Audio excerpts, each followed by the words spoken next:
It looks like we do. Wonderful. Well then, good morning and welcome to Community and Protective Services Committee for May 19th, 2022. It's nice to see all of you. Hi, Diane. Hi, Ralston.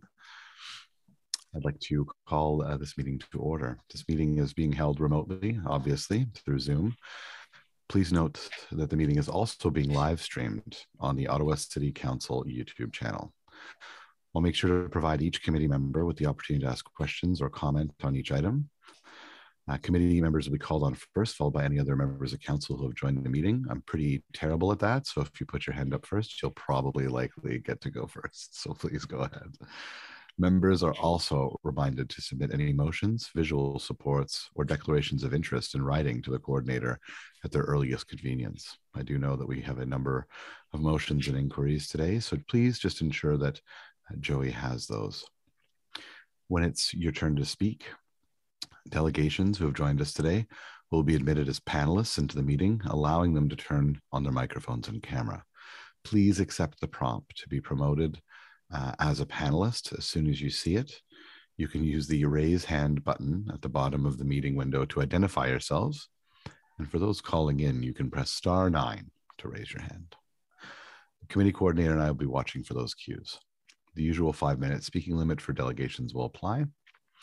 And although the deadlines have passed for residents to register to speak to this committee, residents may still make written submissions prior to the council meeting scheduled for May 25th. Now, I do understand that we did have one delegation that had technical difficulties registering. We will allow them to speak today on item number 1.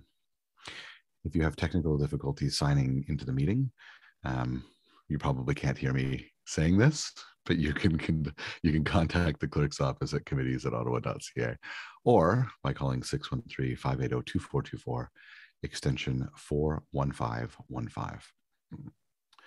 Today, I'll begin by acknowledging that Ottawa is built on unceded Anishinaabe Algonquin territory. The people of the Anishinaabe Algonquin Nation have lived on this territory for millennia. Their culture and presence have nurtured and continue to nurture this beautiful land. The City of Ottawa honors the peoples and the land of the Anishinaabe Algonquin Nation. The City of Ottawa honors all First Nations, Inuit, and Métis peoples and their valuable past and present contributions to this land. Now today, we are joined by a very special guest, Sherry Stewart, the Senior Operations Manager of the Life Saving Society. She's here today to make an award presentation to the City of Ottawa Life Saving Program. Welcome, Sherry. You can go ahead. Thank you for having me today. We're excited to be able to virtually recognize the contributions the City of Ottawa has continued in drowning prevention over the last year. The Societies recognizes affiliate members who deliver the Society's training programs, promote water-smart public education, and raise funds in support of the Society's drowning prevention mission. Most of our recognition awards are presented on the base of points earned by affiliates who offer life-saving society programs. Point values reflect the degree of difficulty or amount of training required to achieve each level, including programming time. The point system is outlined in our annual report and also on our website. The City of Ottawa earned 3 affiliate awards in 2021. The first is the Arthur Lewis Cochran Cup, which is awarded annually to the Society's affiliate with the largest life-saving society program. The cup is named in honor of the founder of the Royal Life Saving Society in Canada and the second president of the Ontario branch, Arthur Lewis Cochran. It was first presented in 1925. The City of Ottawa tallied more than 95,000 points to win the Cochran Cup in 2021. Ottawa is no stranger to this award, having earned the trophy in 8 of the past 9 years. Congratulations. The next award we're presenting today is the Jocelyn Palm Cup, presented to the affiliate who makes the most outstanding contributions to the Society's National Lifeguard Service. The Jocelyn Palm Cup is inaugurated in 1980 and is named in honor of the Society's first Ontario and National Executive Director. The Jocelyn Palm Cup is not earned using points. Instead, it is awarded on merit based on community activity. In 2021, the City of Ottawa demonstrated its ability to engage with the community by promoting lifeguards and the work they're doing, especially on their beaches. Additionally, they promoted lifeguard fitness through in-house stimulated emergency response competitions and weekly fitness challenges. The city also implemented an ongoing culture of professional development for their head lifeguards in areas of critical thinking, communication to customers, problem solving, and more. This is the second year in a row the City of Ottawa has earned this award. Congratulations. The Society's Water Smart Award is another honored earn on merit, presented for outstanding community service in drowning prevention education. The Water Smart Award is inaugurated in 1989 by the City of North York. In 2021, the City of Ottawa brought water smart messaging to the community by creating and distributing drowning prevention coloring books, offering virtual programming during stay-at-home orders, and using high-profile partnerships to target multiple demographics. This is the second year in a row that Ottawa has earned this award. Congratulations on earning all three of these outstanding awards. I'd like to thank and congratulate all the hardworking staff of Ottawa to continue all of this hard work during unprecedented times. And thank you very much for having me today. Thank you so much. A lot of former lifeguards on this committee and on this call with Councillor Fleury, Dan Brisebois, Dan Chenier, and quite embarrassingly, I may be the only one of all of them that has the Life Saving Society logo tattooed on my back. Very embarrassing. So on behalf of the City of Ottawa, I'd like proof. Oh, I'll send you a photo of it, Matt. No problem. On behalf of the City of Ottawa, thank you to the Life Saving Society for this recognition. We're so proud of our lifeguards here in the City of Ottawa. And if you're a young person, or maybe a not so young person watching this today, we are always recruiting for our beach and our pool programs, and we'd love to have you. Who knows, you may end up as the GM of Parks and Recreation one day, or perhaps the city councillor. We are incredibly proud to have such an innovative, high caliber program serving the residents of Ottawa and promoting water safety throughout this big and beautiful city. You know, despite the ongoing COVID-19 challenges in 2021, the City of Ottawa continued to offer a wide range of Life Saving Society certification programs, which encouraged drowning prevention awareness and prepared Ottawa youth for employment opportunities at indoor and outdoor pools, beaches, and wading pools. In 2021, almost 800,000 people attended the city's free supervised swimming at beaches and public wading pools citywide. That is huge. In 2021, lifeguards at the city beaches undertook over 12,000 interventions with the public. Of those thousands of times they interacted with beachgoers, only 80 of them were rescues. The vast majority of those lifeguards' interactions were public relations, communication, and outreach with the community that they serve. This is something the city's life-saving program focuses on: communicating, educating, and bringing water safety directly to residents. Because knowledge is vital. It can prevent accidents and injuries, and it's just as much a part of keeping people safe as rescues and first aid. In 2021, the city held about 20 summer pop-up events for over 1,000 participants at wading pools, beaches, and splash pads. Our water safety ambassadors visited dozens of these venues citywide and provided literature, activities, and water safety kits, including flotation devices to families.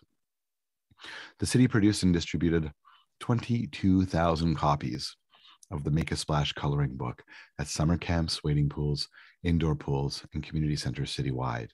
It is 16 pages of fun, of sun, fun, water, and bike safety messages in French and English, including many favorite Ottawa landmarks to visit for safe water fun. My daughter and I, Libby, we very much enjoyed coloring it in. The city provides self-rescue equipment and signage at popular swimming places, and we offer virtual safeguard classes for parents and daycare workers. We now have 9 public accessible water wheelchairs for our beaches, 2 of them right here in Orleans at Petrie Island. And the examples of stellar community service would take me all day to list, and I'm sure some of you are already starting to say, okay, wrap it up, Matt. I just want to say that none of this would be possible without the hard work of our dedicated staff. I'd like to offer my sincere thanks to each and every person who contributes to Ottawa's life-saving programs for doing such an outstanding job. You make Ottawa's pools and beaches a safer place for everyone to enjoy. Thank you. Okay, we've received no regrets for today. Could the committee coordinator please call the roll? Sure thing. Councillor Deans. I'm here. Councillor Dudas. Councillor El Chantiri. Present. Conseiller Fleury. Ici. Councillor Kavanaugh. Here. Councillor Kitts. Here. Councillor McKenney. Present. Councillor Meehan. I'm here. Councillor Tierney. Present. Chair Luloff. Bonjour. Vice Chair Egley. Merci, Joey. Je vous remercie de vous joindre à nous aujourd'hui. Before we begin, I'd like to highlight some of the agenda items that we'll consider today. Public Policy Development Services have developed a new bylaw to hold owners of vacant properties accountable for managing their vacant buildings and lands through a new permit system. This bylaw is aimed at addressing a growing issue. As of October 2021, there were 216 known vacant properties on the city's list, which is a notable increase from 95 properties in 2013, and has resulted in growing demand for enforcement from the city. The proposed bylaw also responds to community concerns the city has heard from residents and business owners, concerns about how long properties remain vacant and about problems they cause in neighborhoods such as improper maintenance, garbage accumulation, graffiti, vandalism, pests, and so on. Having a bylaw in place to govern vacant sites could also help prevent demolition by neglect. And the city could identify problems with vacant buildings before they are damaged beyond repair. Something that we see far too often, and something that I'm sure that Councillor McKenney is very well aware of in their ward. We addressed this at the last council meeting. Staff from Public Policy Development Services have joined us today to give a presentation on this. So we'll hear more about how the proposed bylaw and permit system would work in their presentation. Staff from Bylaw and Regulatory Services have also prepared some amendments to the Vehicle for Hire bylaw for our consideration. These changes would increase the taxi cab meter rate and decrease the commercial general liability insurance required for all vehicles for hire operating in Ottawa. These changes respond to the requests from the taxi industry to and reflect the current realities of both vehicle for hire and insurance industries. They also bring the city's regulations in line with other municipalities and would improve the industry's ability to operate and provide service to residents and visitors. Staff are on hand to give us more details on the changes, and several representatives of the taxi industry have also joined us as public delegations to let us know what they think. Now, I realize that these measures may not go as far as industry or the union may like. However, in the last few months of this term is not a time to be doing a complete overhaul of our taxi industry. This is something that should be considered first thing when we reconvene. We'll also receive an update on Crime Prevention Ottawa's activities and accomplishments in 2021 from Councillor Diane Deans and Executive Director Nancy Worsfold. This will be followed by a special presentation from one of CPO's partners, the Sandy Hill Community Health Center, on some research that they've done on making downtown safer by improving services for people who use illicit drugs. Now, let's move on to today's agenda. Passons maintenant à l'ordre du jour d'aujourd'hui. Do we have any declarations of interest? Seeing none. Confirmation of minutes. Minutes 25, April 21st, 2022. Are these minutes confirmed? Confirmed. Yes. Thank you. Communications. We have received no communications or correspondence for the items today. Okay, so We have a delegation for item number 1 and 2, and we have a presentation from CPO on item number 4. As we go through these, as we hit each item, I'll ask that we put the motions on the floor prior to going to public delegations so that everything is out there for the public delegations to comment on. And then we'll return to questions to staff, and then we'll vote on the motions and then the reports as amended. So as we mentioned, item number 1 is the vacant property bylaw. We have 3 delegations on this. We will hold this item, or sorry, we have 4 delegations on it now, I believe. Number 2, vehicle for hire bylaw, the amendment to insurance requirements and taxi industry request for taxi cab tariffs, the meter rate adjustment. We do have 5 delegations on this item, so we will hold that item. Recreation, cultural, and facility services. Item number 3 is Community Partnership Capital Programs Annual Report. There's no presentation planned on this. Would anyone like to hold it, or is this item carried? Carried. Carried. Thank you, everyone. Item number 4 is held for a presentation by Councillor Deans and Nancy Worswood. This is the Crime Prevention Ottawa Annual Report and the Crime Prevention Ottawa Board of Directors nominations. We can, if you'd like to, we can carry item number 5, unless Councillor Deans, would you like to speak to that? Yeah, carried. Okay, great. Yeah, these 2 people have been outstanding members of the CPO board, and we'd like to see them returned. Amazing. Is that item carried?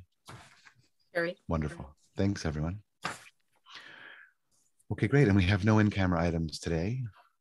And then we have some information previously distributed. I understand that Councillor Fleury, you'd like to pull one of the IPDs. Yeah, please go ahead. I'd love to hold, Chair, for discussion the electric ice resurfacing for additional context. Yeah, great. Entirely reasonable. We'll hold that at the end of the meeting. Okay, so moving on to item number 1, the vacant property bylaw. We're being asked today to approve the proposed vacant property bylaw as described in the report in the general form set out in document 1 and 2. Full-time equivalents to bylaw regulatory services to enforce and administer the vacant property bylaw to be funded on a cost recovery basis from permit fees, as further described in the report. There are further amendments to the property standards bylaw to address pest control, grading and drainage, foliage standards, vacant properties, and amendments to the board up bylaw as well to address any unauthorized occupancy of accessory structures. We have Ryan Perot, Valerie Bietlot, and Jared Riley to present. So over to you. Great, thank you very much, Chair, and good morning, members of committee.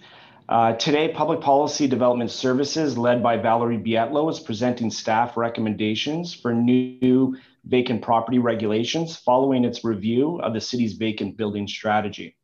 However, before we present the staff report, I would like to briefly take a moment to highlight some of the work undertaken by Ms. Bietlot and her team during this term of council. At the beginning of the term, the Public Policy Development team helped develop council's first bylaw review framework and then developed and implemented the bylaw review work plan, both of which are important tools to guide bylaw reviews and ensure sound policy development in our city. Once the framework and work plan was established, the team delivered the rental accommodation study, which provided foundational information and key findings on the condition and availability of rental housing in the city. This work also informed subsequent reports, which included developing regulations to improve the quality of rental housing across the city, publishing a comprehensive webpage for landlords and tenants on ottawa.ca, as well as developing a new regime to regulate short-term rental platforms, hosts, and property managers. The team also reviewed other bylaws this term, which culminated in new regulatory regimes in key areas such as the harmonization of the city's smoking and vaping bylaws, the licensing of payday loan establishments in collaboration with the planning department, which also developed new zoning rules for these businesses, and a new licensing regime for the towing industry to address issues of consumer protection and public safety. I would also like to acknowledge Bylaw and Regulatory Services, who have been a key contributor on these public policy files, given their role of enforcement and administration for many of the city's bylaws. Finally, I would like to mention the important work undertaken this term by the Community Safety and Wellbeing team within Public Policy Development Services. This team developed the first Community Safety and Wellbeing Plan for the City of Ottawa and successfully managed its transition to the Community and Social Services Department. I'm very proud of this team's work. Despite the challenges that arose from the pandemic, such as performing this type of work in a virtual environment, the team persevered to help achieve Council's priorities. On behalf of General Manager Kim Ayat, I would like to congratulate them on their significant accomplishments this term. I will now turn it over to Ms. Bietlow for the presentation on staff's recommendations for new vacant property regulations, which include a permit regime to increase accountability for vacant property owners, to provide additional capacity and new tools to proactively address situations occurring on site, and to mitigate the negative impacts that vacant properties can have on neighboring communities if they're not properly maintained. So over to you, Ms. Bietlow. Thank you very much, Ryan. I'm joined today by Jared Riley, who was the policy lead on this file. I'm also joined today by Leslie Collins and Court Curry from Planning, Real Estate and Economic Development, and Joseph Mahoney from the Financial Services Department, who can provide information from their respective areas of expertise regarding vacant buildings and vacant lands. I would like to take a moment to sincerely thank these colleagues for their valuable input and guidance and collaboration throughout this project. Mr. Chair, as part of this term of Council's bylaw review work plan, Council directed staff to review the 2013 vacant building strategy and all related bylaws in order to identify any gaps in regulations for vacant buildings and vacant lands, and to review the impacts that these types of vacancies have on the community and the city. We conducted a scan of regulatory and other approaches for vacant properties in other jurisdictions, which included large municipalities in Ontario and across Canada. And these findings are summarized in document 5. We also conducted a review of municipal service requests for vacant buildings and vacant lands in order to better understand the nature of the complaints that were received and the concerns that the city hears from the community about vacant properties, as well as to understand the demand that these vacancies have on city services. And the analysis of this data is contained in our report as document 4. Our consultations have included members of the development industry, the real estate sector, and landlords, as well as a small number of current vacant building and vacant lot owners. We've also conducted some consultations with housing agencies, community associations, and BIAs to understand how they intersect with vacant properties. And we thank all our stakeholders for their input. As a result of this review, we are recommending a new vacant property bylaw to create a permit system for owners of vacant buildings and vacant lands, supported by 2 additional FTEs in bylaw and regulatory services to be funded completely on a cost recovery basis through permit fees. We're also recommending complementary amendments to the property standards bylaw and the board up bylaw to further address community impacts from vacant buildings and vacant lands. Durant ce projet, nos consultations ciblaient les membres de l'industrie de l'aménagement et du secteur immobilier, ainsi que des propriétaires de bâtiments et de terrains qui sont actuellement vacants. Nous avons également consulté des organismes de logement, des associations communautaires et des zones d'amélioration communautaire. À la suite de cet examen, le personnel recommande un nouveau règlement sur les biens vacants et les propriétés vacantes afin de créer un système de permis pour leurs propriétaires, appuyé par 2 positions supplémentaires pour le service des règlements municipaux. Ces positions supplémentaires seront financées complètement à partir des droits de permis. Next slide, please. Before discussing our recommendations, I'd like to highlight some of the findings of our review to provide a little bit of context. PPD examined the 216 vacant buildings and vacant lands that are currently on the city's list as of October 2021. These include both buildings and lands, and this list has grown from 95 properties when the strategy was first put into place in 2013. This growth has challenged city staff to conduct proactive inspections of these properties and these lands, to respond to issues, and to conduct investigations and enforcement. Our review of service request data shows that vacant properties on average generate approximately 14 times the number of service requests for bylaw and regulatory services, and 1.5 times the number of service requests for fire and paramedic services as compared to occupied properties. Le nombre de biens vacants a presque doublé depuis 2013. Il y a 216 propriétés et immeubles vacants couramment sur la liste de la ville. Notre examen de données révèle que les demandes de services montrent que les biens et les terrains vacants, en moyenne, génèrent environ 14 fois le nombre de demandes de services auprès des services de règlement municipaux et 1,5 fois le nombre de services auprès des pompiers et des paramédics, comparativement aux biens qui sont occupés.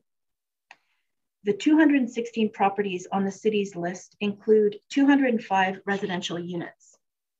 Staff note that 110 of these properties on the city's list have development applications or plans on file. There are also 96 properties on the city's list that have no known development plans. And some of these properties appear to have been dormant for a number of years. Mr. Chair, heritage properties are included in the proposed permit regime to ensure that they are identified under this regime, that their condition is proactively assessed, and that the owners are accountable for their condition so that heritage resources can be protected and that demolition by neglect can be avoided. Next slide, please. The cornerstone of staff's recommendations is a permit regime for vacant properties, including heritage properties, as set out in the draft bylaw. This proposed regime will increase owner accountability for vacant properties and introduce key obligations to mitigate the negative impacts that vacancy can cause on surrounding communities. A permit system will also improve the administration of vacant buildings and lands from a service perspective and provide better data to inform future policies and programs. Vacant property owners will have to obtain a yearly permit when their building or land becomes vacant. They will have to hold that permit during the entire life of the vacancy of the property until it's reoccupied or is being used for a purpose consistent with zoning. Staff are proposing some limited exemptions to this permit regime, however. Properties that are principal residences will not require a vacant property permit in order to account for snowbirds or for owners that are away for long periods of time due to work or for other reasons. Since the property remains their home, it is their principal residence, the building is not vacant and there are fewer concerns about negative impacts. We're also proposing exemptions for cottages and seasonal homes, as well as vacant properties in rural zones, other than rural villages and rural residential zones. These vacancies do not tend to cause the negative impacts that other vacant properties can have, and that we are trying to address under the regulations. Owners under the proposed regime will have to provide current contact information to bylaw and regulatory services, attend their properties regularly to address and identify issues on site, and hold third-party liability coverage. In the cases of vacant buildings specifically, owners will have to place a contact notice on the building with a phone number that is monitored by the owner or the owner's agent, such as a property manager, as an alternative means for community members and neighbors to make inquiries or report problems on the property. This measure is to help resolve issues more quickly and potentially without the need of city intervention. As part of the proposed regulations, the Director of Bylaw and Regulatory Services will also have the ability to require that owners enclose their buildings or lands or parts of them to secure against unauthorized access in order to address concerns on site, such as trespassing, illegal uses, dumping, and issues of that nature. The recommended permit fee is $1,703 per year. These fees will provide complete cost recovery for 2 additional property standards officers who will conduct 2 proactive inspections of vacant buildings and vacant lands per year, address service requests, and conduct enforcement as required. Staff are also proposing a 2-year permit exemption in specific circumstances where we want to include those vacant buildings or lands in the permit regime, but we need to be compassionate about the particular circumstances of the owner.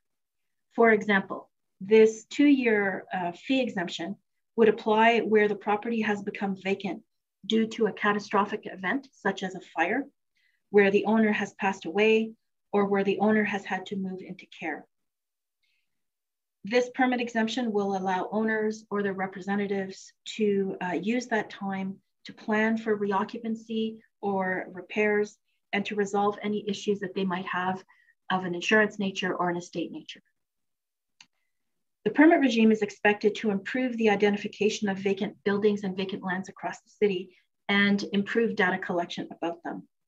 Staff will be working with other departments to share find opportunities to share data about vacant properties, to assist those other departments in their business lines where they work with vacant properties as well.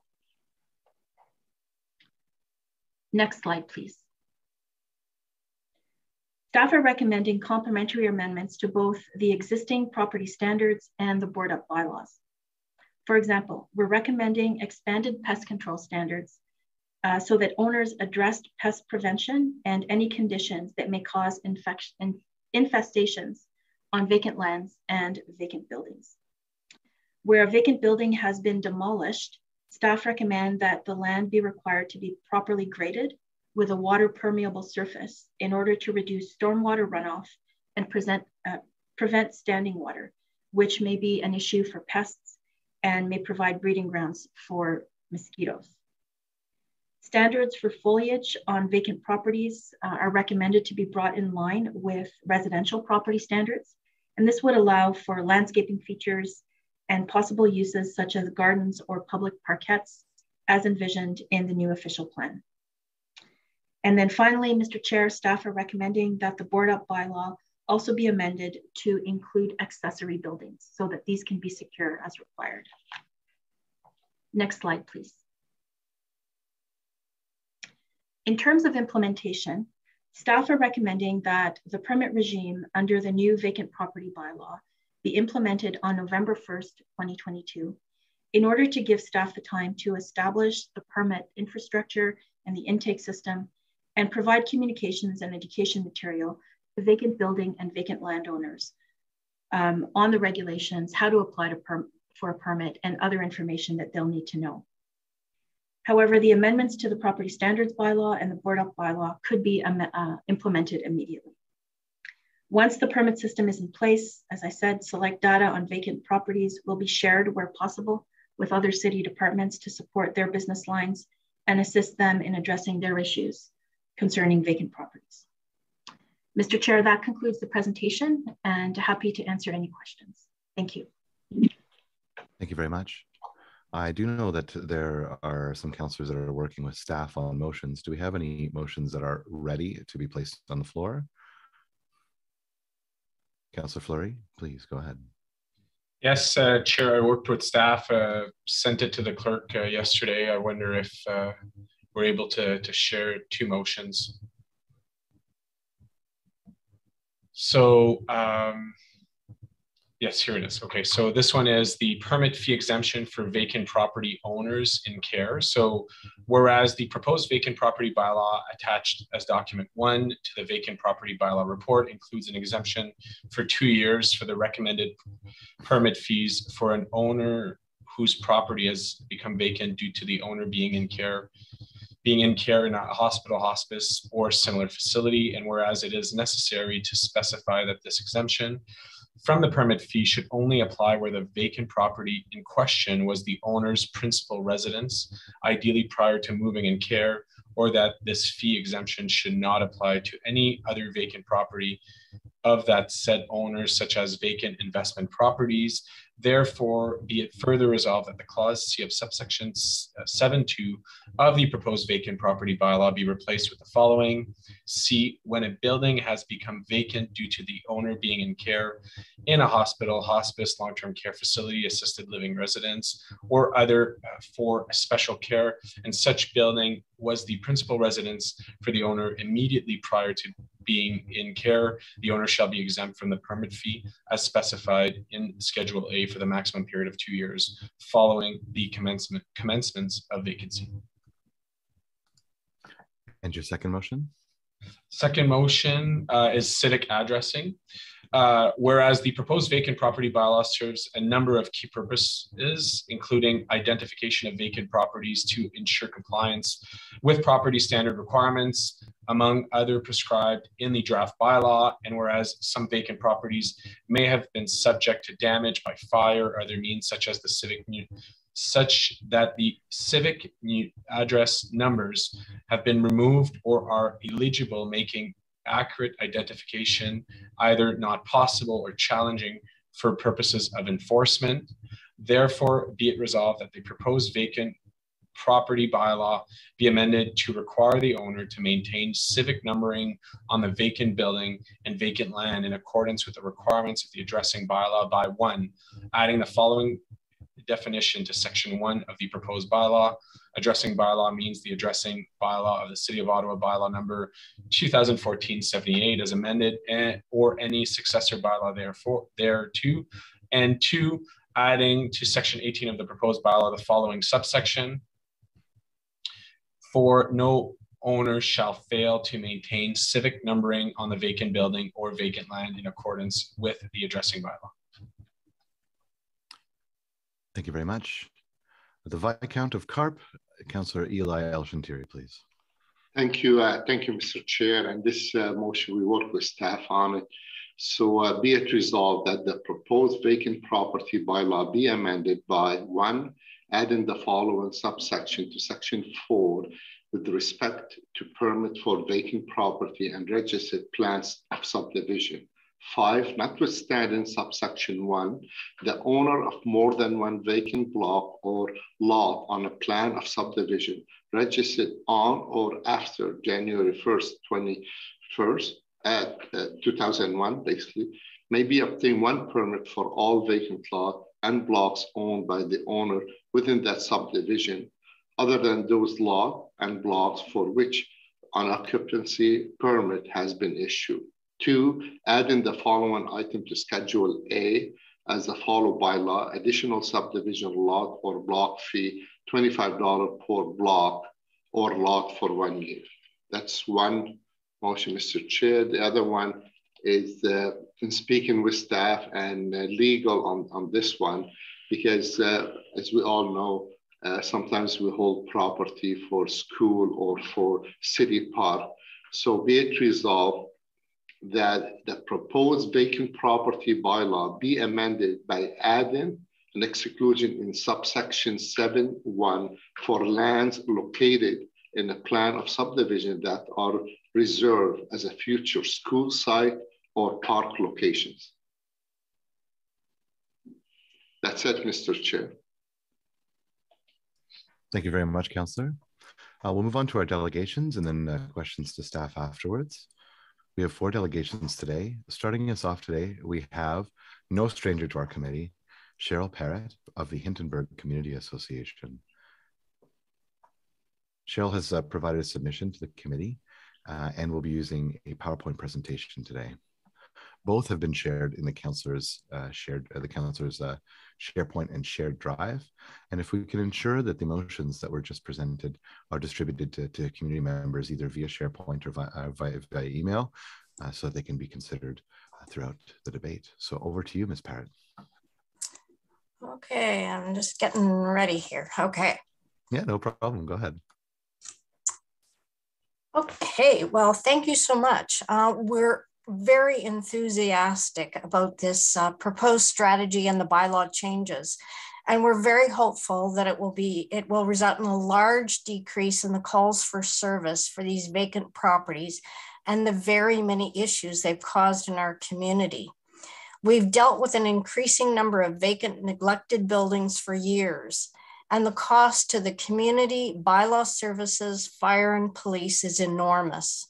The property management of these buildings has fallen on us rather than on the property owners.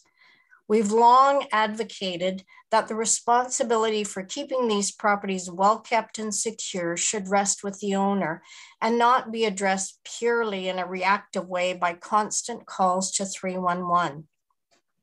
We support placing the obligation for care and security on the owners and support the requirement for the permit system, as well as the obligation to attend the property a minimum of once every 2 weeks and to keep a log of visits and remedial work.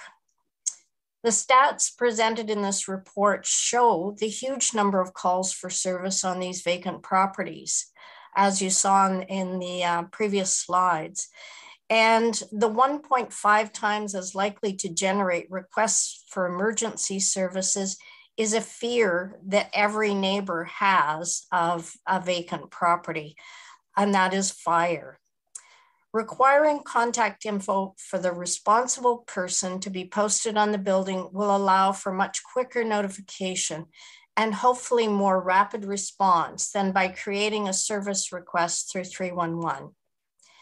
We suggest that the 311 call for service capture if the complainant has tried contacting the responsible person and what the outcome of the contact was, to ensure that owners respond to community complaints and don't just simply revert to waiting for an order to comply. Maintaining adequate insurance is vital, and we suspect most of the vacant buildings have no insurance, and that transfers the risk to neighbors should there be a fire. Buildings in Hittenburg are often built just 2 to 4 feet apart, so a fire in one building will affect neighboring buildings. We're thankful for the proposed amendments to the board up bylaw to include accessory buildings, because this has been an issue for us. We also hope that any board up provide the shortest time possible for compliance to secure the building for safety reasons. We support the new enforcement tools outlined in this report, and we also support the idea of a concierge service to provide a one-stop information for owners of vacant properties. And if you could just go to, this slide is good. So this building has been vacant for about 10 years. There's dumping, there's weeds, graffiti, broken into yet one more time about a week ago. And next slide, please.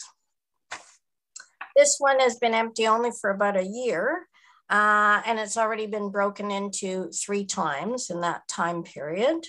But you can also see the state of it if you're living across the street or beside it. Next slide, please. This one was empty for about 4 years, garbage, weeds, broken into once. Next slide. This one was empty for about 8 years, broken into at least once a year, graffiti constantly, and you can see how they've covered the graffiti with a different colored paint. And weeds. And next slide, please. This one has been empty for about 4 years with dumping, weeds, and graffiti. And so thank you for moving ahead on this strategy so quickly, and we hope that committee will pass this. Thank you. Thank you so much, Madam Perrell. Do we have any questions for our delegation? Seeing none, thank you very much for joining us again. Thank you. Up next, we have Jason Burgraff, who is from the Greater Ottawa Home Builders Association. Jason has provided a submission to the committee, and the submission has been shared in the councillor's SharePoint and shared drive. Over to you, Jason. Thanks so much, Chair. I appreciate the time to speak to you all today. As per my written submission, what we're really looking for here is an exclusion of lots under subdivision, plans of subdivision to be not applicable under the bylaw. It is not something that was discussed with industry or made clear by with industry during consultations over the past few months.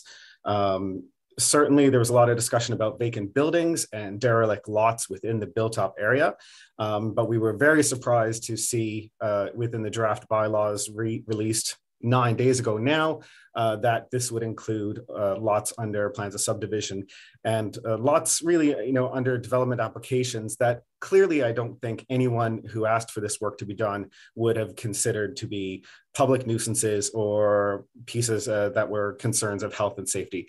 I don't think that really was part of what council was asking in terms of this work to be done. And realistically, I think it just something that the bylaw, the way it's written, just sort of overreached and didn't really kind of consider the unintended consequences of including all vacant lands within it as it's currently constituted. My prime example of that is the cost that Councillor El-Shantiri has now brought up of when, as it's currently written, each individual lot within a subdivision would be subject to the permit fee, $1,700. If you were looking at that now, a 200 unit development would be $2,000, $200,000 worth of cost every year on that. Now, clearly, I know that wasn't the intent of this bylaw, and I appreciate staff's efforts to come to a compromise on what that cost would be. It would also apply to lands that we are legally required to hold on to, like schools, like parks. So if a piece of land for a school board is sitting with the developer for 7 years, that is $1,700 every year, and maintenance and all the other items that still come with this permit, by the way, that would be required and added on to the cost there. I know that wasn't the intention of council when they asked again for this work, so I'm appreciative that these things have been put on the floor to be excluded. I really, there's so much kind of about this. I do have other issues. I hope somebody will ask me about housing affordability. I know we're only kind of talking about excluding subdivisions now, but there is certainly, there's an issue with treating every vacant piece of land as you're presupposing that it's a nuisance and that it should be charged for at the beginning. That's going to have a big impact on affordability for infill projects, and I'm glad to provide some more time to that. And that's really related to what the qualifications for the end of vacancy within the bylaw are currently. So it's not something. It's another piece that I want to explore more. I don't have enough time to get into now, but I certainly will. We're happy to see the bylaw. I'm not trying to delay the bylaw. I'm not, or anything like that, but I want it to target the issues that it was meant to target. Right now, I think there was a lot of overreach and it's encapsulating a lot of lots that really just were meant to be part of it. So what I'll do maybe is I'll stop there and answer any questions you guys have. Thank you very much. Councillor El-Shantiri. Thank you very much, Mr. Chair, and thank you, Jason, for your presentation. So I'll be the brief. Councillor will ask you the question then about affordability. What does that mean to affordability? Sure. So it really speaks to the end of vacancy in the way it is right now, which is, as it's out in the bylaw, the end of vacancy is determined when a new occupancy permit is issued by BCS. So I understand that makes a lot of sense for derelict properties and derelict lots. However, it's also right now encompassing every infill project that's going to happen in this city. And of course, as my favorite subject is the official plan, so I'm going to tie it back to that. This official plan is calling for 195,000 homes across the city to be built over the next 25 years. A quarter of those, 45,000 homes, are supposed to be from intensification in existing neighborhoods. So staff are counting on those 45,000 homes to come by converting 15,000 homes to three unit multifamily buildings. Fine, that's not the issue here. The issue is, as soon as that piece of land is sold to a developer to tear down that home or may do major conversions to a 3-unit family unit, the vacancy tax permit is going to apply, because it also right now applies to the time that covers construction. So now you're adding $1,700 to every project, every one of those projects that the city is counting on to do a quarter of the infill housing, that gentle density housing that it was counting on in existing neighborhoods. So again, I feel it's certainly my job to point out anytime the city is going to add $1 to the cost of housing affordability, and this is a prime one, simply because of where the end of vacancy is determined here. I feel like if you're on an active site, if someone has sold their land to a developer, sold their single family home and the lot to a developer to say, and the plan is to convert this to three multi units under right, that's great. But it's, automatically $1,700 added to that cost for the year for those units. And that's going to be a flow through cost that hits whoever ends up living in those units. We understand, everyone pass the cost to the homeowner. We understand this, Jason. But at the same time, you just heard the previous representative talking about, those homes been left, and maybe some of them could be bought by a developer or investor. I'm not sure who. So what is the solution to that, Jason? So let me clarify. I'm certainly, if it's been bought by a developer and it's been sitting there for 4 months, right now there's a 4-month a 4-month waiting period before the permit would kick in. If it's been sitting there for 4 months and permits are ready and no one is doing anything with it, absolutely hit them with the permit bylaw and that should certainly apply.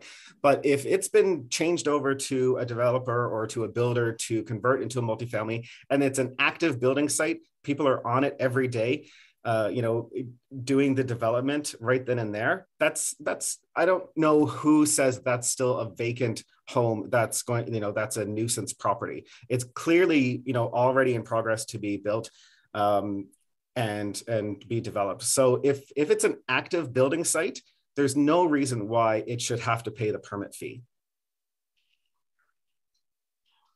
Okay, well, and my other question to you, if I may, with the school site, we understand developer has to hold the site, and it happened in the new area, in my area, South March area, some of the school site has to be held for 7 years, and I understand, and some of the city parks also has been behind as well, so we understand it, but I work with staff, and I hope that motion would at least address that concern with the timeline of the school and the city park to be fulfilled.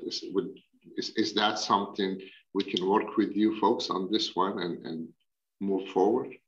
Yeah, absolutely. I think there's just a lot of implications about applying the permit, the bylaw to lots under plans of subdivisions, including schools, including parks, that just weren't discussed with industry because, again, frankly, I don't think they kind of thought of the implications there and that it wasn't made clear to us that that kind of land would be included. So we're always happy to work with city staff on these things. I think it's just an unintended consequence that hadn't been brought up. Okay. Thank you, Jason. Thank you, Mr. Chair. I'll leave it that way, but I would encourage Jason, after this meeting, you continue your dialogue with our staff before the next council meeting, and this file come on the front of council. Thank you very much, Mr. Chair, and thank you, Jason. Thank you. Thank you, Councillor. Councillor Tierney, please. Great. Thank you very much, Mr. Chair, and thank you, Jason, for your delegation today. I think, obviously, probably this upcoming election, housing affordability is certainly front burner for many people. And I hear your point when it comes to this, and hopefully the work of Eli and working with myself, these two motions will help solve these issues. Because I think you're correct. This was not the intention of those where you guys want to build out quickly, because we're hearing time and again, even the provincial government is tongue wagging, saying they want to see things built quicker and faster. And there's, our municipal governments are taking their time on what is happening. Plus you throw in the fact that as a council, we've made a commitment to high efficiency development program, which is an additional cost, but I think it's certainly a good one. I just want, just real quickly, I have a couple of questions related to, do you feel these motions are going to help with that unintended consequence that you're speaking of? And the second one is related to how long have you been working on this bylaw with staff? We've always had a great relationship with GOBA. It seems like there's some concern about, is it 8 days, 2 months? The wording has been kind of strange. And I think this is communications 101 situation. And I'm glad we're working with you and staff to try to get something resolved here.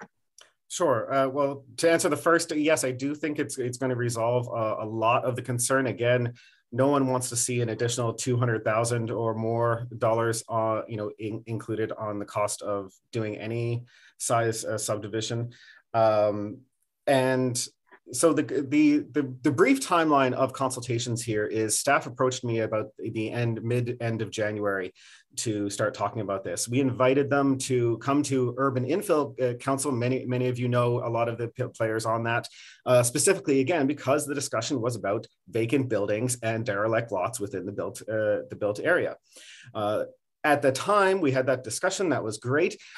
At no time did staff kind of turn to us and say, hey, by the way, are you sure none of the greenfield builders or suburban builders want in on this conversation? Because it's going to affect their lots too. Like there was an opportunity to bring that up. That never happened. I provided written comments back after this, after our Urban Infill Council meeting. Again, still, it wasn't brought to attention. Again, we're just responding to what staff had talked about at that point. Then mid-March, they issue a white paper, a discussion paper, and a questionnaire about it. The cover note to that white paper still says vacant building strategy review.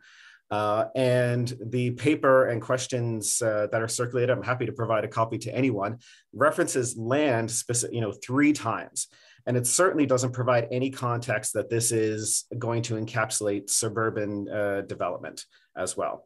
So again, reading into it, that's all the context we had. I know that at least one builder who does both infill and suburban building did respond to that questionnaire, did have their own private consultation with staff.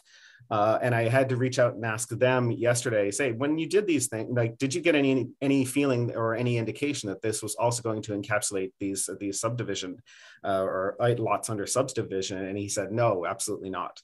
We were understanding that it was all vacant buildings.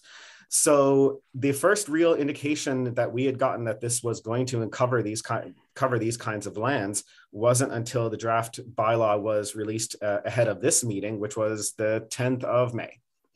I then this issue was then identified. I turned around and went back to staff on Friday the 13th to say, hey, this is an issue for charging individual lots.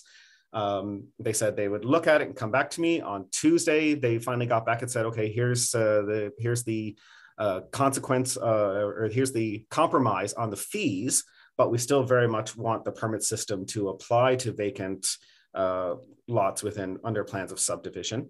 And I had 24 hours to get an indication either way on a response from the membership that I have just isn't simply sufficient time for me to be able to do that, especially 2 days before May 24 weekend. So we haven't been able to get much consensus on that, but I do think it certainly does help. But that's the timeline that we had with discussions with staff up to this point. No, and I appreciate that, and thank you for bringing it to our attention. I mean, we always like to keep good relations with our GOBA folk, and we want to ensure we're all swimming in the same direction. So, on that, I do share your concern about the infill bylaw when that comes up. I think that is where what we're doing today is really going to have an impact. I have infills in my community that literally have gone on for 3 years, and we have no stick to be able to deal with these situations, and it's driving me absolutely bananas. So while the base motion I'm quite supportive of, I'm happy to see, thank you, Councillor El Shantiri, for bringing these forward because we want to make sure we're doing the best we can for our city. So thank you very much, Jason, for joining us today. Thank you. Thanks, Councillor Tierney. Councillor Fleury. Jason, thank you for your delegation. I understand the problem. I think the tool used is probably the wrong one from my perspective. So I want to understand, are you not trying to, if one of your members has land or property, what they're doing is planning to build. And the impetus of keeping a vacant building is a demolition.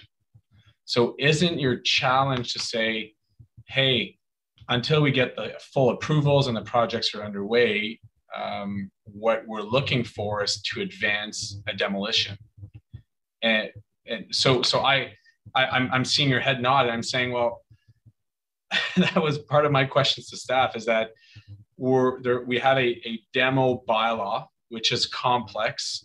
I understand its historic need for it. I understand its continued need specifically for heritage properties, but I question the motions here, and I wonder, are we going after the wrong aspects? Like, why wouldn't you ask for a portion of a waiver to the demo control for purposes of development, which ultimately would make your members not, because ultimately the problem we have is a real problem, which is if a building is vacant, even if it's waiting for good redevelopment, infilling as you've described, the vacancy has risks, it has costs, it has neighborhood impacts. So if the building is to stay vacant, why don't we just demo it if it has no historic value?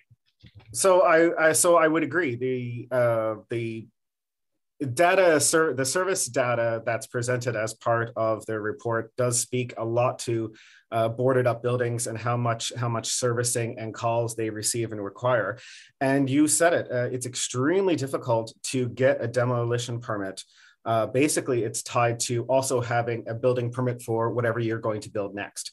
So in fact, GOBA did suggest both to the staff that are doing this bylaw and the staff that did the vacant unit bylaw as well, to say, the city has got to divorce a demolition permit from a building permit. That's right now, you basically need like special dispensation to be able to knock down a building, even if it's derelict, before without a subsequent building permit for what you're going to do next.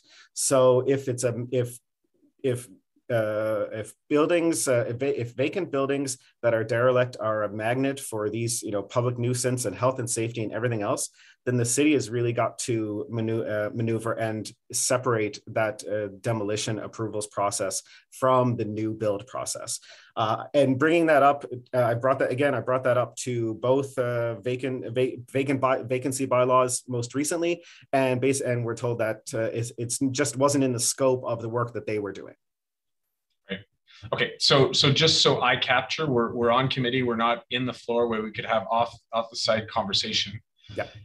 If the report as is gets clearer directions on the demo, the demo aspects of it, then I think it keeps everyone accountable, because ultimately no councillor wants to see a vacant building that's at risk of fire or risk of encampments or okay, can I capture, just so I understand that why the motions were presented. I think they're in good faith, but ultimately your issue is with the demo control aspects of this.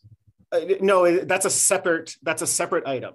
There's lots that are under plans of subdivision, like in suburban developments, which again, I don't think anyone considers to be nuisance properties, right? That other development isn't around, or it's again under a plan of subdivision, so it's a bigger piece of property. But I do agree, and members would welcome changes to the demolition bylaw that allowed you to demo a building without a subsequent building permit already lined up. Yeah, and there should be additional provisions there. Obviously, we don't want these to turn into surface parking lots. But Councillor McKinney and I have moved a number of motions working with your members to to not leave vacant buildings. So I guess I'm of two spirit. I would love I have no issues with the motion, but I don't think they apply necessarily to my area. No. So I'd love to exclude my area, frankly, from it, because I do think there's some risks. But I'm in favor, and I'll be asking staff relating to reviewing of the demo control, which I think has become a little outdated and needs some refinement. So thank you for the delegation. Thank you. Thank you very much. If you don't mind, Councillor McKinney, we'll go to Councillor Menard first. Yeah, that's cool. Okay, go ahead, Councillor Menard. Oh, thanks very much, Chair. Thanks, Councillor McKinney. I don't have many questions, and I'll save some for the staff portion, but I just want to fully understand the issue and how the motions might relate. So the issue is if there's a plan of subdivision, usually these are suburban areas, although they can be urban areas as well, depends on what the property is, if it's new property without having had built on before. The plan of subdivision exists. Is your concern that plan of subdivision staying with no buildings on it, or when the buildings are starting to be constructed and then may not be finished in the future? If you could just separate those two for me.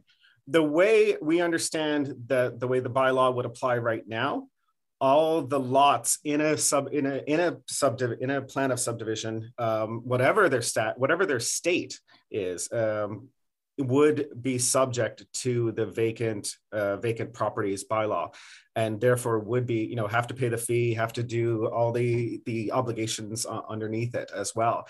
And again, as it was written, or certainly as it was distributed a week ago, that's $1,700 for every individual lot. Lots that already are already registered as individual properties, lots that are already paying property taxes, right, by the developer. Like those are, that is the issue, is that the vacancy permit would apply to each one of those individual lots right away. And I don't believe that those were the kinds of vacant land that council was thinking of when they asked for this work to be done. Okay, thank you for that. How long might we see a plan of subdivision sit there for? I mean, could be years, could be, I've seen some sit for quite a long time. Just on that front, is that incentive to develop there, or what is your view of that type of a permitting system? If you've got a plan that's been approved and all the lots are subdivided and ready to go, you are losing money by not building on them, right? You need to sell those lots, build those houses, and move on with your life. Builders are not in the job of holding on to land. They're in the job of building homes. So I don't see it as an incentive to push building faster. Again, all it is a punitive measure to those types of lots that aren't a public nuisance, aren't a health and safety hazard. And it's only going to increase the cost for all those new homes and increase the cost for land that's related, like again, parks and schools, which you have to hold on to as part of that subdivision agreement. I guess, in certain areas where there are vacant buildings now or land that is vacant, we see the need to redevelop those areas on our traditional main streets and other spots. And certainly in Hamilton and in Winnipeg, there is more of an incentive there. I'll be interested in getting staff's view of it and why they've landed here. Are you aware of the other jurisdictions that do this well with the vacant property bylaw? Are you aware if in those jurisdictions, if they have permitting systems of this sort for plans of subdivision? So so the city actually included in their annex of this bylaw a review, an environmental scan on what other municipalities do, and no other municipality applies a vacancy permit regime to vacant land. Right, and on the plans of subdivision, and then the beginning of building in those areas, is that a difference than just the vacant land? once the build starts? I would have to double check about once the building actually starts. I'm not sure about that, but for sure, I know it does not apply to vacant land. Okay, no, I appreciate that, and thanks for delegating. Of course. Councillor McKenney. Thanks, Chair. Thanks, Jason. Nice to see you. It's been a while. Mm-hmm. Yeah, it's because we're not in person, so we don't run into each other. I just want to be clear. I understand your rationale certainly around plans of subdivision, but you're not necessarily opposed to the permit applying to vacant lots, like in the built up areas, being underneath this regime. Okay. No, not at all. We appreciate that can be a public nuisance, or it can be a health and safety hazard. That certainly falls under the act and the provisions that we felt we were talking about at the time.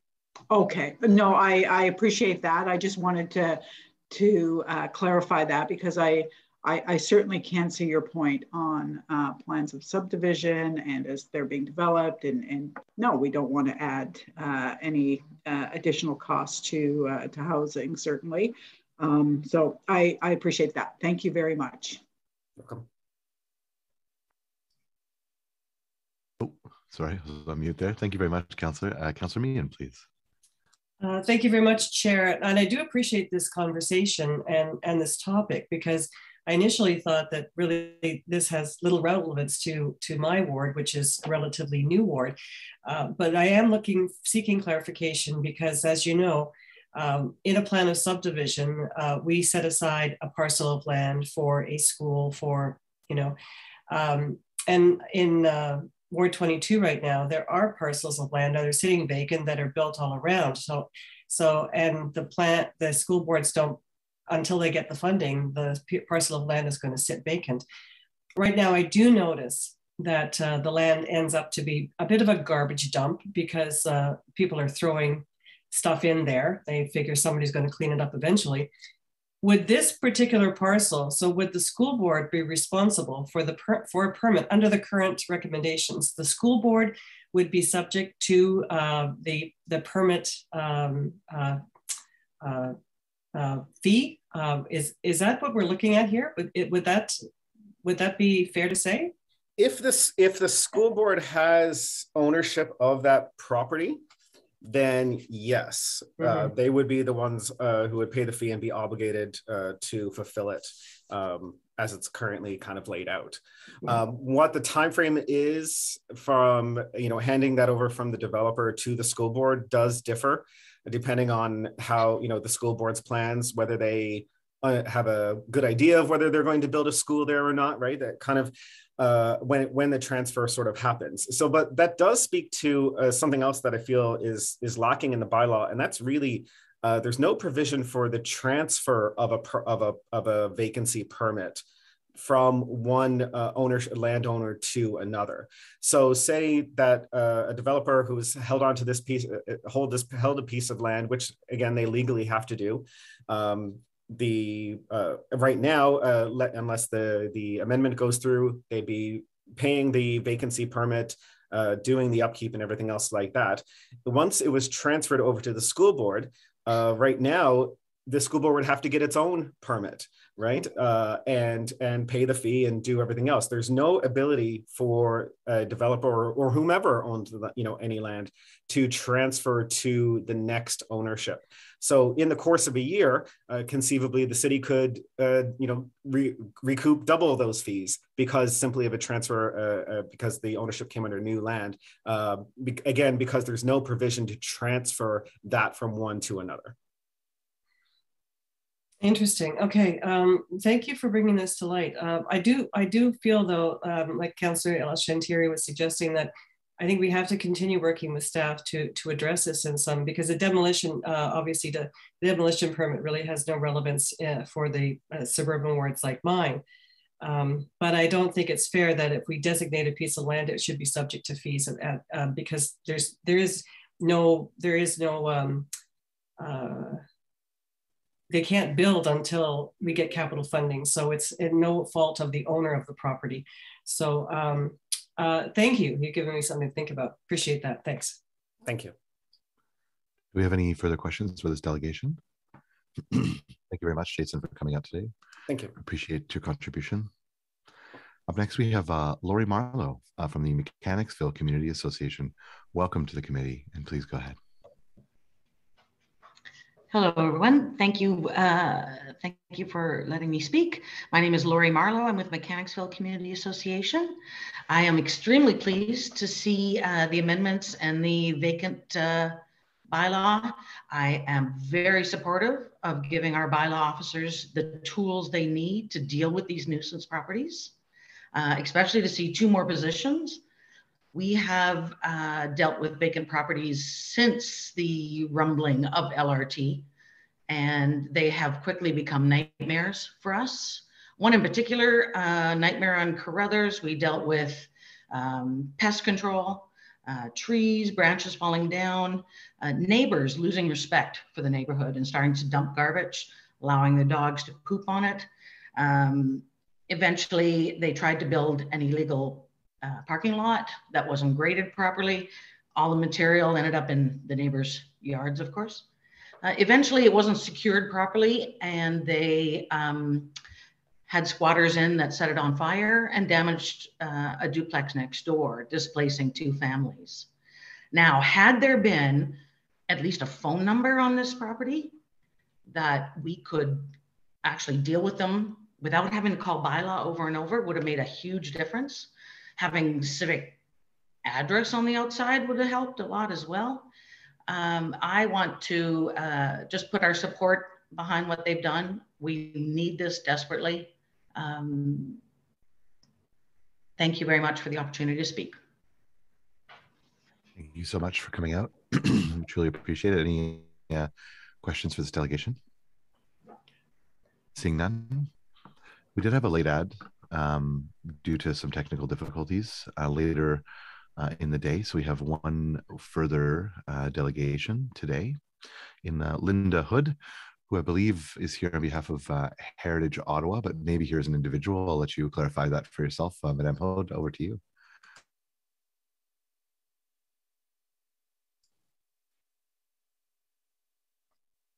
If you could just accept the prompt. There you are.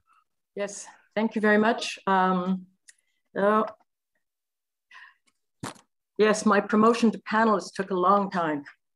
And I'm very sorry, I am the latecomer. I appreciate very much the chance to speak to you. I'm appearing on behalf of Heritage Ottawa to commend this bylaw to you in terms of the protection it offers to vacant heritage properties and lands. So I won't go into all of the details in my submission, but I hope you will go and have a look at it, because there are some very important aspects with relation to heritage that you should perhaps consider. It was a long report, and I didn't read all of the bylaws or the appendices, which you will have to read. So I think accountability is certainly one of the best things about this bylaw. As the other speakers from communities have said, not knowing who to call makes it difficult for neighbors to monitor the heritage properties in their neighborhood. And many neighborhoods are very concerned about their heritage designated properties. They often contact Heritage Ottawa about what can they do about it. The name of the owner, municipal address, of course, is important. And the way that people can get in touch with the owner is very important. We certainly appreciate the special considerations in this bylaw that is given to heritage properties. The fact that it applies to vacant designated heritage properties citywide, including rural areas. The fact that the owners are going to be given an information sheet, which will outline their responsibilities and the heritage characteristics that they're supposed to be protecting. The fact that there will be monitoring I know there is monitoring going on at the moment, but it is not every 2 weeks. And I'm not certain about the photographs. That was an interesting aspect. The bylaw requires that photos be taken on every inspection. So which will help establish whether or not there is deterioration happening. We also concur with the staff's assessment that the proposed permit regime may result in additional heritage properties being identified and added to the vacant building list. And we do endorse the recommendation to monitor this situation and possibly consider an additional fee for vacant heritage property owners in order to recover the costs that would be required for additional resources. It's very important that we protect heritage resources. It's important that we protect all of our buildings whenever possible, and that we reduce the nuisance effect. But heritage properties are of particular concern. In conclusion, I just would like to say the vacant unit bylaw is an important step towards better management of vacant buildings for Ottawa's neighborhoods, business areas, and particularly for our built heritage resources. And we urge you to approve this bylaw. Thank you. Thank you so much, Linda. Any questions for this delegation? Seeing none, I'll just apologize to our next delegation, Salma Al-Shahabi. I'm sorry that I missed you on my list. You are up next. Welcome back to the committee. I'll turn it over to you for 5 minutes.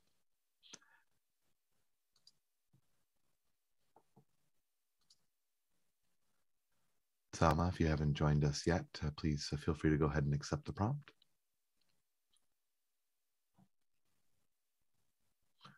I do see you with us.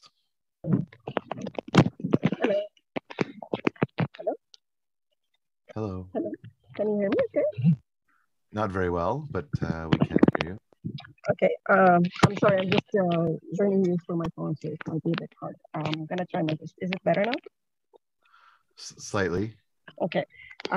Yeah, sorry. The reason I'm here today is I was not really involved with the vacant building review or consultation throughout of it until very late after the white paper questionnaire and consultation came out.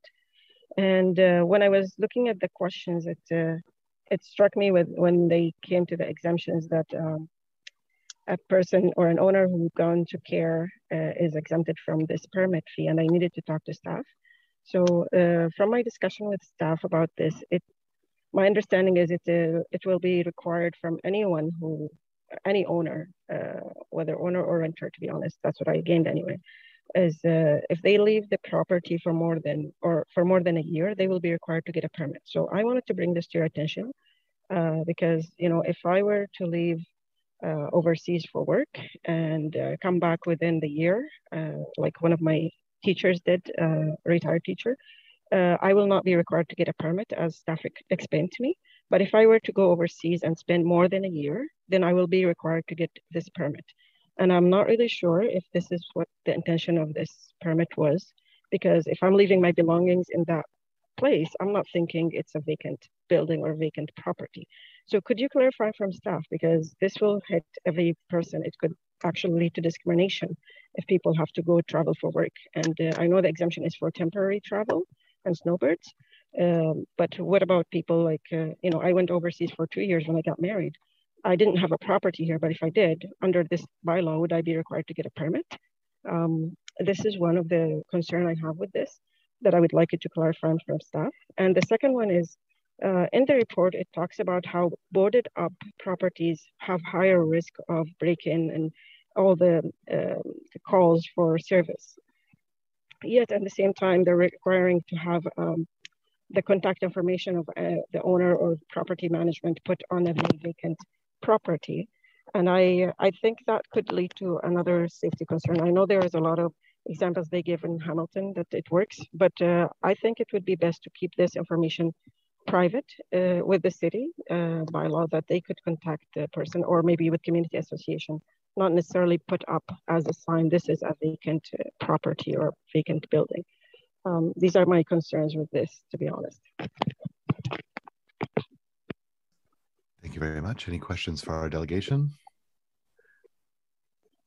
Seeing none, we'll move on to questions to staff. Please go ahead and raise your hand digitally, or press *9 if you're joining us from from the phone, and we'll move to questions for staff. Thank you so much. Wonderful. Matthew Fleury, you're up. Thank you, Chair, and thank you, staff. Thank you, Valerie, Jared, and the team for the review and the report. I think what we're hearing is probably a factor of COVID and Zoom calls here.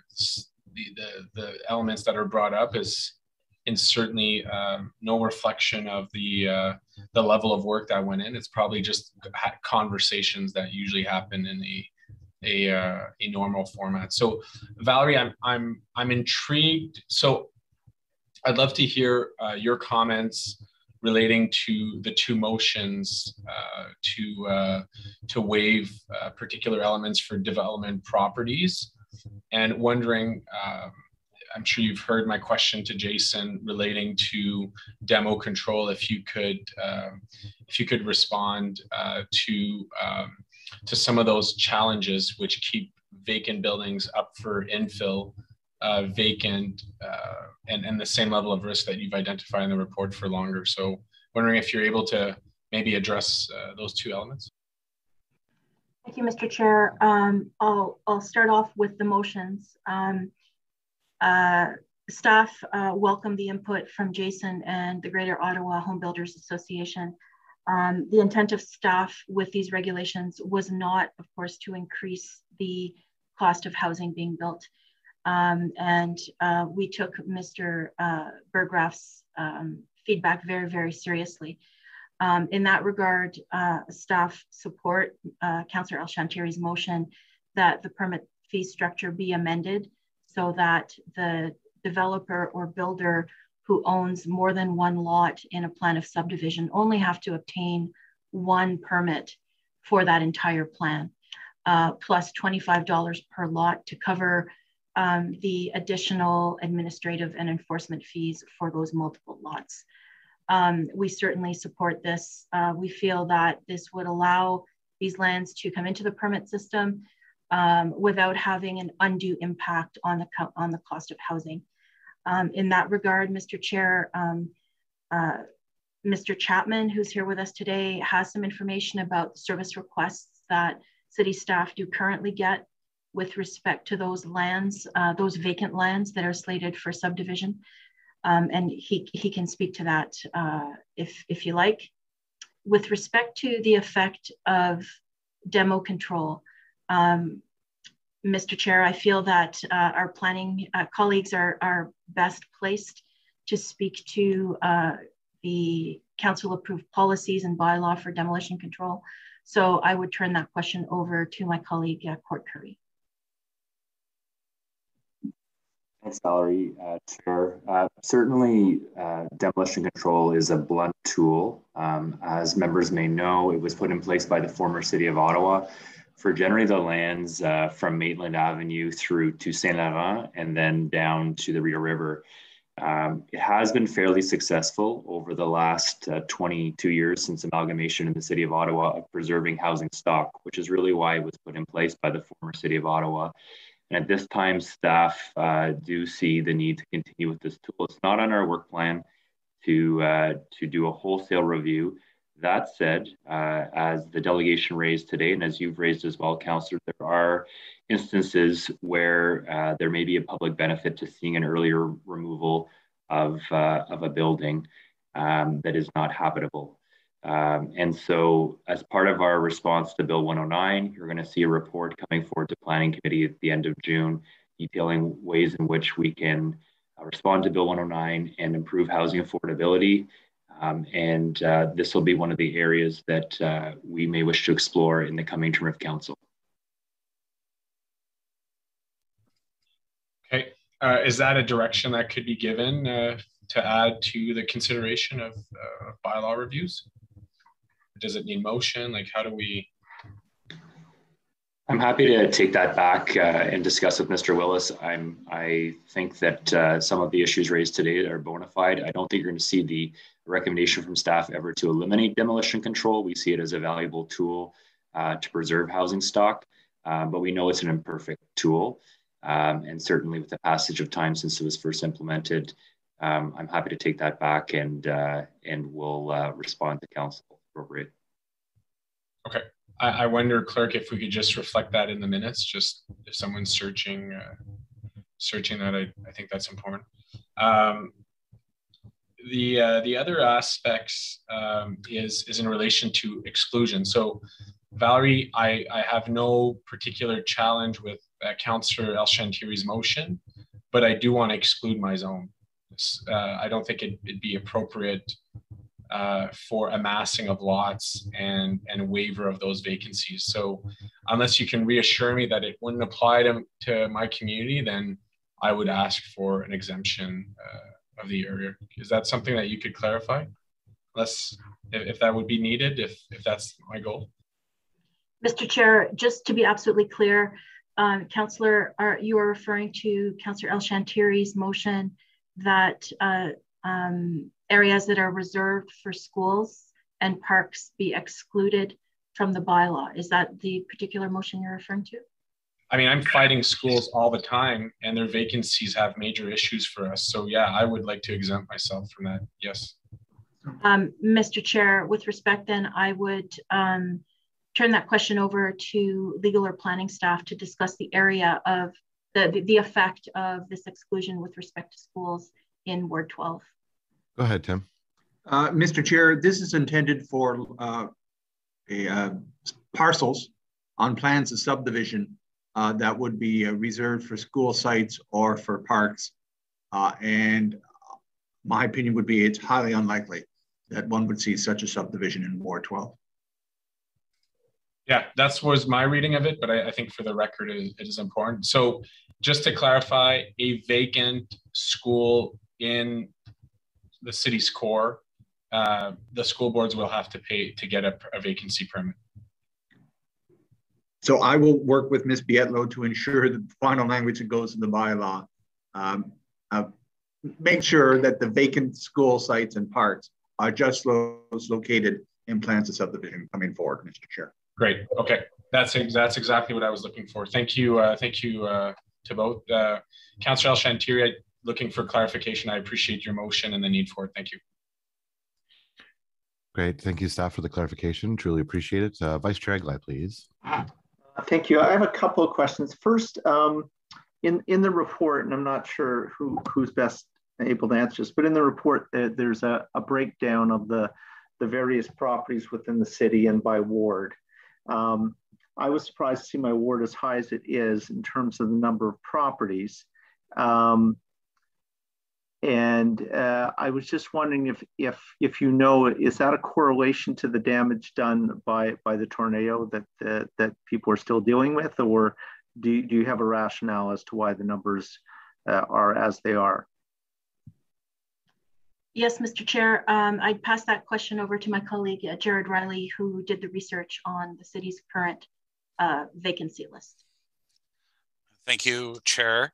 Yes, Councillor, I can confirm that there are a couple of properties on the list in your ward that were damaged by the tornado and continue to remain vacant.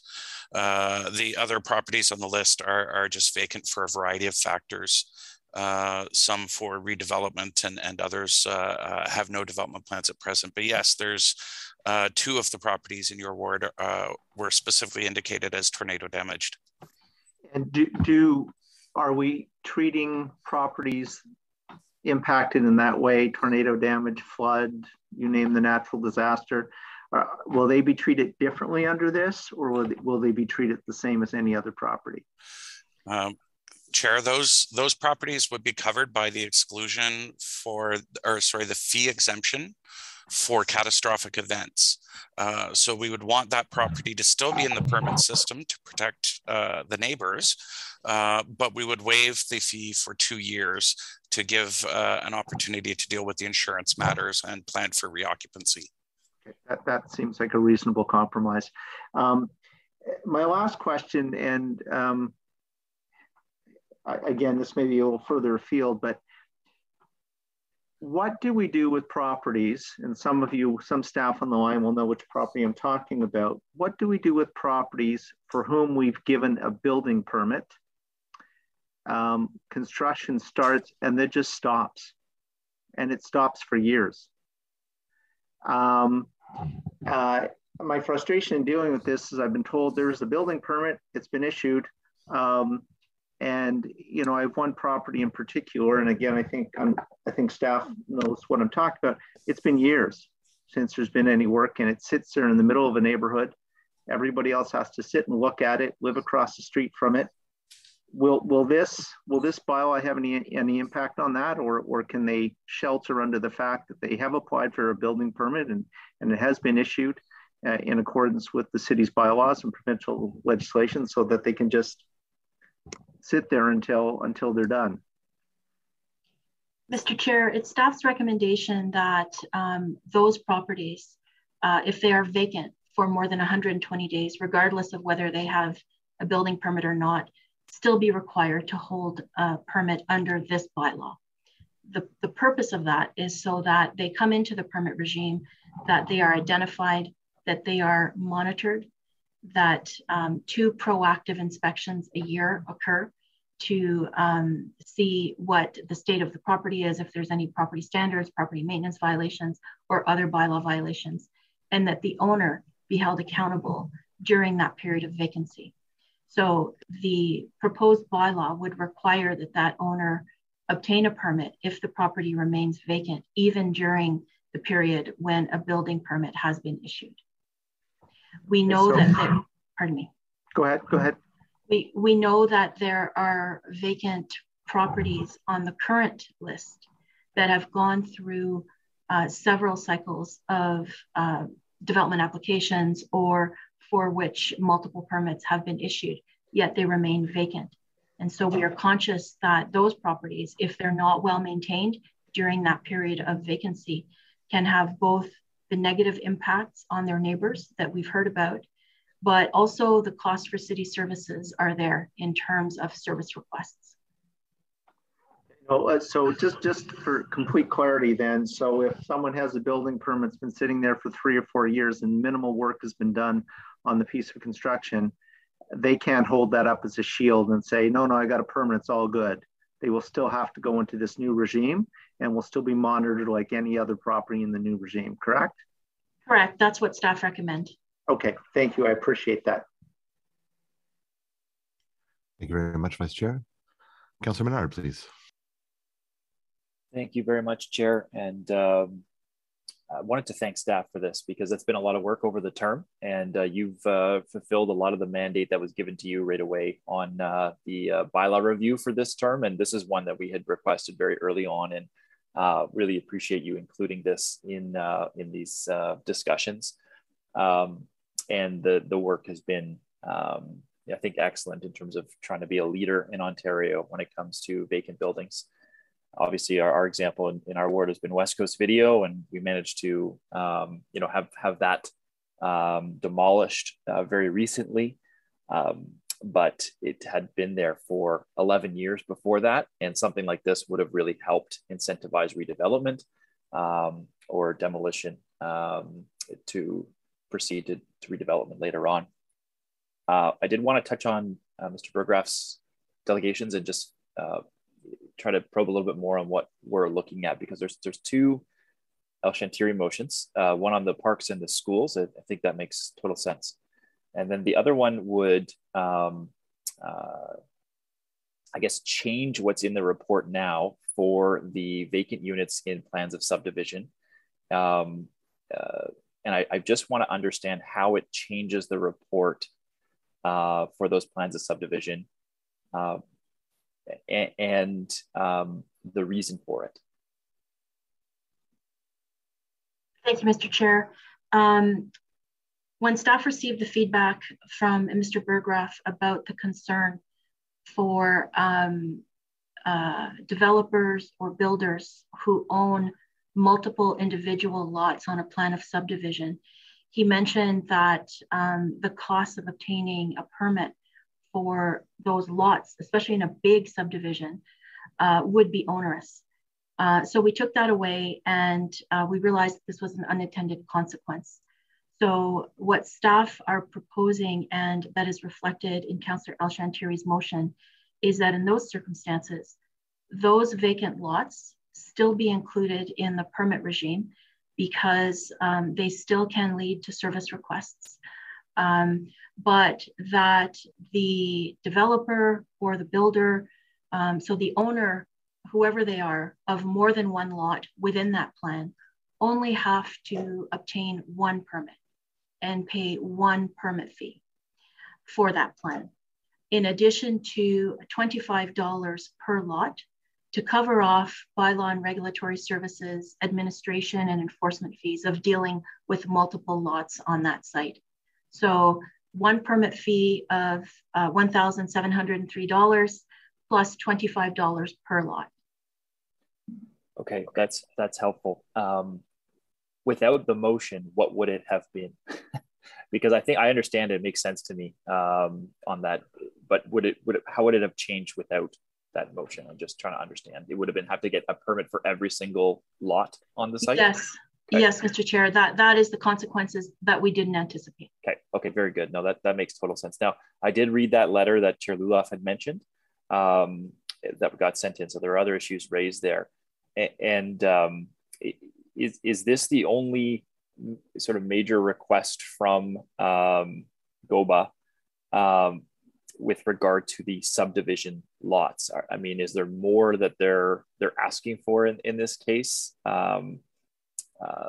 It was mentioned by Mr. Berggraf that other municipalities don't have, I think with the exception of Hamilton, the vacant lot designation within their vacant building bylaws. And so I just wanted to, if you could expand on that point, you know, I want to end up in a good place on this that kind of meets our needs in every single ward in the city. But on that point, I just wanted to further explore with you. Thank you, Mr. Chair. Other municipal regimes do address vacant lots where there have been demolitions on those lots or where there were previous buildings on those lots. They do not address vacant lands that are destined for subdivision development lands. Those are included in the recommended bylaw. There are instances where there are service requests for bylaw and regulatory service to attend those lands.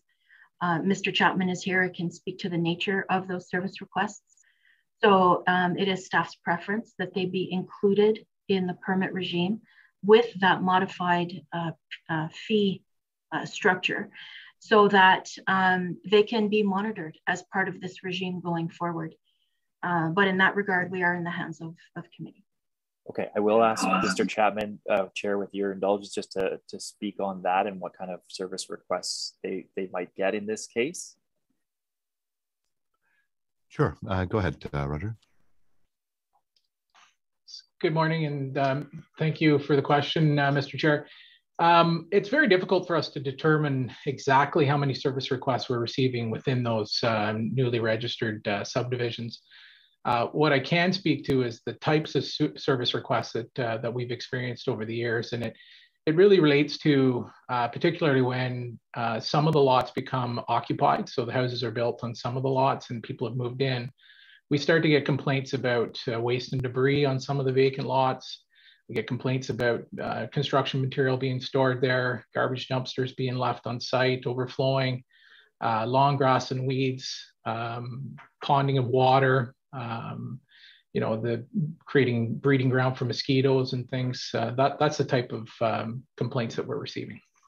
Okay, that's helpful. I mean, that was kind of what I was trying to raise in the delegation, because sometimes you're getting some build out, but then there's a number of other lots that are not built out. So there's some built, some not. And that happens all the time in subdivisions, right? So that's how it works. So I think I better understand this now, and you know, appreciate the staff clarification, and really, you know, excited to wholeheartedly support your work in this report, and just thank you again for all the efforts here. Thank you very much, Councillor Menard. Councillor Kavanaugh, please. Thank you very much. Yes, I appreciate all the hard work on this report. And I have to admit, I was pleasantly surprised when I thought it was about buildings at first. And then when I saw it was about properties, that was very helpful, I think, because there's properties that just sit there, and you just think right now, like with intensification, these could be put to good use, but you know, there's nothing to get things moving. So I appreciate all the hard work. I realize that the majority of the action here is in the core, in the downtown and central urban areas. So it's pretty clear. I've got some in my area, and every one of them, there's only 7 that you've listed. Seems like there's more, but they of course drive everybody crazy. And some of them are very complicated. So I appreciate that. And I'm actually sympathetic to GOBA in terms of what they've raised. And I appreciate that that will be worked out because it's clear that this is intended for those nuisances of abandoned buildings and properties in the central core primarily, but we have to keep an eye on it. And but I think it was worth raising the concerns about subdivisions. And being a former trustee, I know how long a school lot can sit there before you get the funding. You know, it takes a long time, and you have to have those lots ready for when the funding comes in. So they would be sitting a long time. So I'm glad that there's some clarification on that. My question is, in terms of a lot that, okay, it's the bylaws come in, and the lot is going to be fine because it's sitting there empty, and it's, you know, it's owned by, in some cases, I can think of a couple of examples. It's owned by a corporation, and maybe they don't, you know, they're just paying the fines and nothing's moving.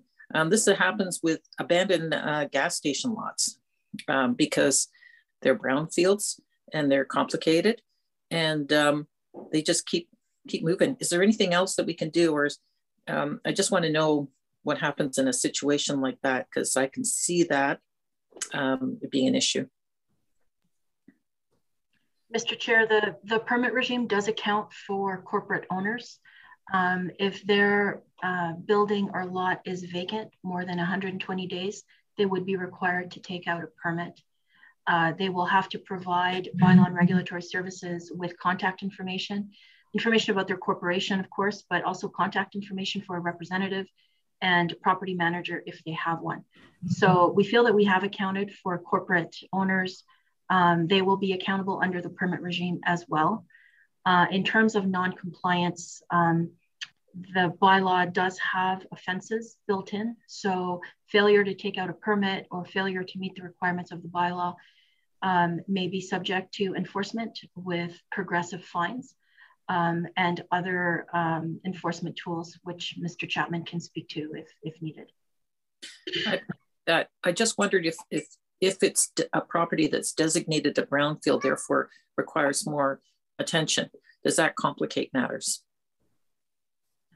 Not from the permit perspective. What we're proposing is not to interfere with other planning policies that deal with brownfields, but that brownfield owner, if the building remains, or pardon me, the lot remains vacant after 120 days, they would be required to get a permit so that that lot can be monitored under the proposed permit regime.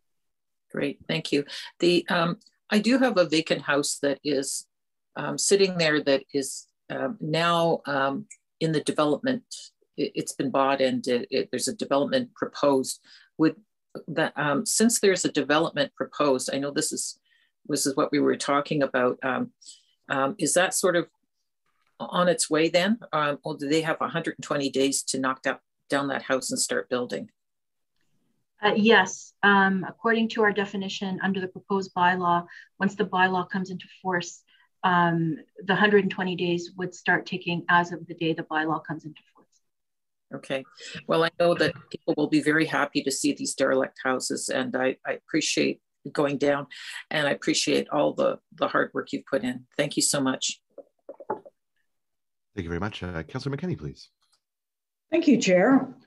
I also want to thank staff.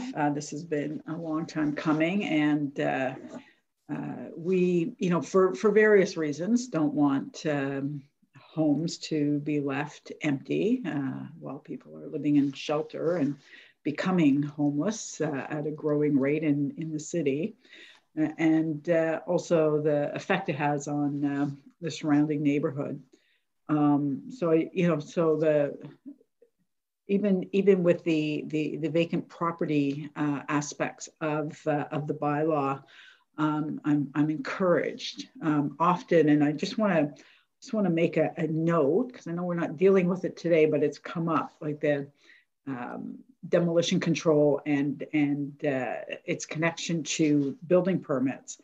And I can understand, because I would rather not have a derelict building. I would rather have a temporary use like a community garden or park space.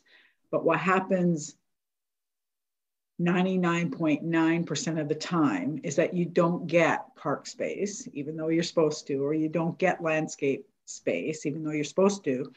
We get parking lots. We get parking lots, especially in the downtown, because parking lots are worth much more money than buildings are. We're actually going to have an application in front of us for one on Nepean Street, where we're going to be asked to take down affordable housing for a parking lot coming up. So I just wonder, from staff's perspective, I noted, like on page 12, that the bylaw, the property standards part of the bylaw, is anticipated to, it says, reduce stormwater runoff, soil erosion, pooling water by requiring vacant properties where they've been demolished to be graded with more permeable materials. So will you have, with this bylaw and the required FTEs, will you have the enough resources in place to ensure, because it's just not happened to date. The owners of these lots just set up parking lots, and then they're impossible to remove. You can go after them, but once they're established, we cannot get rid of them. So will this give you what you need for bylaw to go in and ensure that parking lots are not established where buildings have come down, or where they are down, or where we have vacant lots, that we're able to enforce the provision for no parking? Mr. Chair, happy to start off this answer and then turn it over to Roger Chapman from the enforcement perspective. The proposed vacant property bylaw would not apply to vacant lots that have been rezoned and that are being used for a use that is in compliance with zoning. So in other words, Councillor, legally approved parking lots or legally approved temporary uses would not require a permit under this bylaw. That being said, vacant lands that have illegal uses on them would be considered vacant up until the time that they're reoccupied or that they are used in accordance with the zoning bylaw. So that owner would require a permit under the proposed regime up until that time. In terms of enforcement of those illegal uses, I would turn that over to Roger Chapman. And just to clarify, I understand that if it's already got a legal use for parking, that it doesn't apply. But what happens time and time again is buildings come down. I can point to, if I had a Google map right now of Somerset Ward, I could show you dozens of examples where buildings have come down and they've just turned into parking lots. And I mean, Roger can confirm they're almost impossible to get rid of. And they just become non-conforming is what happens. So I'm just looking for that additional enforcement in addition to the permit fee, that we can be on top of the owners of these lots to ensure that they don't get turned into parking lots, because they're worth so much money as a parking lot. You can imagine, it's like making money. Yeah, so thank you, Mr. Chair. So in cases where, I mean, the permit is still applicable here, because these are still vacant lots following the demolition of the property. Keeping in mind that we do have, we are getting two, or the recommendation is to get two dedicated resources to be able to enforce provisions of this bylaw. So there will be regular monitoring of these vacant properties. So that will certainly help with, taking timely and effective enforcement on those illegal uses. Okay, so that was my other question is, for monitoring empty lots where a building has just come down, or where they don't have parking as a legal use. Also to have the owner or somebody on behalf of the owner attend to a vacant building every 2 weeks. How are we going to ensure that this is occurring? Mr. Chair, so those checks will be done, based on previous activity. So let's be honest here. I think will be 2 inspections per property per year is what our mandate is. But these problematic properties that we're all speaking of, they'll have a lot more attention. And these requirements and provisions of the bylaw for biweekly inspections, and also logging the information. So they need to take photos. They need to log the time that they were there and any remedial work that's occurred. Those logs, we can request that information. So we'll be monitoring that. If we show up on the property and see that there's obvious violations, we'll be asking for those logs and verifying that information to ensure that those inspections by the property owner are occurring. Okay. And sorry, just one last question. I love the idea, obviously, of having contact information on buildings. I do believe that it will reduce the issues that neighbors see.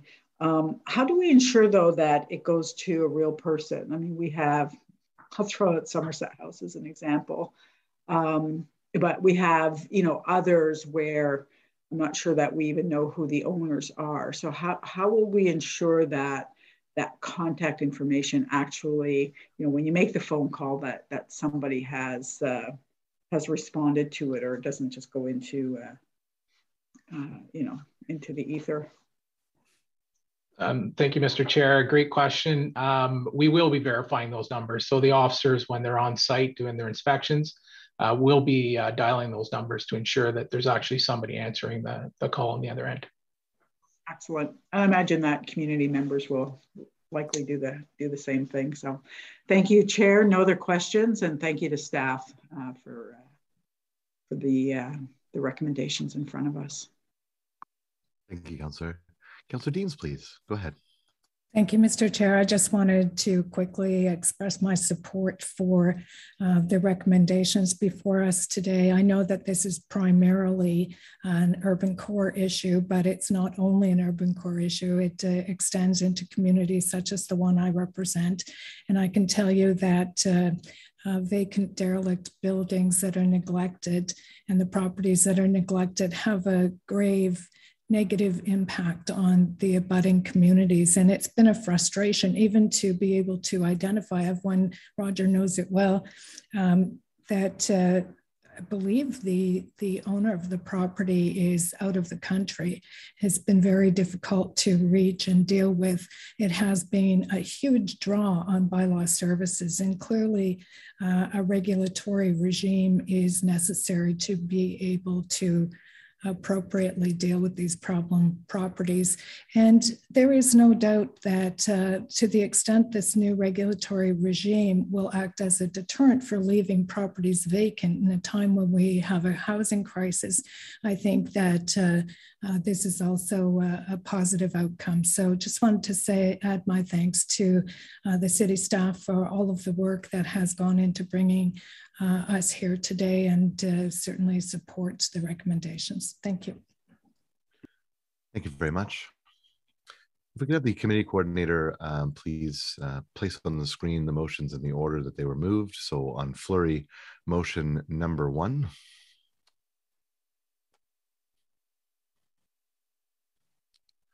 Is this motion carried? Carried. Carried. Carried. Flurry motion number 2. Carried. Carried. Carried. Wonderful. Look how organized Joey is today. This is wonderful. On the third motion. What happened to number 3 in that list? It's 1, 2, 4. Oh, can we go back to the other one? Was it this one? 1, 2, 4. Is there a subsection? I think it's subsection 4, adding to section 18 of the proposed bylaw. Okay. No, it does look a little off. No, good flag there, Councillor. on the third motion, moved by Councillor El Shantiri. Is this motion carried? Carried. Carried. Wonderful. On the fourth motion, moved by Councillor El Shantiri. Is this motion carried? Carried. Carried. Carried. Wonderful. On the report as amended, carried? Carried. Carried. I'd just like to say thank you to staff, Mr. Chair, for helping with those motions and get where we are, and to my colleagues as well. It's great to see all of us put together for this bylaw, and staff to be commended for reaching out to all of us. Thank you. Thank you, Councillor. Agreed. Item number 2, for which we have delegations as well, and it's been we have no presentation planned on this item. However, we do have delegations. This is the vehicle for hire bylaw, the amendment to insurance requirements and taxi industry request for taxi cab tariff, the meter rate adjustment.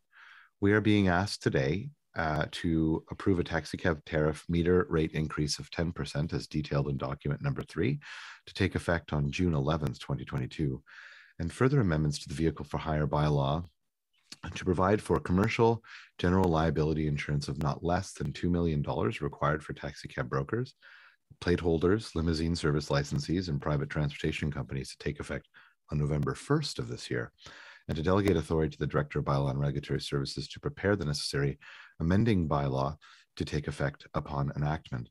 I would like to give Roger Chapman an opportunity to say a few words if he wishes before we move on to our delegations. Would you like to take that opportunity, Mr. Chapman, or would you like to move on to our delegations? Thank you, Mr. Chair. Yeah, sure. I think it's important to mention that the request did come from the taxi industry and the taxi union, and we have followed the prescribed provisions of the bylaw, which outline the process for seeking the approval of the taxi meter rate. So it's just speaking to the taxi cost index. So we've worked that formula, and we've determined that there is a tolerance for the 10% increase. So that's what staff is recommending today, and that's what was requested by the industry.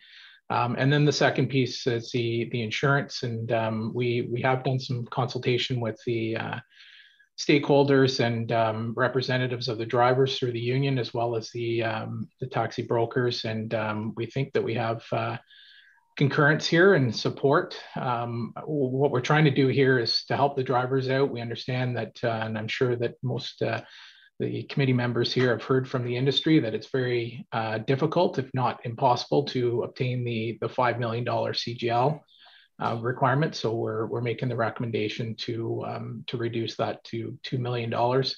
Part of the review that we did was, checking with other municipalities, not only across Ontario, but across Canada.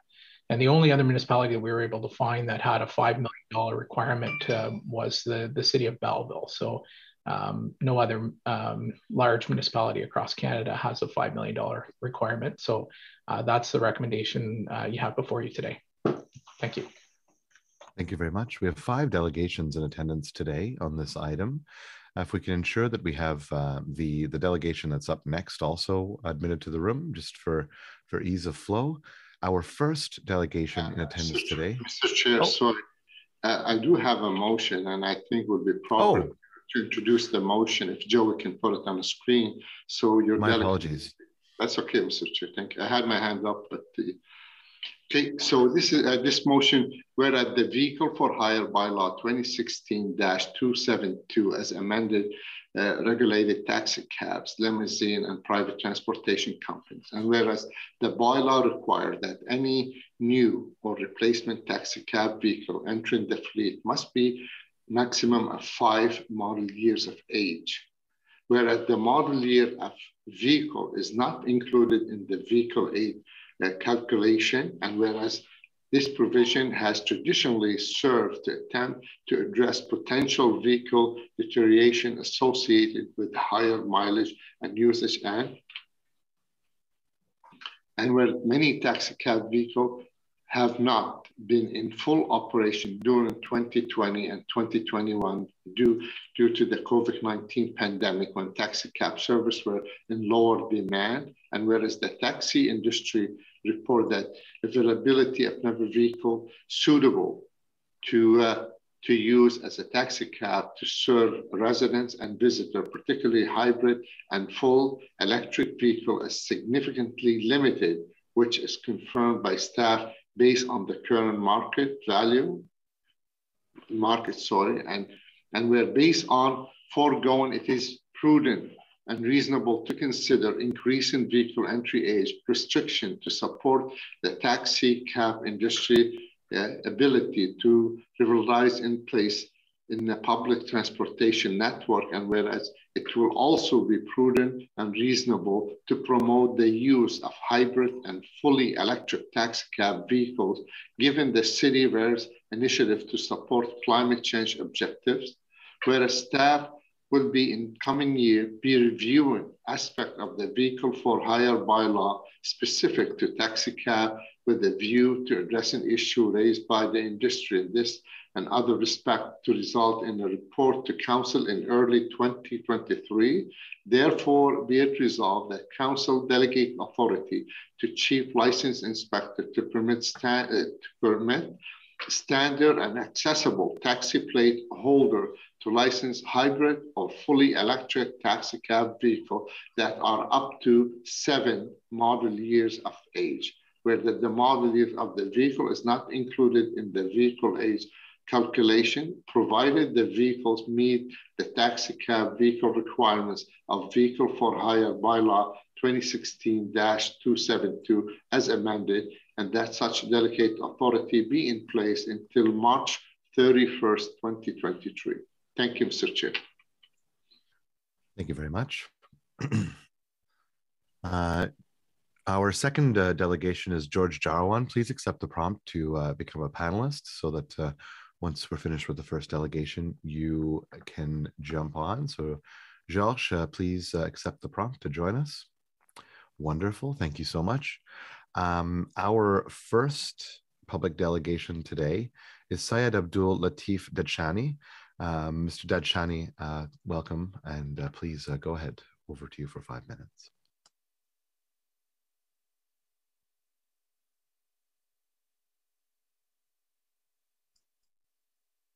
Do we have Mr. Dadshani with us?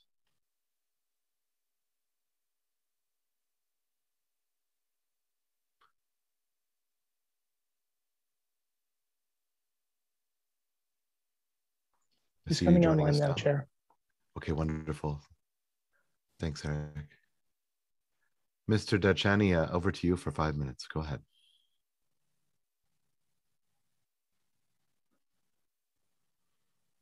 I can see you here, sir. You'll need to unmute yourself.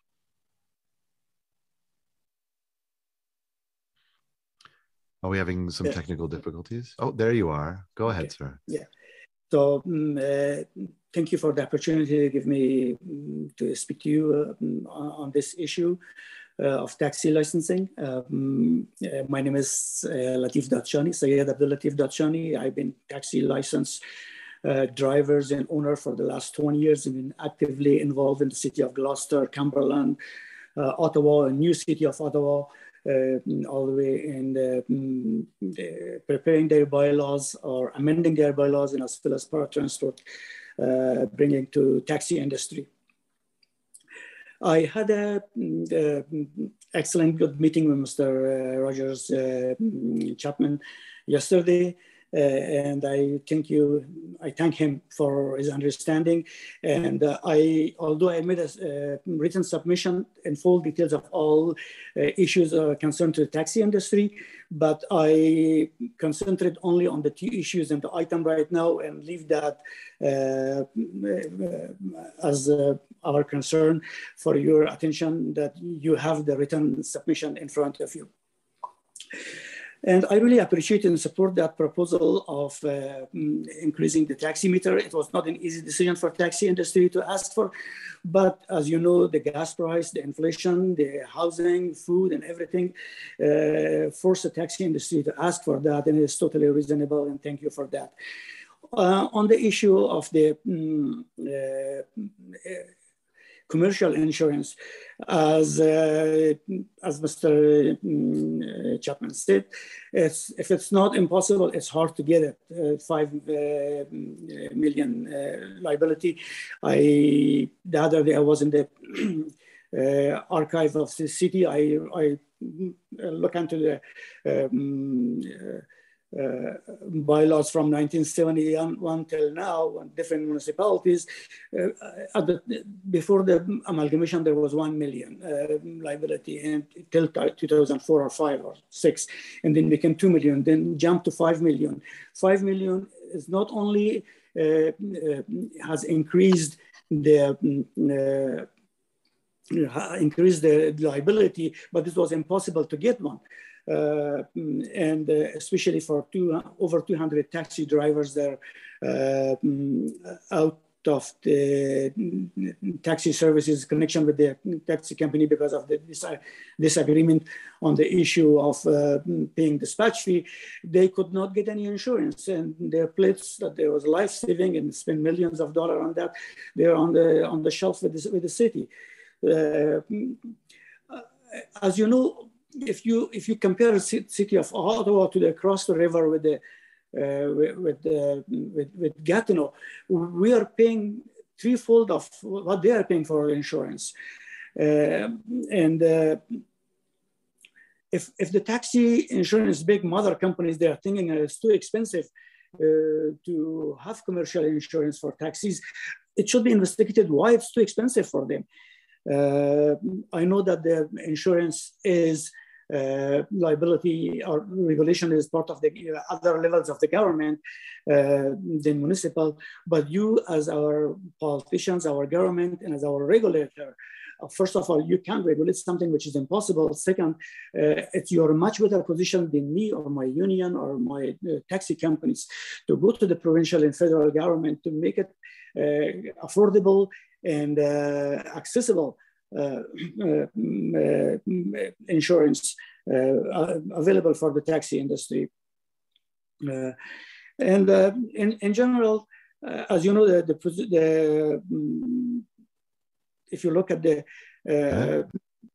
bylaw of the city of Gloucester and licensing department, in 2014, there were 2,700 taxi driver licenses.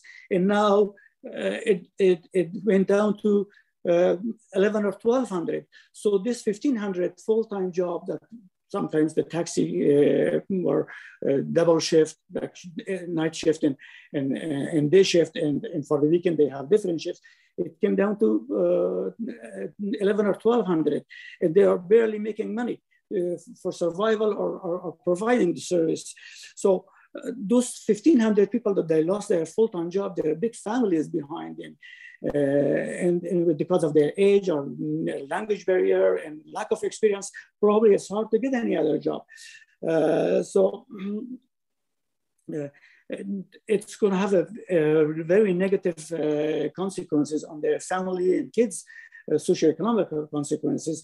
So overall, of the taxi industry bylaw is needed much, as Mr. Chair, you mentioned in the opening, and also Mr. Chapman said that, but I think you said that it's end of the term, you want to leave it for early next year. I totally understand that, but it's also an election year, and the people that don't want to run, they don't want to have a stamp in there. And then also people who want to run, they don't want to get into affecting their electability. But anyways, it is affecting the life of taxi industry as a whole, companies and brokers and plate holders and drivers, and also as well as consumers in the city of Ottawa, 1 million people of Ottawa and any visitors coming to this city. I really urge you to look into my written submission that I'm not going to mention it in details right now, but in summary, I put points that these are supposed to be taken care. And I really appreciate your time and effort and your care. Thank you very much. And I finished my. Thank you very much. Councillor Meehan, please. Thank you, Chair. Just one question for the delegation. Sir, my understanding is that there's not a big difference in the premium for $2 million versus $5 million liability. You seem to be saying the opposite to that. Can you give me an idea how much $2 million in coverage would give you or would cost you in comparison to $5 million? Well, I believe since the increase of the premium, the increase of the liability, the insurance jumped $300-400 premium on the taxi drivers, and more than that, its availability is a problem. I mean, you know that there are almost 200 taxi drivers. Because of any kind of dispute with the taxi companies in the union, because at the time of pandemic they are out of the company, and when they were approaching big brokers for insurance, nobody wants to give them insurance, and it has become so expensive. And I mean, it has to be dealt with. That anything put in the bylaw, it should be available and it should be reasonable. So you say $300 to $400 for a year or a month? $300 or $400 a month. That's the change in the premium. I think we are. If we're not, correct me if I'm wrong. I thought we were going to remove the provision that you must have $5 billion. That you can now have less liability. Is that? Do I have that correct? Is staff there? Well, it was not less than 5 million was the last bylaw in 2014 was in effect. And now they're proposing less than not less than 2 million. So yeah, it should be that is existing. That's the limit, not less than 5 million. Yeah. Well, so $2 million is fine. You can live with that. That's okay. It's much better than 5 million. Yes, but more than that, I really like the city as our representative, as a licensee that you require us to provide this kind of insurance. Deal with your provincial and federal counterpart for accessibility and fairness and availability of the insurance. My understanding is that most drivers prefer to have I'm not sure if every taxi driver has the challenge of getting the 5 million liability, but most of them like to carry that because if you're sued, it's often for more than $2 million. Is that, would you dispute that? Because this is what I've been told. Well, how many cases we have of sued that they went to 5 million? I mean, and as Mr. Chapman said that except Bylaw for the whole country, nobody's having that. I mean, nobody's in trouble there, then why should we be in trouble? And we are not more busier than Montreal or Toronto. Okay. Okay. Okay, I'll leave it there. Thank you, sir. Thank you very much. Thank you very much. Do we have any further questions for this delegation? Seeing none, thank you, Mr. Channing, for joining us today. Up next, we have George Jarawan for 5 minutes. George, over to you, sir. Good morning to all. My name is George Jarawan. I have been working under Coventry Connections, Blue Line Taxi and Paratranspo since 1988. First, on behalf of 120 taxi plate owners I would like to express our frustration that we are feeling at the unjust treatment practiced against us by Coventry Connections and the union, for which we have been affiliated for many years. While in a state of emergency, the Premier said that all court orders, contract, and collective agreement be put on hold. And the Premier repeated again to all companies not to use the COVID-19 against any employees, or they will have to deal with them. The Prime Minister also stated on March 13, 2020, that nobody will lose their job. Our local union, Uniform, went ahead and signed the collective agreement without our consent.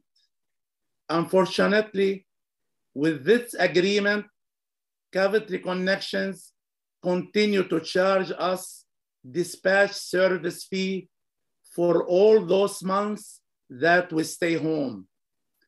That is truly unfair to pay for a service that we did not receive during the emergency pandemic time. Coventry Connections terminated our plates with the company after 31 March 2021. We went to the labor board. We told us that we had a union and that they could not help us with this issue. And when we went back to the union, they told us we were no longer a union member due to the fact that we had not paid the taxi stand rent fee and our union fee. Therefore, you are not a union member, so we cannot help you. As a group of taxi and accessible plate owners, we plan to establish our own taxi company to free our service from the monopoly and exploitation of Coventry Connections. Following this step, we hire a lawyer to establish our company. Our lawyer contacted Bear McGregor, the Coventry Broker Insurance, to obtain a quote. But unfortunately, they refused to offer us insurance. Although we have been affiliated with the same insurance while we were at Coventry Connection, and they have all our files. The company shut all doors for the driver and left us with nowhere to get our job back. Therefore, this is why I stand before you today to overcome a huge obstacle for us driver, the monopolistic insurance practice, which forces a $7 million commercial liability clause. We can overcome this hurdle without assistance from the council. As you know, in September of 2021, many government benefits has been stopped, and where 90% of drivers stood with no income whatsoever up to date.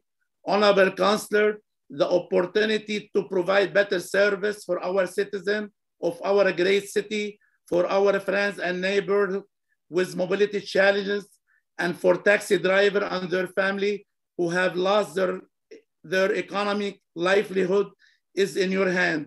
This is your chance to put your words in action. Please give us a fair chance to regain our economy livelihood, which we lost because of a pandemic that was beyond everyone's control. Please cast your vote for a fair and equitable system for insurance. Thank you very much for your attention to this sensitive matter. With 5 minutes to spare, George, well done, sir. Eli, please go ahead, sir. Thank you very much, Mr. Chair, and thank you, George, for your presentation. George, you know, city council or city government, we can't tell either the union or the owner of Coventry how to run their business. All what's on the front of us today, George, and hear me out, what's staff and union and councillor, we work together with staff and Mr. Chapman, he's gonna, introduce the, lowering the insurance from 5 million to 2 million. Is that something you would like to see? And this is something what we can do as a committee and recommend to council for approval. Is that what would you like to see? Reducing the insurance? Of course, to reduce from 7 million to 2 million. That's what everybody asking for. Okay, my other question to you is, would you be also happy to see increase to the meter? It's been recommended by Mr. Chapman, and we work also with the union and my colleague to get to that point. Are you in agreement with that? Because those are the things we can do. I can't control what others do. I am completely agree. Okay, thank you. That's my question. Thank you, George. Thank you. I have a feeling that Eli scooped Tim a little bit on some of the questions. Tim, please go ahead, sir. 100%. Dad and I have been working very close together on this. We feel we're very tight with this community. And I want to thank Roger as well, and I'll get to that in the staff wrap up, for listening. George, I know it's been a very difficult couple of years for you. And based on your submission today, this 2 million versus 5 million is a major game changer for industry, where it will free up and actually probably create even better competition, where it's not all under the umbrella of one individual. Would that be a fair assessment? Yes. Okay. Yes. So on that note, I just want to express my sincere thanks to you, George. I know it's been a very tough couple of years. I know you personally and your lovely family, and it's been really difficult, and hopefully this will help correct some of the things. My colleagues and myself, I'm already seeing a lot of nodding heads, or I think this is going to pass, and hopefully that will make things better. Thank you so much. Any chance I can talk another 1 minute? No. Do you have a question? Do you have a question, Tim? Okay, thank you so much. Okay, great. Thank you so much, George. Thank you. Any further questions for Mr. Yarwan? Seeing none. Moving on to Tony Hajar. Tony, no stranger to this committee either. Very good to see you again today. Please go ahead for 1 minute, sir. 5 minutes, sorry. Good morning. Can you hear me? We can, sir. Oh, sorry. Thank you. Okay, I'm sorry to be here today because of all these issues, but I'm just hoping to be able to point out to council about some of the bylaws that are preventing all of us, all the people who lost their jobs during the pandemic, from coming back to taxi. And one of the bylaws, especially, no new drivers are coming into taxi because of some of the bylaws. So I'm hoping to be able to convince you to know some of these bylaws that I know council can do about now. I know George Erawan and the previous delegate was talking about the insurance.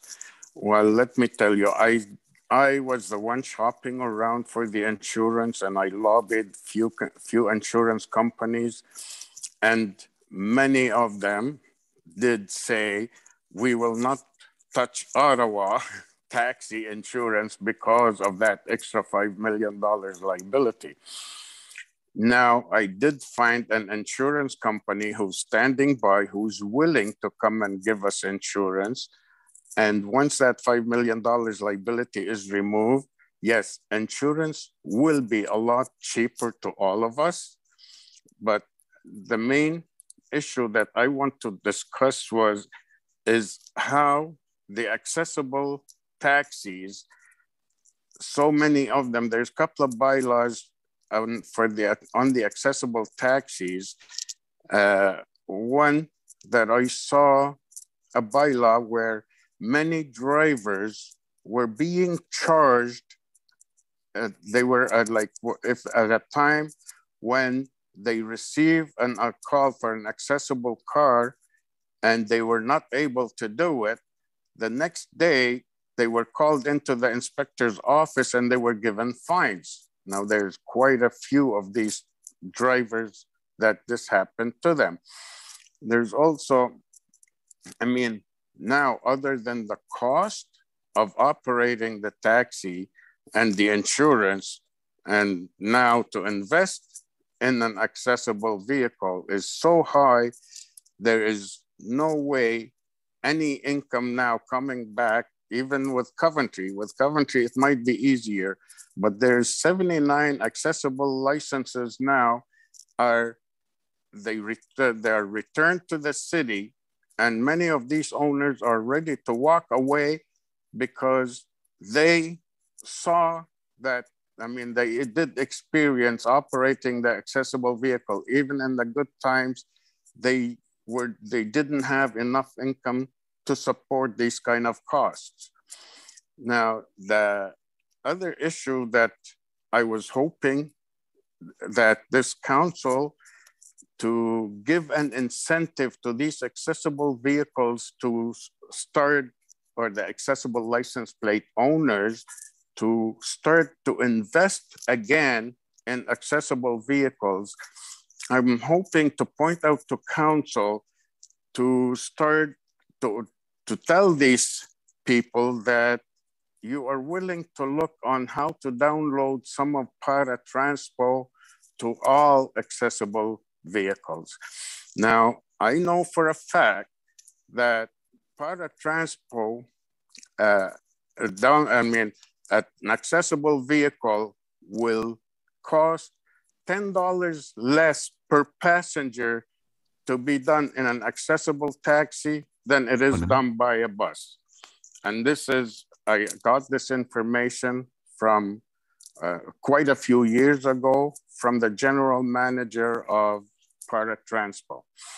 Now, if you let these accessible plate owners that there is a chance that they can invest in a taxi, accessible taxi again, that there is a chance that they can build up their work to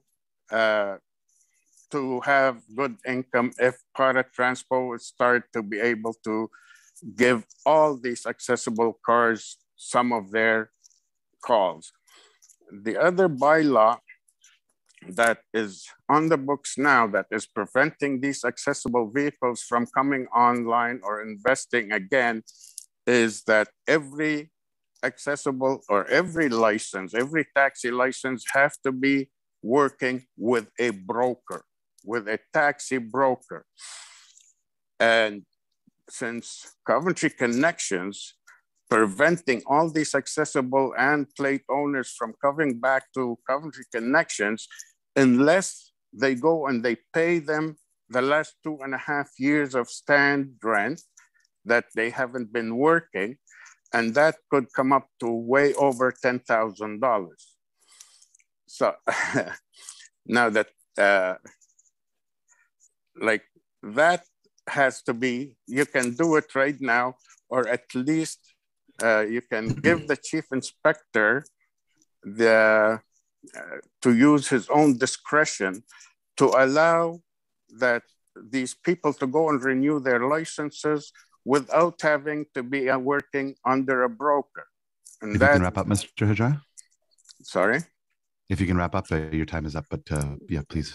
Well, I'm just hoping that council would look at these bylaws that is preventing all plate owners and new drivers from coming into this, into taxi. And the unfortunate thing is all these plate owners are seniors. They're way over 65 and they are all ready to leave. And if they leave, there is nobody to replace them. That is the number one issue that we need to look at. No one to replace all these drivers. They're all over 65 and 70 that came back just to try and salvage something from their investment. So please let them know you will look at it. Thank you, Mr. Jar. We'll be able to expand on some of this, I think, in the question and answer period here. Up first, asking you questions is Councillor Brockington. Please go ahead. Thank you, Chair. Good morning to Mr. Hajar. It's good to hear from you again. It certainly has been a trying time for the industry over many, many years, not just limited to COVID. As my colleague, Councillor El-Shantiri, stated, we're today focused on two main things. One is the meter rate and the other is the insurance, but you have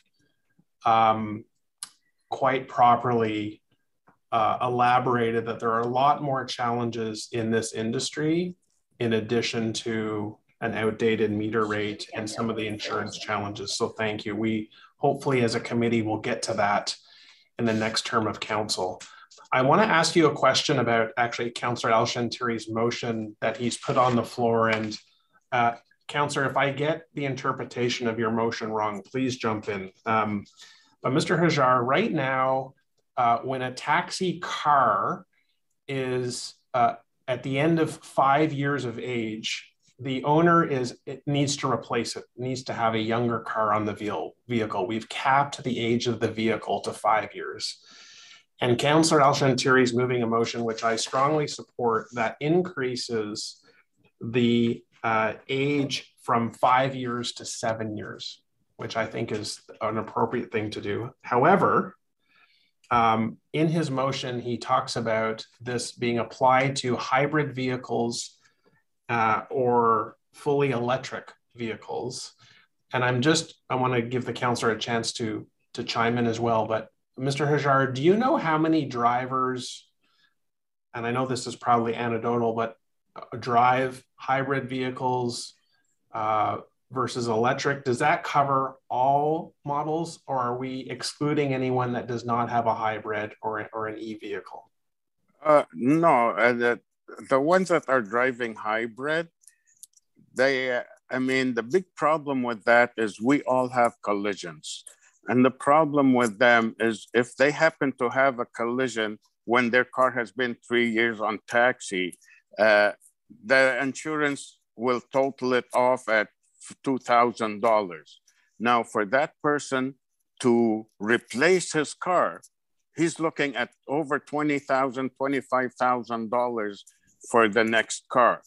So what I was hoping is you remove that age limit to go online, period. That way we'll also give the gas-driven cars where also in a collision, if a car is 7 or 8 years old, that's been on taxi for 3 years, again, the insurance totals it at $1,500. Pay him $1,500. Now, for that guy to replace his car, again, he's looking at $25,000. But I'm also hoping to remove that 5-year limit or any limit at entry level, so to give us a chance for new drivers to come in. For any driver to come in now who wants, because there's so many plates that are sitting there and the owners of these plates are trying to give them away and nobody wants to take them because of the expense of to come in and drive a taxi. So if a guy happens to have an 8-year-old car with 60,000 kilometers on it, it's much safer than going to have to buy a 5-year-old car, and to get it cheaper, you gotta buy it with like 200,000 kilometers on it to try and get it cheaper. So I'm just hoping remove that age limit to go online, period, and give us a chance to compete against Uber and Uber service. Okay, I understand your point of view. Going from 5 years to 7 is better for the industry, right? It gives guys an extra 2 years to keep their car on the road. What I'm trying to understand is, in addition to the hybrid and electric cars, how many cars in service now are not those, just gas powered? Are we excluding a number of drivers from this motion? In a way, yes, because the hybrid, my rough estimate could be about 20% of the fleet that are operating now are hybrid. So, and our biggest cost right now is the non-hybrid cars and the replacement of these cars. That is one of a major costs to keep running a taxi. Okay, I'll leave it there for now. I see other questions, but thank you very much, Mr. Hajar. It's good to hear from you again. Thank you. Okay. Councillor Shantiri. Thank you, Mr. Chair. And I think my colleague stole all the question I was going to ask. But, nevertheless, I want to say thank you to Tony for also working with our staff and Mr. Chapman and the union to get where we are today. So thank you, Tony. And what Councillor Brockington has been asking about, I think I'm going to follow up with staff when we are during this, and we'll see. But keep in mind, in 2023 is going to be a full review to the taxi bylaw and age limit and other issues. So I believe this is a step in the right direction, and I hope you would agree. This is everything almost what we can do to help that industry, which is we all agree suffer quite a bit during the pandemic. So, but thank you, Tony, for coming out, and also thank you for your help and support to our staff. Thank you. Any further questions for this delegation? Seeing none, Mr. Hajar, always a pleasure to hear from you. Thank you so much for coming out today. Thank you too. Up next, we have Imad Hamoud for 5 minutes. Mr. Hamoud, over to you, sir.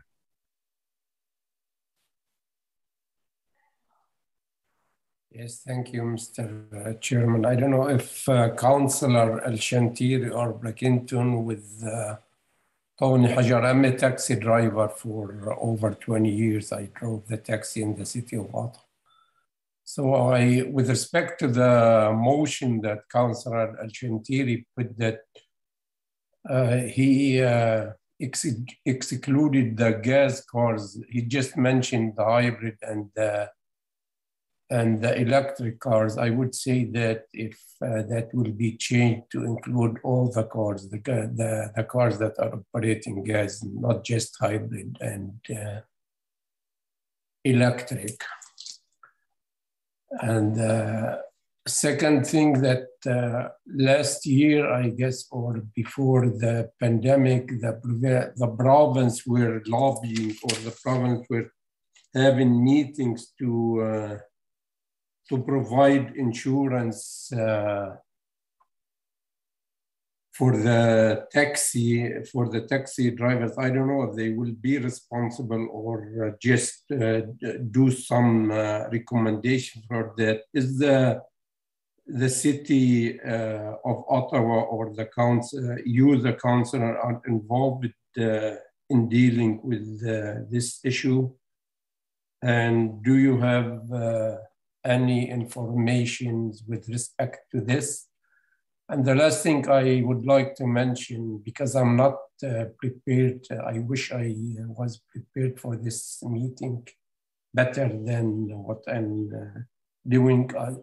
Last week there was election for the local union in Ottawa, and I asked some people who knows who are working. They said there are 600 drivers that are working. Maybe they operating on the same car, like one in the night, one in the day. So we have over 1,200 licenses in the city of Ottawa. So be aware that half of the plates are shelved, I don't know, with the city or Coventry, or like my plate is in my garage for almost 2 years now. Thank you very much.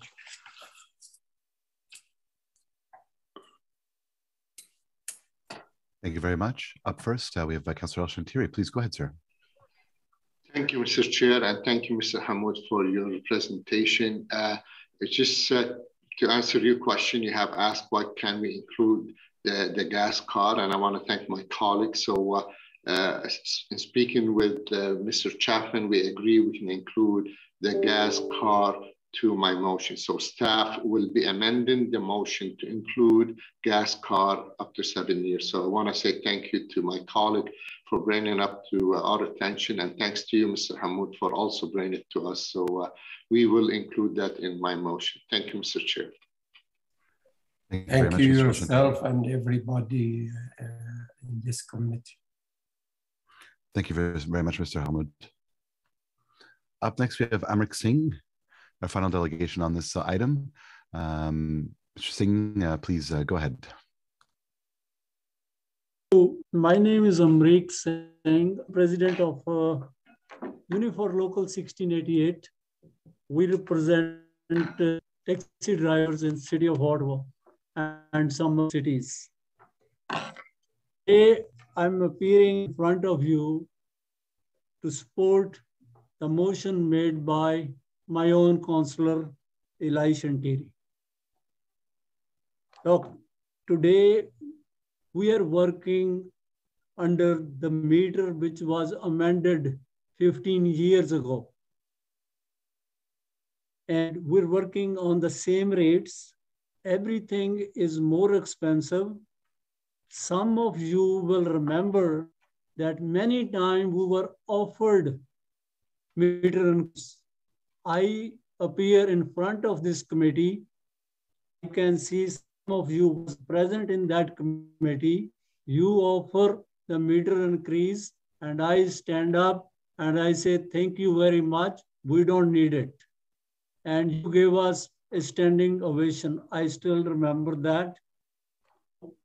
Today, we're asking for meter increase because now it's very, very, very difficult to operate a taxi cab. Whatever taxi driver make is gone to either company or gas companies or other companies. It's very difficult to make a living these days by driving a cab. Now, as I said, gas is more expensive, insurance is expensive, cars are more expensive. It's actually difficult to get a car, used car or car. To clarify on this, there was a question asked by Councillor Riley Brockington. Sir, what you are changing from 5 year to 7 year is the entry of the car into the system. If I want to change my car to today, 5 year, old car I can bring, but you are changing it to 7. And I support it again, just to clarify that actual of the car in Ottawa is years. So you can buy a new car and wait for years, or buy a 5-year-old car and drive for 4 years. But even today, what we are asking is under inflation, the meter increase.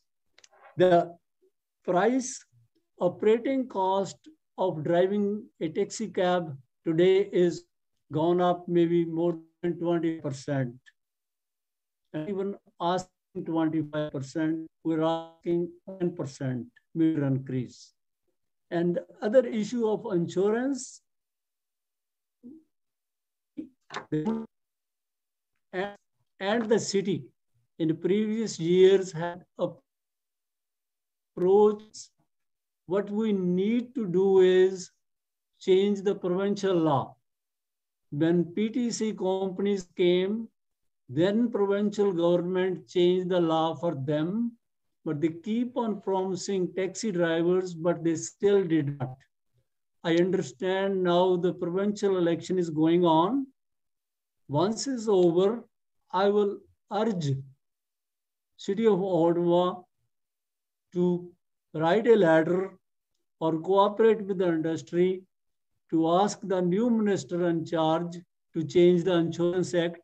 That will be a big, big relief to the taxi industry. But again, whatever you are doing today, we appreciate that and we support that.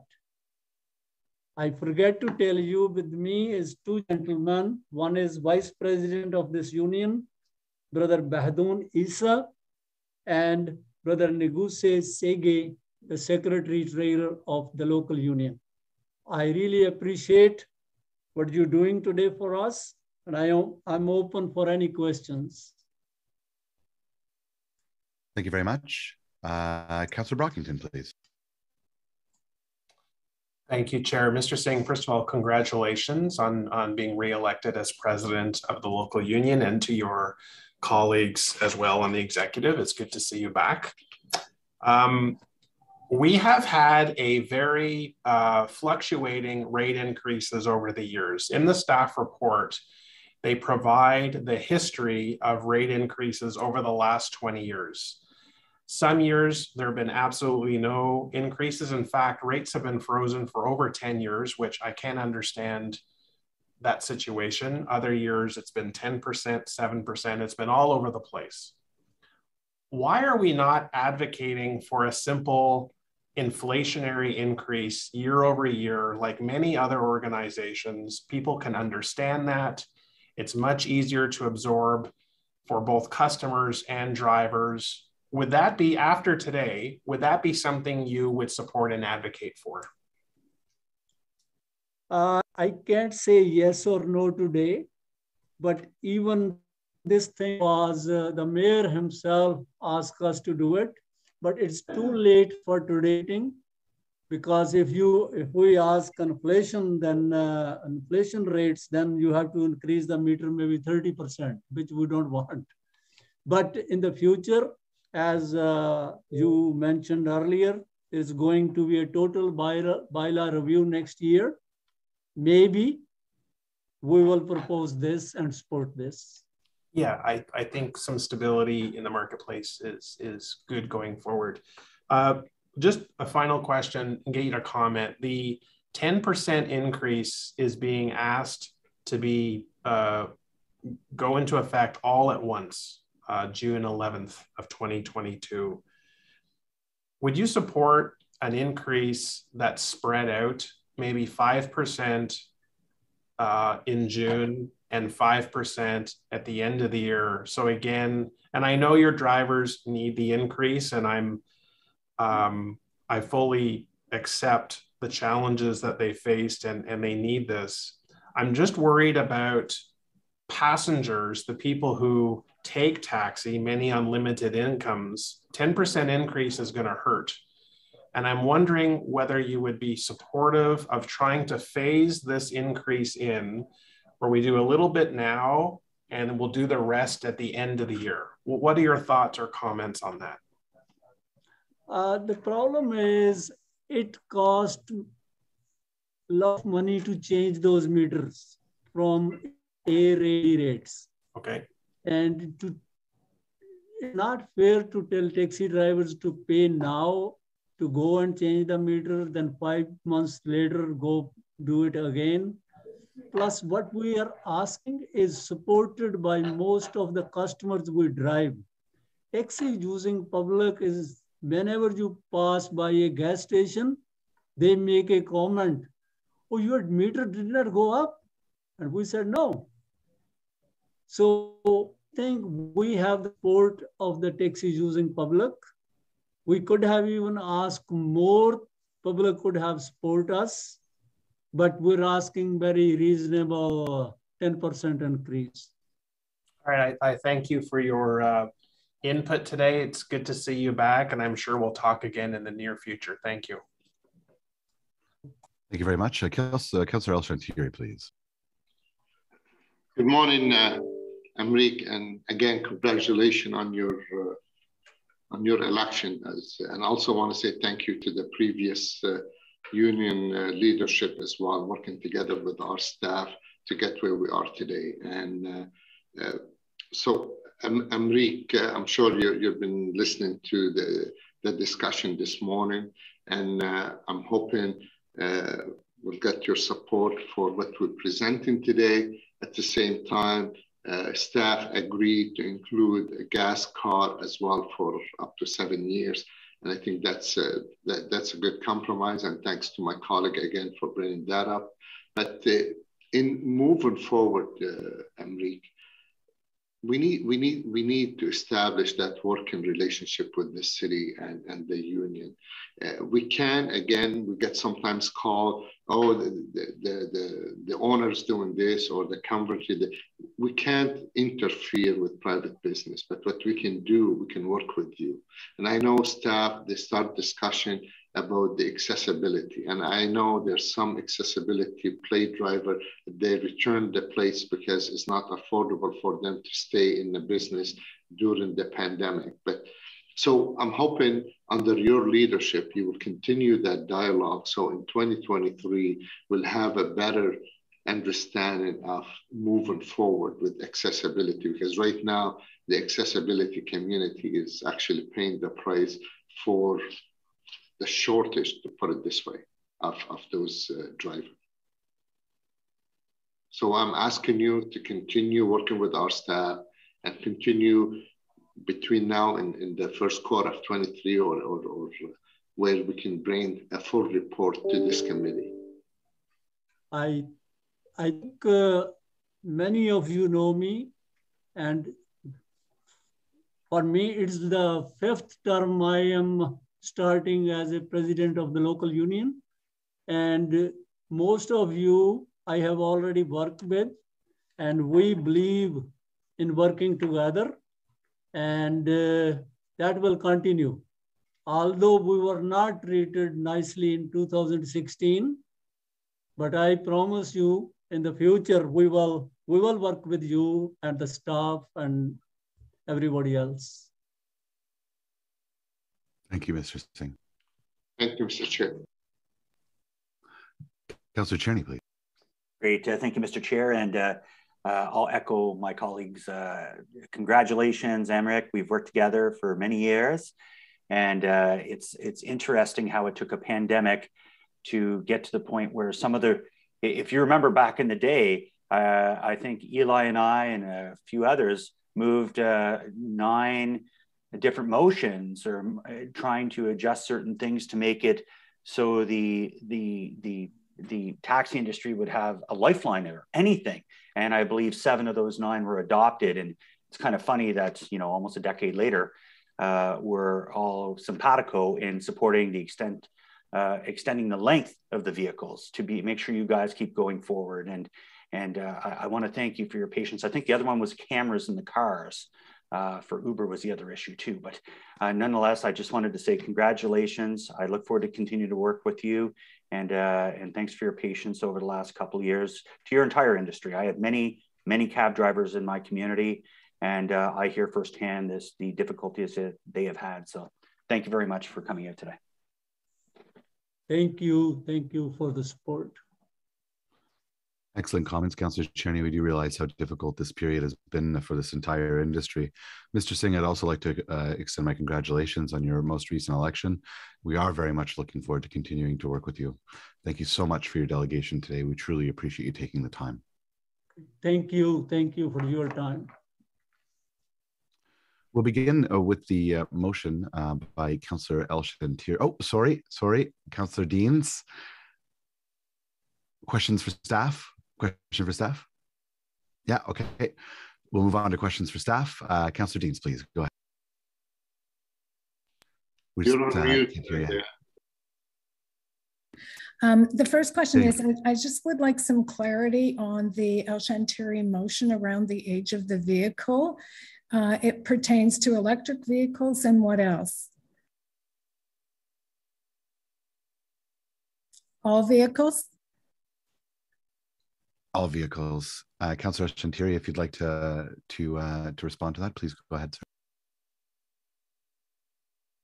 Thank you, Mr. Chair. Perhaps I can read the final motion just been drafted by staff. So therefore, be it resolved that Council delegate authority to Chief License Inspector to permit standard and accessible taxi plate holder to license vehicles that are up to 7 years model of age, where the model year of the vehicle is not included in the vehicle calculation, provided the vehicle meet the taxi cab vehicle requirement of the vehicle for hire bylaw 2016-272 as amended, that such a delegate authority be in place until March 31st, 2023. So we amend what Councillor Brockington suggested, and now they've included that. Okay, I'd just like to have a comment from staff, because when I was briefed, this wasn't what the motion was. I think it was limited to electric vehicles. Can we have a staff comment on this change? Any member of staff wish to comment on this? Yeah, thank you, Mr. Chair. So yes, so the motion's been amended since our briefing, Councillor. So the amended motion, as Councillor has indicated, is to include all vehicles, not just the fully electric or hybrid vehicles. And I know I think we need to be reminded that the reason we regulate is for the safety of the public. So with that in mind, Mr. Chapman, can you tell us if you're supportive of this amendment? Thank you, Mr. Chair. Yeah, staff is supportive of this motion. Again, I think it's important to mention that we recognize that the taxi industry has changed significantly over the last several years, and that what used to be with 2 drivers on a vehicle, we're not seeing that anymore. Where vehicles were on the road 24/7, we're not seeing that anymore. I think there's some ability here that that we need to review the age limit of these vehicles and to try and support the industry as well. And the other concern is, of course, as mentioned, it's the market right now, and it's the availability of these vehicles. So it's very difficult for the drivers to find these vehicles, new drivers coming onto the fleet. So it's sort of what you're suggesting is it's a balance between safety of the public and viability of the industry. Well, I think it's important to understand that it is the safety of the public is absolutely paramount for us, and that's why these regulations are in place. But again, in assessing what we're seeing right now in the vehicles, the kilometers that are being traveled by taxis currently, I think there is some tolerance here to allow the entry age limit for the vehicles to increase to 7 years. Okay, thank you for that. I wanted to talk about the insurance and the liability going from $5 million to $2 million. So just from a scenario perspective, if there were a bad accident and there was a claim for more than the $2 million, because we're the regulator and probably, frankly, have the deepest pockets, I would contend that in all probability, whoever was suing would be suing the city. So this suggests to me that what we're really doing is agreeing to transfer some of the liability from the drivers to the taxpayers. Would you agree with that assessment? Thank you, Mr. Chair. Councillor, I'll defer part of this answer to legal. I know Stewart Huxley's on the call here, and I think he could offer some insight on the insurance, but I will remind you that the reduction in the insurance is being recommended here today is in regards to the commercial general liability, and that applies to the taxi plate holders. It's a business license. It's a business insurance. The automobile insurance is $2 million, and that has not changed for many years. So when we talk about collisions and such, the automobile insurance of $2 million would still apply. But I will defer to Stewart if you have anything else. Yes, good morning, Chair and members of the committee. As I understand, the report has recommended on the insurance issue, the reduction from $5 million to $2 million on the CGL component, based on 2 main factors. One, it's consistent with the industry realities that staff have set out in the report, and also further to some of the delegations you've heard this morning. In addition, it's also consistent with the similar municipal regulations that staff have relayed in the report, and Chief License Inspectors relayed to you today, or the staff environmental scan. The reduction in insurance, to address the councillor's question, the insurance will address a range of occurrences. It will not address all occurrences and liability considerations. That's the reality of taking into consideration the industry concerns and the regulatory concerns. With respect to the regulator being named in potential lawsuits, that can and does happen, but they would be vigorously defended upon because the municipality is a regulator and not would be exposed to the liability considerations. And just as an example, the government of Ontario regulates automobile insurance and has put a minimum requirement in Ontario of only $200,000 for anyone in Ontario to have the privilege of driving a motor vehicle. So any liability above and beyond $200,000, and the councillor's point is that could quite quickly happen in a catastrophic type of situation, would not, in my view, necessarily put a regulator such as the province of Ontario into a position of liability, because it has made a policy decision with respect to minimum automobile insurance on the highway. And that would be a similar defense that a municipality would be making, that it's a policy decision, and as a regulator would not be liable for those types of decisions. Well, thank you for that. I apologize, my phone's ringing. But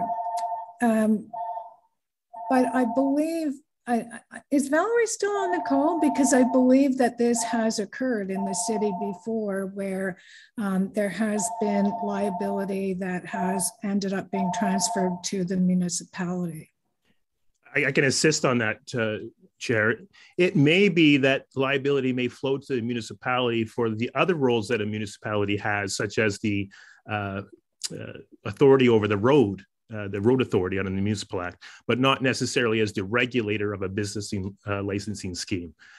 So yes, there may be instances where a municipality is added, and there are cases where there's disrepair of a highway or municipal vehicle may be involved, which may present potential exposure to municipality, but not from my perspective with regard to being a regulator. And in that event, we would have the sort of the policy defense as a regulator. Okay. Is Valerie still on the call? Because she and I had this conversation, and I don't think this is this consistent answer. I don't believe she is. However, we do have Ryan. I'm happy to take it offline with Ms. Biatlo and circle back with the councillor, Mr. Chair. Okay, that'd be great. Because I mean, I don't disagree with reducing to $2 million given the challenges that the industry is facing, but I do think that we need to be very clear that we may be transferring liability to the taxpayers under some scenarios. I just think we need to be aware of that. Another question for Mr. Chapman. Just wanted to understand the 10% increase. I also don't disagree with that. It's been a number of years since there has been an increase, and clearly with gas prices and just costs rising, I understand that this is the time for an increase. So I don't disagree with that. I just wonder if in all probability, we would expect the PTCs to follow suit and also increase their rates by 10%. So thank you, Chair. Unfortunately, there is no authority at this point to regulate the rates being charged by the PTC companies. But what I can say is that we do monitor those rates, and generally speaking, what we've found so far is that the PTC rates are very close, if not equal to what the taxi rates are currently. Okay, so in all probability, we will see across the board that kind of transportation service rising by about 10% as a result of this decision. Mr. Chair, that would be our assumption, yes. Okay, and just one final question. I know it's not really exactly what we're talking about today, but we did hear from a couple of the presenters concerns they have with the monopoly in the Coventry connection. And I just want to understand, is Westway still not operating at least some of the service? Is there not some option for those drivers? Mr. Chair, yeah, so Westway is still a licensed broker with the City of Ottawa. They do fall under the dispatching service that Coventry Connections provides. So that's the affiliation there, but Westway Taxi is still a licensed broker in the city. So would that be an alternative for those drivers who cannot come to an agreement with Coventry? Again, it's very difficult for me to speak to these labor issues. I mean, it's outside the purview of our bylaw, and this is really labor issues between the brokers and the drivers themselves. Okay, I understand. Thank you. Those are all my questions. Thank you very much, Councillor Deeds. Councillor Brockington, please, with the questions to staff. Go ahead for 5 minutes. Yes, Chair, thank you. Certainly, the introduction of the private transportation vehicles hurt our taxi industry, and then the pandemic came, and then the federal government's decision to allow employees to continue to work at home are three significant shocks to this industry that's hurt them within the last decade. I just wanted to ask staff, the city does not have any cap on the age of a vehicle for a private transportation vehicle, an Uber or a Lyft. Is that correct? Mr. Chair, that's it's actually for PTCs, the age limit is exactly the same as what taxis are, and that's a 10-year age limit. But taxis have an age limit now of 5 years. No. So, Mr. Chair, just to clarify, the 5-year limit is for new vehicles being introduced to the fleet. So those are new vehicles coming on the fleet. So they have to be 5 years or less currently. But age limit for when they have to replace the vehicles that are currently on the fleet remains 10 years. Okay, and so why is there a differentiation between those two? If we're allowing a brand new vehicle to age out at 10, or if I'm a new guy and I want to come in, you're saying my new vehicle has to be no more than 5 years? Is that what I'm understanding? Mr. Chair, yes, that's correct. So new vehicles coming on must be 5 years or less. The rationale for that is that, taxi cabs averaging anywhere between 75 and 100,000 kilometers a year. It's again about the safety to the public, right? And it's as these vehicles increase with the kilometers and usage of the vehicle, at some point those vehicles need to be replaced. But all of taxis must meet maintenance requirements, right? There's I think annual and even quarterly. So, I'm not going to argue this much today. I certainly want to look at this more with a full review next year, but as a passenger, if I get into a vehicle, I want it to be safe, number one.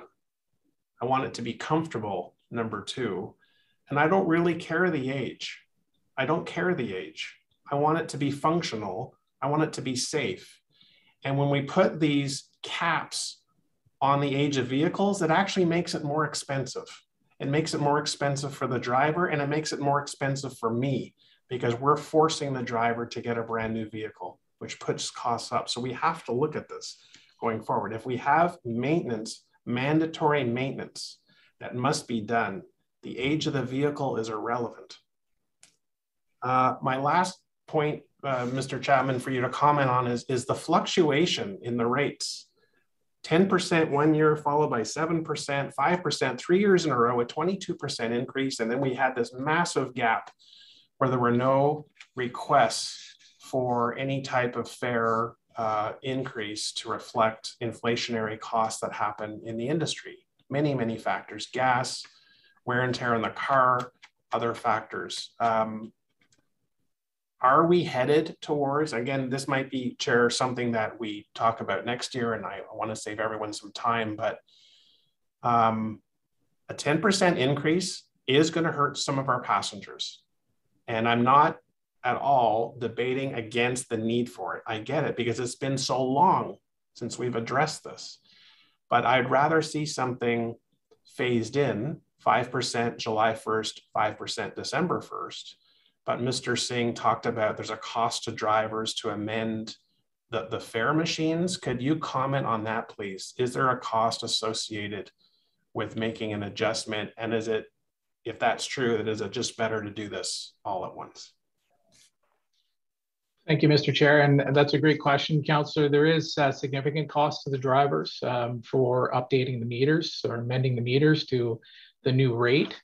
In addition to that, staff, bylaw and regulatory staff are required to do meter inspections to ensure the accuracy of those meters and to reseal those meters. So there's significant enforcement costs as well to introducing 2 meter increases in a year. Okay, I appreciate that. I think that's good information for this committee's consideration. And again, no one's arguing the need to adjust the rates. It's a lot at once. That's my point. And I look forward to a more extensive review next term of office. So Chair, even though I don't get a vote today, when this comes to council, I will be voting in favor. Thank you. Thanks for that indication. Councillor Deans, I don't know if your hand is just still up from the last round or... Oh, okay, great. Sorry, Cool. I'll just take it down. Sorry. I don't want to miss you just in case. Councillor Kavanaugh, please go ahead. Thank you very much, Chair. I just want to ask a question about Councillor Eli. Eli's motion regarding his original motion about increasing the age when they have electric vehicles or hybrid vehicles, I believe. Can I ask, was that in terms of our climate change goals? Because I'm concerned about the change, and I get the other side of it, that vehicles aren't available right now. It's kind of well-known news that it's hard to get these vehicles.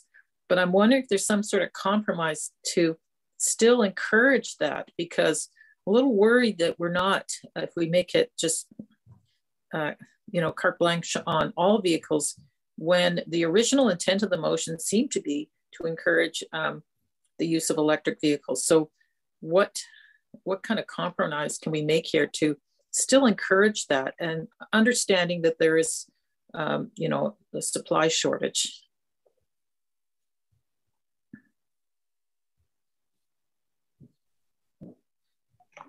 Thank you, Mr. Chair. I'm not sure if that question's for myself or for the mover of the motion. Perhaps, yes. I realize I guess I'm kind of asking because I believe that was the intent. And when I saw it, I thought, I like that because it's sort of taking that into account. And then we kind of lost it. And I just want to still have that incentive that we are trying to convert. And I'm not sure how we can do that. Perhaps it needs a little more thinking, but it's not to drastically inconvenience. It's to encourage these vehicles to be as clean to the environment as possible. So is that something we can continue to look at? Would the mover be favorable to that? Well, Mr. Chair, absolutely we are. But you just said it, Councillor, the hybrid and the electric is almost impossible to find a vehicle these days. And that's why we were trying to encourage the people who own them to keep them for a couple of years. But my colleagues suggested, what about a clean car, even if it's on gas? And we said, yeah, we can work with that as well. So to leave that incentive, or if there is an incentive for electric and hybrid, I have to tell you, if I can find a hybrid today, I would be driving one today. So I understand. Perhaps it can be delayed so that by a certain year that they look to, that we delay the start up of the ask for them to go to hybrid, that by a certain date or certain year. I think it needs to be played with a bit more, but I really like the direction you were going, and I just worry that that was lost. And I understand it because you were trying to be helpful on both sides, but I feel that that piece was lost. So I just want to know if that could still be worked on. We can take that away perhaps offline. Absolutely, Mr. Chair. Okay. Councillor Tierney. Great. Thank you very much, Mr. Chair. And what a great discussion today. And I'm glad to see we're dealing with some of these issues that, frankly, I think $2 a liter plus gas rates out of our control as a municipality is really creating a pressure on people and our workforce. And I know Eli and Riley and myself are all simpatico on this.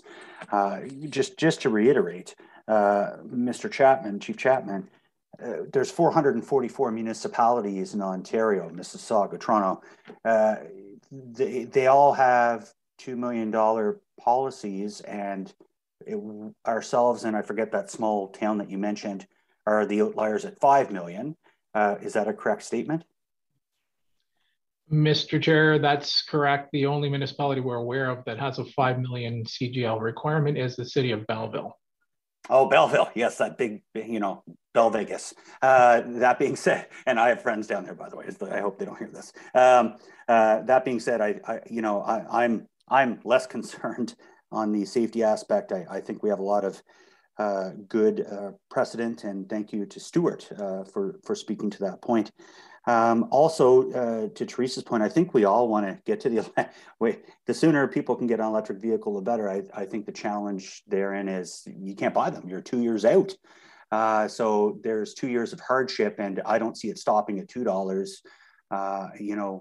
Even our city, and I'm going a little off topic here, but our city fuel bulk purchase budget is going to evaporate at 1.2, and we're all going to feel a pinch of that. So there's a lot of pressures on the city in the future, but our cab industry is facing it now. So all that to say, even the length of the vehicle, you're quite correct. They're shutting their engines off. They're not wasting gas. They're not driving as much. They're doing point A's to point B's. So the age of the vehicle, again, I'm agreeing with Councillor Brockington. I don't have an issue on the safety aspect of it. Vehicles are way safer, way more fuel efficient these days than they were even 10 years ago, 20 years ago. So I just do want to thank you, Roger. I know Eli and myself have been in your ear nonstop for several years about this, because a lot of our residents, this is their business. And, some of them have had to go and start working at local stores and things during the last 2 years. And finally, there's a silver lining where they can get back to the business that they know best is helping people and driving people around the neighborhood. So anyway, thank you very much, Roger. Thank you very much. On wrap up, Councillor Elston-Turi, please. Well, let me begin by thanking you, Mr. Chair, for your support and working with you and staff and Christine and Roger and Stewart and Valerie to get where we are today. It hasn't been easy for the taxi industry. The pandemic was a big hit on them, more than probably any other business, because they didn't qualify for rent subsidy, they didn't qualify for staff and support or any funding was available from other government, even including municipality, where we reduced property tax on the businesses. We couldn't be able to help that industry. Now they're asking for a little bit of help. 10% of the meter increase, Councillor Brockington, I agree with you. But let me tell you, overnight, the gas increase went a lot more than 10% increase. And we have no choice, you and myself and others, to go back, but we don't do it for business. We can avoid some trips if we can, but if you are a taxi driver, you can't. So I'm asking my colleague to support this motion.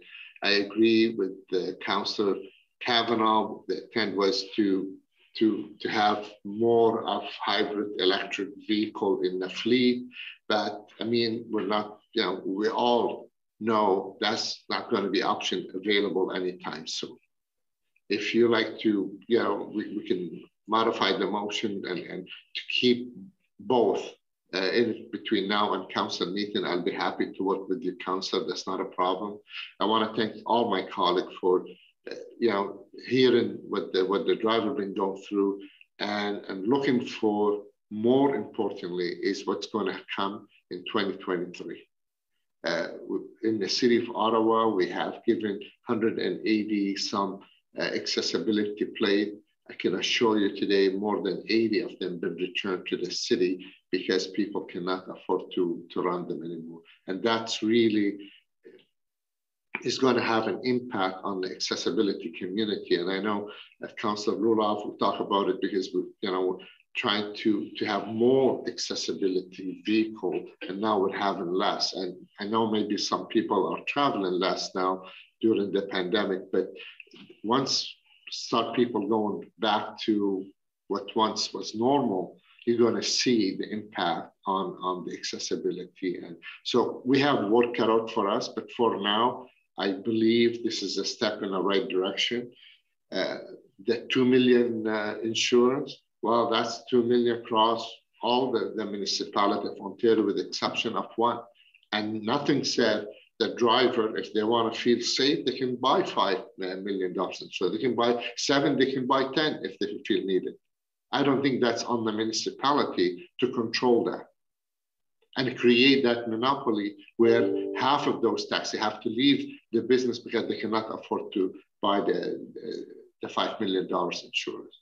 So again, I don't want to take away from all the hard work staff did with the taxi union, drivers, previous leadership of the union, even with the community connection, we get where we are today. And I believe this motion will serve what we are trying to do right now. And I'm looking for your support. And Councillor Kavanagh, you and I, we can work on something. It will still respect the merit of this motion, but if any friendly amendment we can do, I'll be happy to work with you. Thank you, Mr. Chair, and I hope my colleague will support this motion. I would like to have a nays on it, please. Sure. Do you mind? I know you're calling yeas and nays. Do you mind if I make a very brief comment before we go yeas and nays? Absolutely, Mr. Chair. Okay, thank you. I appreciate it. There is obviously a need to modernize our relationship with the taxi industry. When PTCs or any other disruptors come into a market like this, there is certainly a need for us to react and ensure that we have an even playing field for people that are offering similar services. And on the age of the vehicle issue, I'm very sensitive to this as there's a very different way of operating a taxi today than there was 10 years ago. 10 years ago, you'd have 2 drivers on the same vehicle. One would drive the taxi for 12 hours and then would get out, drop it off at the other guy's house. He'd drive him or her home and then drive it for another 12 hours. That simply is not what we're seeing now. We're not seeing 2 drivers on the same vehicle or 3 drivers on the same vehicle. We're seeing one single driver driving one shift. So the wear and tear on the vehicle is about half of what it was before. I think that it is incumbent upon us, and I think that it's important that this distinction is made, and that Councillor El-Shantiri has brought forward this motion today. I think it's entirely helpful. But as we said, we've got a lot more work to do, and we know that. In the dying months of this term of council, I think that we're doing as much as we can with the resources that we have to move the needle on it a little bit. But comprehensive review of our relationship with the taxi industry just simply is not something that we can accomplish before this end of term. And I think that staff have worked in good faith along with members of this committee who participated in a very thoughtful discussion today on this item. So again, my thanks to staff, to all councillors that have engaged on this item, and to our partners in the taxi industry for continuing to provide accessible service to our community. We certainly do appreciate it very much. So Councillor El-Shantiri has called yeas and nays on his motion. And so Joey, if you will call the roll, please. Councillor Deans? Yes. Councillor Dudas? Councillor El-Shantiri? Yes. Councillor Fleury?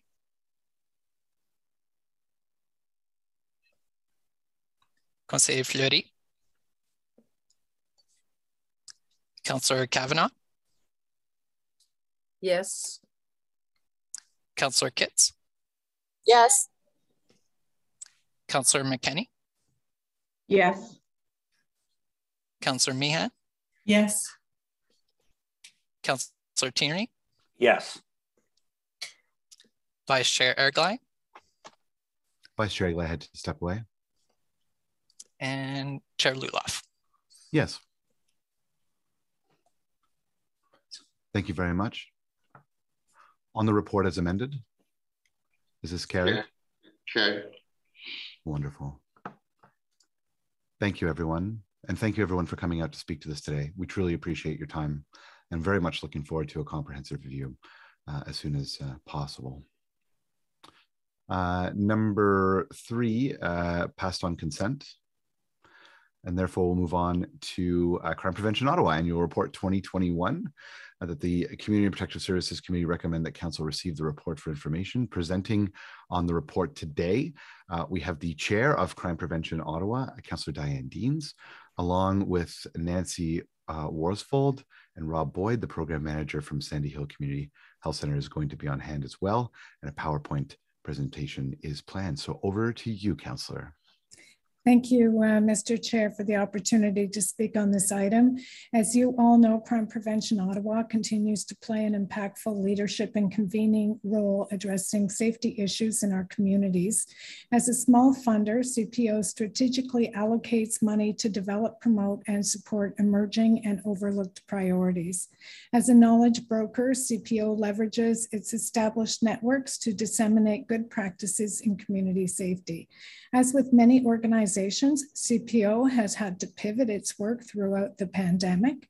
I'm proud of the work that the CPO team has been able to produce throughout the pandemic and look forward to seeing the organization continue to address these complex issues as we move forward.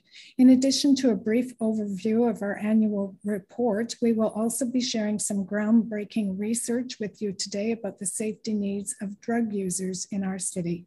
There seems to be no research done at all on victimization from the point of view of drug users, even though this is likely the most victimized population among us. Before I turn the presentation over to our Executive Director, Nancy Worsfold, I do want to take a moment to acknowledge that Nancy has announced she'll be retiring this June. As such, this will be her last report to the CPS committee. Nancy has been a figurehead at CPO for many years, and under her leadership, CPO has been able to support so many communities and vulnerable groups in our city.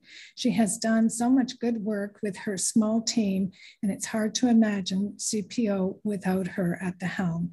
On behalf of all of us here today, thanks, Nancy, for your leadership. And now over to you for a brief summary of our work in 2021, and then I will turn it over to our community partner for the research. Thank you, Councillor Deans and Chair Luloff. Do we have the presentation? Thank you. Just going up now. So to the next slide, please. Last year, we presented to you our new strategic plan, which focuses on 4 priorities: neighborhoods, youth, gender-based violence, and vulnerable adults. We also have cross-cutting priorities on anti-racism and inclusion and mental wellness. This report focuses on our actions to forward these priorities. Slide, please. CPO is known for our well-attended events. Our biggest success last year, with over 1,500 participants, was a series of 8 webinars which showcased different approaches to responding to mental health crises. We spotlighted examples from Ottawa, Niagara, Eugene, Oregon, Edmonton, and Toronto. We did this with our partners, the Social Planning Council of Ottawa, the Ottawa Black Mental Health Coalition, and Minwash Lodge. These webinars are still available online for viewing. Slide, please. We've continued to focus on the biggest barriers facing youth, with research on employment and criminal records, and with startup funds for an innovative family-based approach to street violence. Slide, please. Our work on gender-based violence continues to evolve with projects focusing on creating safe spaces for 2S LGBTQ+ youth and with a focus on online and cyber violence. Please. We continue to support many individual neighborhoods, both through funding and through our committee participation. And we also seek to build citywide initiatives. A lasting contribution to neighborhood wellness has been the development and ongoing support of the post-incident neighborhood support networks in partnership with Rita Rockcliffe Community Resource Center. Slide, please. Moving to our new priority on vulnerable adults, we hosted 2 home takeover training sessions with 172 registrants. And we also consulted with numerous organizations outside of Ottawa with regards to replication requests. But perhaps most important, slide please. I'd like to welcome Rob Boyd, the OASIS Program Director at Sandy Hill Community Health Center. Rob has been a longtime advocate for the health and safety of drug users. He has stewarded this extremely interesting research on creating a safer downtown for all. Over to you, Rob. Thank you, Nancy, and thank you, Chair, for the opportunity to present this research that we have conducted. Next slide, please. Oh, and to the next one after this one as well.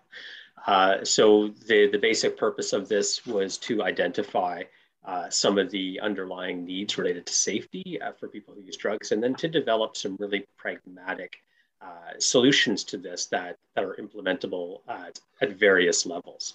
And I think it's important when we're talking about safety needs and we're talking about certain interventions to really continue to contextualize that these are almost temporary solutions, and that we really have to continue to advocate for those social policies that are actually creating these harms. In particular, in this case, referring to drug policy, affordable housing, and poverty that really drives a lot of the unsafe conditions under which people are living. Next slide, please.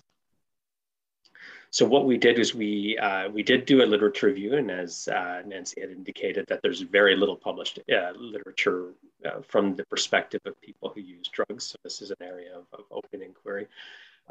We put together an advisory committee of people with lived or living experience of marginalized substance use, and then they developed and implemented a survey to get for their community to understand their safety concerns. And as you can see from the right, that 2/3 of the respondents to these surveys indicated that they did not feel safe from violence, sometimes or most of the time. Next slide, please. These are some of the recurring themes that came up. So these were both kind of suggesting certain things, but also just open comments from people. And there are a variety of things, and that people had identified safety in several different ways. So there was physical safety from harm of assault. There was safety from overdose from the toxic drug supply. There is also safety of theft, and then also psychological safety. So a lot of talk about safe space and stigmatization around what the needs of the community are. Next slide, please. And then when we asked people who use drugs what types of things are known to help, and this is a general open question to them, and you could see the types of things that they had suggested would be a benefit to them. A bit of a surprise to us in this research was that people had some of the people had solicited police intervention and presence of security as safety. So it was initially a surprise, but then as we thought about it a bit more in terms of some of the concerns of assault and robbery, that it would make sense that people feel safer in spaces where they know that there is somebody looking out for their well-being in these cases. And indeed, people would have also identified, for example, like they like to use the supervised consumption sites because there are staff there to be present in case things are things go in a direction that's not safe for them. So they feel safer physically using these sites. Now, qualify that a bit in that there is a specific recommendation from this community that they would like to see some better training of police and security services on how to approach and what the needs of people who use drugs are, and the impact of some of the ways that enforcement is being undertaken impact them, and in some cases actually would certainly increase the unsafe conditions that they are existing in. Next slide, please. They certainly thought more globally and around things that would be outside of the scope of some implementable projects, at least at the level of an organization. But I think that there could well be some things here that the city could look at. Some of these are advocacy pieces. As we know, this is a municipal, provincial, and federal area. All players need to be at the table when we're talking about trying to address some of these big social issues. But there are certainly some things here that I know, for example, the city is currently looking at in terms of more drop-in hours and more drop-in spaces. And so I think continuing to look at things that the city could be involved in that are kind of outside the scope or scale of what individual organizations might be able to do is an important outcome of this research. Next slide. So this is getting into the really specific recommendations. These are in no particular order, but the more safe spaces, this has to do with the opportunity of people being able to access drop-ins on weekends and the evenings, some more space for people outside of the downtown core, presence of more staff to maintain or increase the safety, and then the importance around co-designing of the space with people who use drugs to make sure that the program as it is developing meets all of the safety needs, including the psychological safety needs. Recommendations around a peer ambassador program where people who use drugs are the ones who are going out and trying to connect with people, connect them to services, meet some practical needs. And I have to say, it's really, really important when we're thinking about any long-term solution to the problems that we're facing in the downtown core, that people who use drugs need to be present in these conversations, and that we have lost a lot of leadership and capacity over the last couple of years amongst people who use drugs, and that it's really important that we invest in some community development initiatives in order to rebuild a new leadership within this community, and that any lasting solution to these problems, we need to have the community engaged and involved in helping us to resolve them. Here's the recommendation around peer-involved training program for security and police. And then another item that came forward is that over the last couple of years in Ottawa, we have seen an increase in the use of crystal methamphetamine. This is fairly new to us in the city of Ottawa, and that we would certainly benefit from more training and learning about how to respond to the needs of people who use crystal meth. Next slide, please. This providing storage of belongings for people who use drugs is something that, again, we weren't quite anticipating. And this was related to the closing of the Greyhound bus station and how many homeless people had used that facility, people who were rough or people who didn't want to leave their belongings behind in the shelters, who would use the token system or the payment system at the bus to keep their belongings safe for them while they went about their daily activities, and having lost that they don't have that opportunity to do that. So looking for some solutions around kind of the broader, larger storage of belongings to keep them safe, but also some really practical things around items of high priority for them that they want to have some capacity to keep safe on their person. So this could be identification, it could be money, it could be drugs. But so the idea of money belts or fanny packs or something like that, where people can have kind of a greater sense of, I'm going to protect these things. One of the things that we heard quite a bit was that people had a lot of fear of falling asleep because they would get ripped off of things. And so if there was a way that they could say secure some belongings kind of in front of them while they slept, then it was less likely that it would be stolen from them. The community has experienced a lot of loss, a lot of death. We continue to see opioid toxicity deaths rise in the province and in the city of Ottawa, and there has been a significant increase in the homeless population related to overdose mortality, and this is just layering on in terms of all the other losses that people have. So we have for many years in Ottawa had an annual celebration called Drug User Memorial Day in July. each year, but there's a request here to hold some more monthly activities for people, and this would be across the city. So organizations that work with people who use drugs to create these spaces. Community cleanups by people who use drugs, getting people engaged in pro-social activities, and also meeting this community need around garbage and publicly discarded drug using equipment. I think there are a lot of different organizations that do this, and I think we just, more of this certainly meets, it ticks a lot of boxes in terms of, community needs. And, and again, reminder that this was identified by people who use drugs as something that they would recommend that we do more of. And then more recreational activities for people who use drugs. We have to find other things for people to do that they enjoy to do that can compete with the substance use that they're currently doing, and that we do know that boredom is a very significant driver of substance use and relapse for those who are trying to reduce or eliminate their substance use. And next and last slide, please. So the last recommendation was around creating a safe space for people who use drugs and police to come together to talk about community concerns and about how to improve the safety of people who use drugs. And this, of course, could dovetails nicely with the idea of that, from that then developing some specific training, but an opportunity for an over-policed community to be able to come to the table to have some of these conversations that we hope might improve the police's ability to intervene in these situations. And I'm happy to take any questions. Would you be able to speak a bit about? Oh, sorry, I see Carolyn. I'll let you go first, Councillor. Go ahead.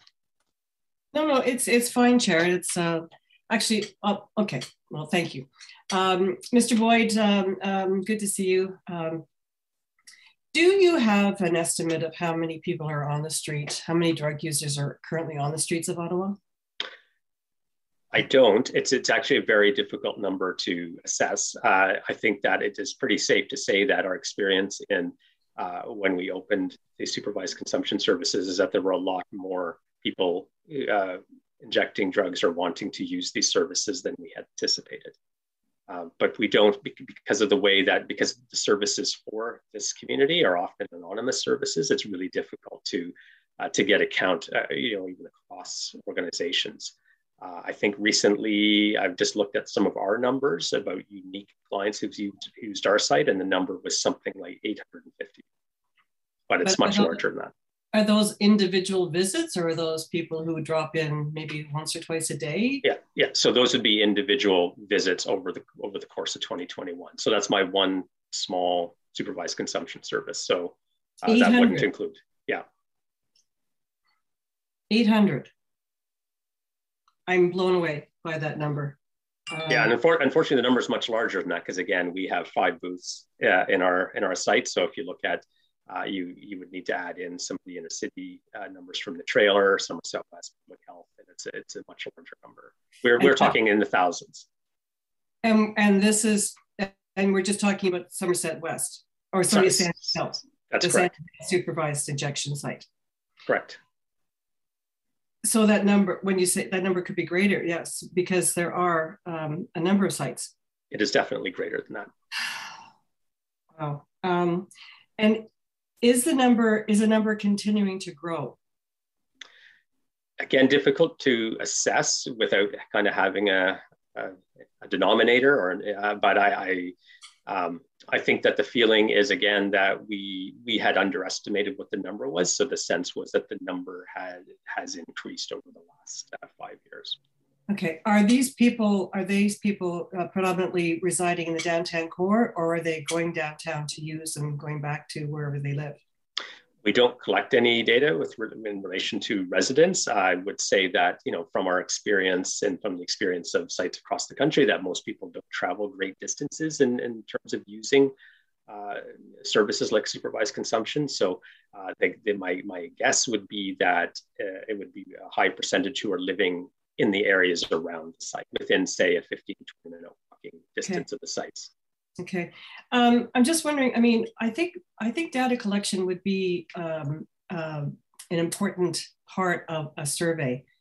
Number one, because we don't really know, if we don't know who's using. I mean, I understand there is the anonymity factor, but the fact of the matter is, data collection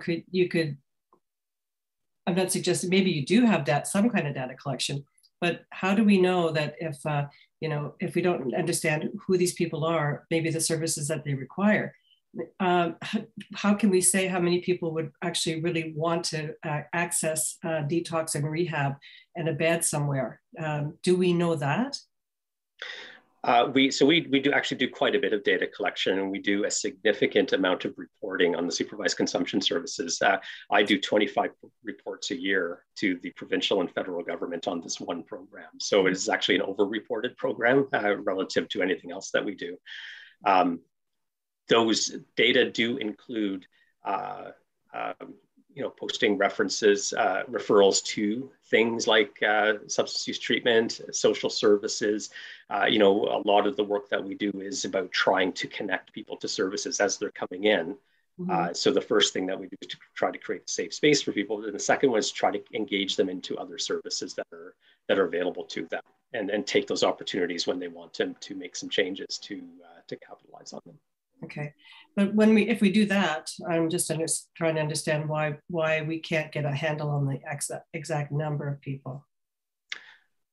So again, because they're anonymous services, each site could probably tell you its number of unique clients that they use, but there's also going to be some overlap between those sites. But we could probably get to a better number. We can probably get to a better number now than we could before we had the sites in existence, when it was really, really difficult then to count. And then you're just looking at those who are using the sites as well, because we do know that this is an issue that is really across Ottawa. I doubt there's a ward that isn't touched and impacted by the opioid crisis. So there are many people who would not see themselves or come down to use the sites that we operate. So we still wouldn't be capturing everybody. Okay. And do we have enough services? No, we don't have enough services. I think that we need to, and this is across the board. Like, I think that we would benefit from more geographically placed supervised consumption services, but we also need more access to substance use and mental health treatment services. So as I think across the board, there's a lot more need for service. Yeah, I always think of the analogy that if I'd asked you how many people downtown had a broken ankle that were going in, and there were 800 people, we'd have a dedicated unit at one of the hospitals for broken ankles. And why we don't have more services is still something that really baffles me. And I think that it's time that we start lobbying for a unit somewhere that we can address this issue more. I guess it's a multifaceted issue, but I think it's time that we're going to have to do that. But I thank you for your work on this, and I'll let the chair take the floor. So thank you, Rob. Thanks. Thank you. Thank you very much. I suppose I just have one very brief question before moving on to our colleagues. And I think that Councillor Meehan touched on it a little bit. These mitigative measures to ensure that we're reducing harm, I think, are entirely laudable. We would like to see more investment. I do believe personally that, and perhaps this is borne out in the research, that drug use is a symptom of a mental health issue, and not necessarily its own standalone issue.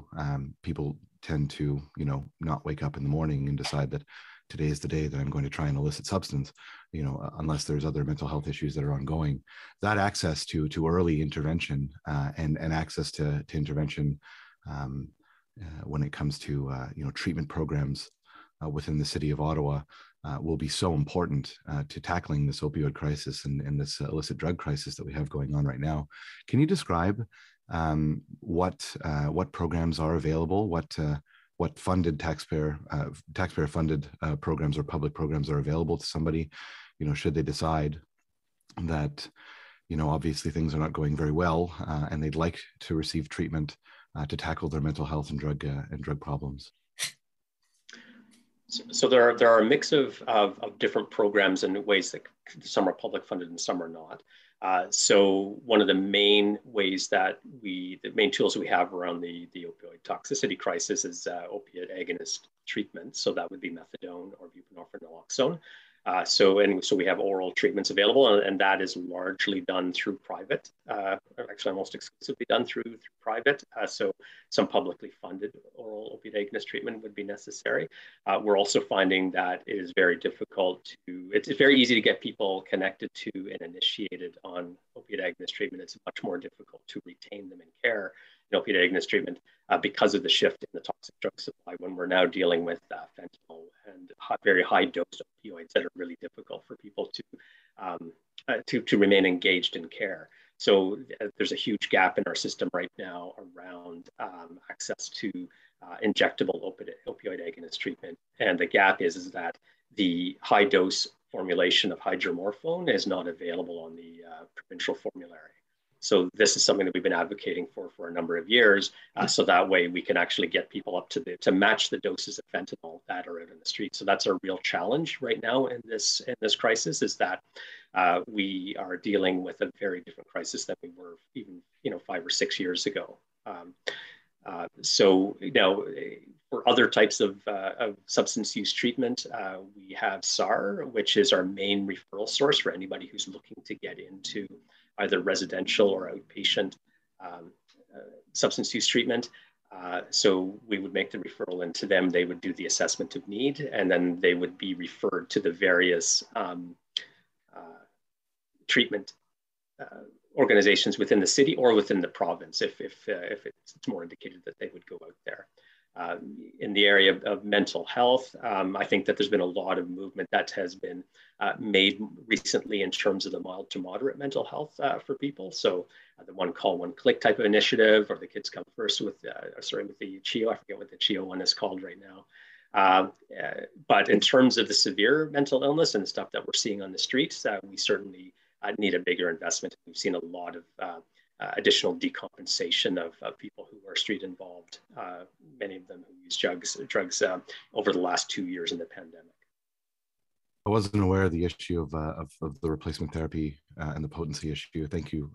I always love when I come to a committee and learn something. I really, really do appreciate that so much. This is absolutely something that we need to be continuing to advocate for. This is certainly a mental health crisis, and the drug crisis is a symptom of that. There's just, it's so heartbreaking, the loss of potential and the loss of life, for most, if not all, of the cases could be entirely treatable. And it really does break my heart to see how many people are out there harming, themselves and others because of something that could be entirely treatable if we invested in it properly. So thank you for that information today. Truly do appreciate it. Councillor McKinney. Thank you. Thanks, Chair. Thanks, Rob, for that presentation. Absolutely, we don't talk enough about the dangers that and the safety issues that people who use drugs face. We often think about it, from an alternate perspective. So it's nice to see you here and presenting to us the issues faced by people who use drugs. And while we have in the ward I represent as well, Somerset West, we have supervised consumption services. We still have got, I think, we have to move beyond calling it an opioid crisis. It's a poison drug crisis, really. People are being poisoned every day, and so we're allowing it to continue. I mean, decriminalization is certainly what needs to happen. Safe supply, decriminalization. We know what the we know what the answers are. We just don't have the political will to make that happen at different levels of government. But I just wonder, Rob, you know, in terms of providing safe space, and again, just coming back to Somerset Ward, because in this ward, in this neighborhood, and, you know, I look for, you know, added resources all the time, and they don't exist. Like I go to the city, they don't exist. Nothing exists. Like for me to get 1 or 2 people to be able to just walk through Dundonald Park is, you know, took a lot of effort. But the issues really for people who use drugs that they're facing in public spaces, and these are mostly women and men who live in rooming houses. So for in this area, so they're living in rooming houses. They're often bunked together, overhoused. It's, you know, we don't have data on that as a city. I know it's happening because I go into a lot of rooming houses. But so people living in rooming houses who are, you know, using drugs, but then looking for their safe space. And that's often in public spaces, especially now with COVID, or, you know, as a result of COVID, you know, in public parks, for example, and the threats that they face, you know, from others, you know, who have more predatory behaviors. Is that something that you've looked at and have considered in terms of what we need to do as a city to keep people who have no other space except for public space to congregate, to come together, they use in public? Obviously, we have our consumption services, but it's just not always available. So is that something that CPO is looking at, is considering, and has recommendations around? Chair Luloff, if I may, we're really excited to have this research presented, and we funded it because we feel that the safety issues facing this very vulnerable population have been largely overlooked. With regards to the questions of predatory behavior in homes, we have had a long-running project on home takeovers to try and address some of that. I think that this research, one of the pieces coming out of it is that it opens a lot of doors to more research. And part of presenting it here is to whet your appetite and get you interested. Rob has been fantastic. We've already presented it already to the city's Unsheltered Task Force and to the Byward Market BIA. And I believe you're going to the Health Board next. So we're trying to generate as much interest as possible in the safety of these extremely vulnerable people, because we're really at the very beginning of a discussion. Okay, well, I hope as you go forward, you know, in terms of the issues that need to be addressed, where people really are facing issues of, you know, safety issues, that you know, organizations like St. Luke's Table, you know, or, you know, groups working in Dundonald Park, that they're brought into the conversation, because we really have to, you know, we really have to come up with solutions, and those solutions will, you know, we will need some funding to go towards them. But I just want to make sure that, just wanted to put in a marker in for people living in rooming houses and needing that public space. Thank you, Chair.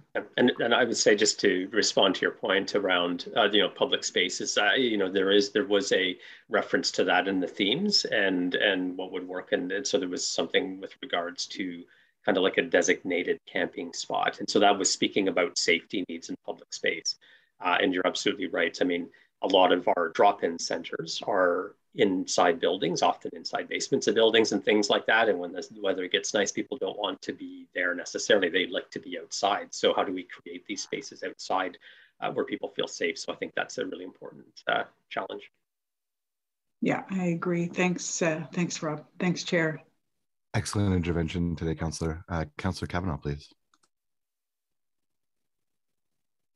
Well, thank you very much. And I appreciate this very, very much. It's of course, it's not just downtown. Bay Ward has its share as well. And perhaps because it's behind closed doors, you don't see it as much, but there is great concern. I'm on the board for Ottawa Community Housing, and of course I see the chairs here too, and other members of it. But that is something that needs to be looked at, is in terms of those that are, and by no means it's a majority, because it's all walks of life, but those who live in Ottawa Community Housing, they really need services. And it's a challenge because when you're a landlord, but that's the job, but there's not the services. And I think this is a good time to talk about it. There's a provincial election going on, and I believe these are the funds that should be coming from the province since it's health related. So I appreciate that we're having these conversations, and that I hope that people are listening, because that's my concern, is that we're stuck for the funding for these projects. And though we do our best, I'm on the Board of Health as well, and I appreciate all the work they're doing on that, but we need some more permanent solutions. So keep putting the light on it, shining the light on it. I appreciate that. That is very necessary. One of my concerns is the stigma, and it's related to things that happen in more suburban areas, like car break-ins, etc., where it's sort of like a cycle where people just assume it's drug addicts at it again, kind of thing, and it's hard to say what is correct and what isn't, but it's just feeds into a stereotype of that this is about people who are dependent. I don't think anyone says it about alcoholism, but it's just one of those things that we have to get over. And I like your comment, because there's people who are alcoholics too, and that seems to be probably more sympathy for people rather than drug addicts. I really appreciate the work of like the Recovery Day, Ottawa's Recovery Day. I think that's great. It just makes it so that people can talk about it. I realize what a stigma it is. And anyway, I just want to get your comments on how to send the message, us as counselors to help when we're talking to people about situations and just the whole situation overall. Yeah, thank you. Yeah, so it's definitely, I mean, if you're talking about, why things aren't being done, why they're not funded, like stigma is the answer to those questions. Like, it is a huge economic impact and safety impact, as we're talking about, on community. But the fact that, all levels of government are not actively fully engaged on this has absolutely to do with their perceptions of drugs and the people who use them, and that there is a differential that exists, based on the substance. And this has been, demonstrated, throughout Canadian history of drug policy and the American history, that it's very racialized. It's very, what drugs are legal and what drugs are illegal is completely arbitrary determination, and it really had to do with the color of the skin of the people who were using these drugs. So it's a very live, very real impact in terms of criminalization, but also accessing and leveraging services for people. So absolutely. And as you're having conversations with constituents, it's around just correcting some of that, I think, is really important. That using person-first language is, of course, very important as well, and situating the person, and also recognizing as somebody, it was Councillor Luloff, but you know, indicated earlier, like people are in this position for a reason, and a lot in that reason has really been outside of their control. It has been these structures around them that have drawn them into this, and that, you know, using substances is the only solution that they see, or the only relief that they get from the social conditions under which we require them to live, and the psychological distress of being completely disconnected and cut off from our community. I appreciate it. If you have sort of statements that we can make to just sort of break the stereotype, and for counselors to use, that's really helpful. Like I said, the recovery day, I think was really positive, just to have talk to people about these issues. And certainly we know everybody, there's always somebody in your life you know of who's been through it. And also just working with places like Ottawa Community Housing, because this is something that we're looking at, is that we have to house people with issues, and we weren't set up for that. I think this is an important thing to work together on, making it a better situation for everyone when people have complex issues such as this. So anyway, thank you very much. And if I don't have another opportunity, thank you, Nancy, for all your work. We're going to miss you. You deserve this retirement. And I think you've been very inspiring. I'm just blown away by the work that Crime Prevention Ottawa has done, and you're a big part of it. So thank you so, so much.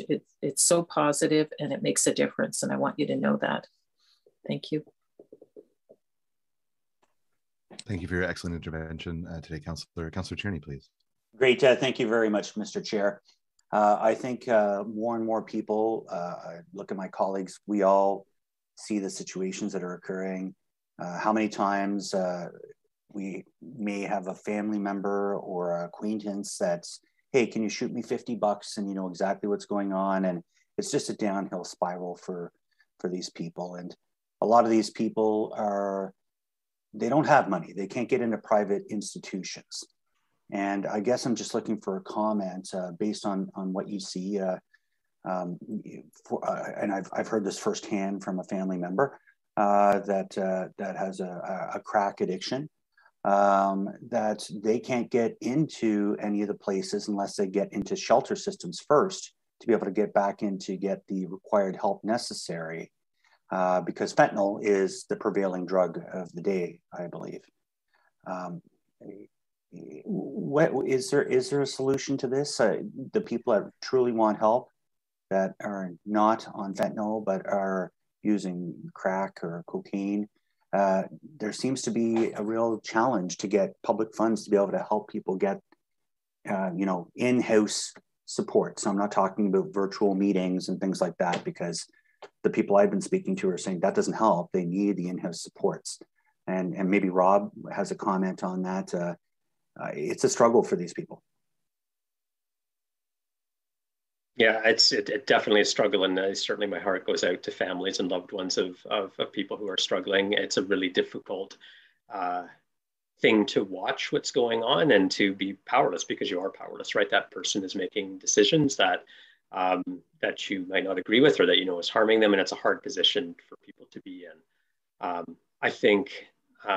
I think it really speaks to an underinvestment in treatment in general, which is the problem. And so therefore, you know, if we want to increase people's access, you actually have to build more treatment.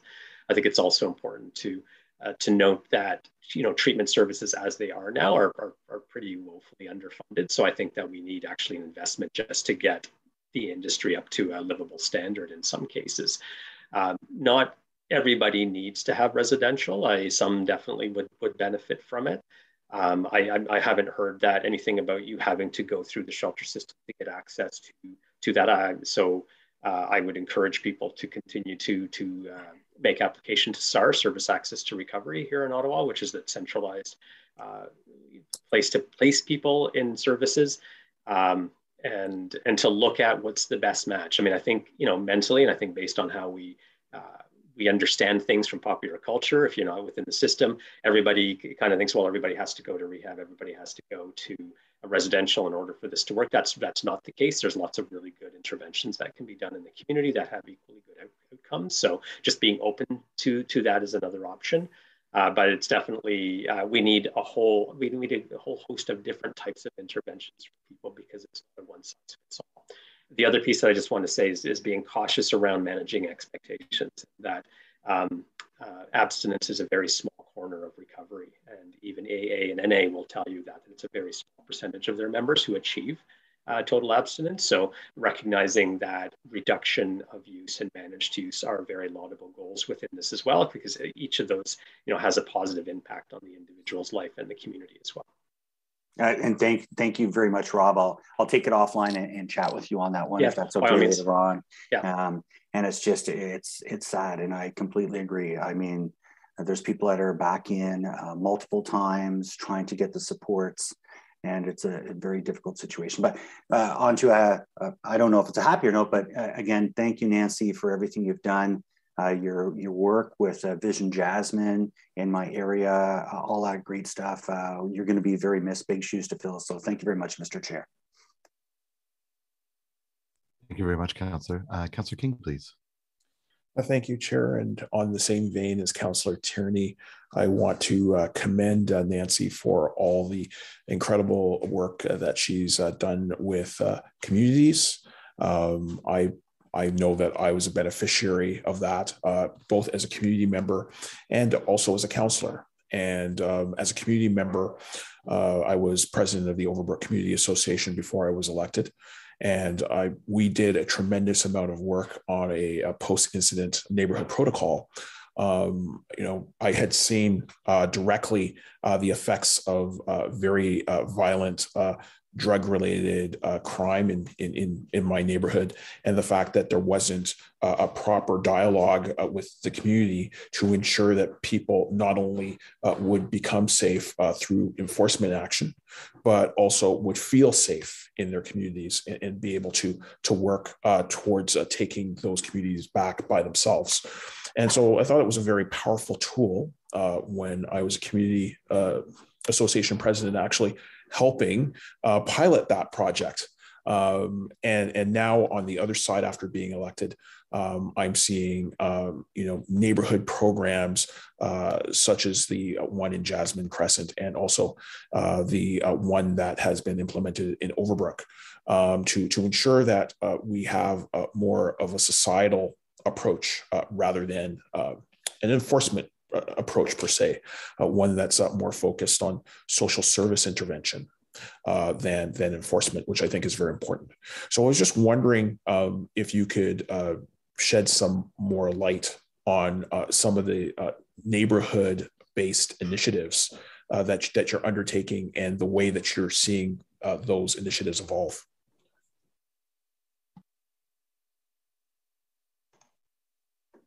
Me? Thanks, Councillor King. In fact, the research that Rob just presented started out as a neighborhood-based project, and the beginnings of the discussions with Sandy Hill was really around a multitude of safety issues in their area, but it quickly became apparent that in the absence of dealing with the safety issues facing drug users, we couldn't really be addressing the safety issues for other populations. We're also, we've been present between myself and Ahmed. We participate in many, many different neighborhoods. I think the pandemic has had a very big impact on the capacity of neighborhoods to organize and to see positive solutions together. I'm thrilled to see that there are some events coming back, because I think there's a really deep fundamental need for people to see each other in the real world and to come together in the real world. And I am hoping that by rebuilding our normal human relationships, that we will be able to rebuild some of the excellent neighborhood work that happens through many, many, many partners, whether it be the community health and resource centers, there's the city's new INST teams, there's a lot of work trying to support neighborhoods, but it's been very tough in the last couple of years. Well, I appreciate that answer. I appreciate all the work that you've done over your career, especially with crime prevention in Ottawa at the city. I think that it has paid dividends in communities, and I have to agree with you. I think that as we move more towards normalcy, we will see greater community cohesion when we're able to interact with each other once again in a more normal fashion. So I really do appreciate the effort that you've brought to CPO and to the city. I think that it has strengthened the city at large. And once again, I just want to commend you for the wonderful contribution that you've made through CPO to the city. Thank you, Chair. Thank you, Councillor King. Always welcome here. Great comments. Thank you. Councillor Fleury, please. Thank you, Chair. And sorry, Rob, I missed your presentation, but as you're in the ward, I'm privileged to get the stats and the feedback quite often. I'm happy to see colleagues engage, and I do think that a bit like the recent article that I was discussing with the chair recently from FCM, Carol Saab wrote about housing and how all levels of government really need to pay attention on the housing crisis and can do interventions. I think addictions is a bit of the same, where recognizing some of the city challenges or the people challenges in cities can also support the health response that are needed, particularly in large Canadian cities. So I want to thank you for your work. I know it's not easy. I know it continues to evolve. And in case I missed it, and I apologize, do you have the stat handy of someone that was injecting drugs a few years ago? What's the ratio of increase of injection per day? And in the statistics from 2021, how many overdose deaths did we see in our city? So thanks for the question, because it was not part of the presentation. So that's one of the big shifts that fentanyl had done with us. So when we started our advocacy and all of our planning around the supervised consumption services, we were looking at a model of OxyContin and hydromorphone. Like, those were the drugs that were actively circulating in the unregulated supply at the time, and that's what we were basing it on. So each opioid is different in terms of its level of toxicity or potency, and also they're different in terms of how long they last in the body. So we were basing it on models of drug that people would require 3 to 4 injections per day in order to kind of keep themselves well in their use. With fentanyl, it is a much higher potency, but much shorter acting drug. So that the average number of injections has jumped to 9 to 13. So what that means is that people continuously feel dope sick, and that's, it drives a lot of their sense of desperation and things like that. And it's just more frequent need, is that, puts people into this cycle of use, acquire money, purchase drugs, use, that it's really difficult for them to get traction to begin working on other things. And we've actually begun to shift some of our resources to match that reality, where we had some case management resources that were very goal-oriented for people. And we've really shortened that to say, what are some of the immediate needs that people have? How can we get traction under their feet, so that way they can hopefully start moving on some things, and then we can help to stabilize them. So it's a really challenging thing, and it's challenging at all levels of intervention as to how do we respond to this really game-changing shift in the drug supply. Sorry, the second part of your question was just how bold of the overdose statistics that we now face as a city.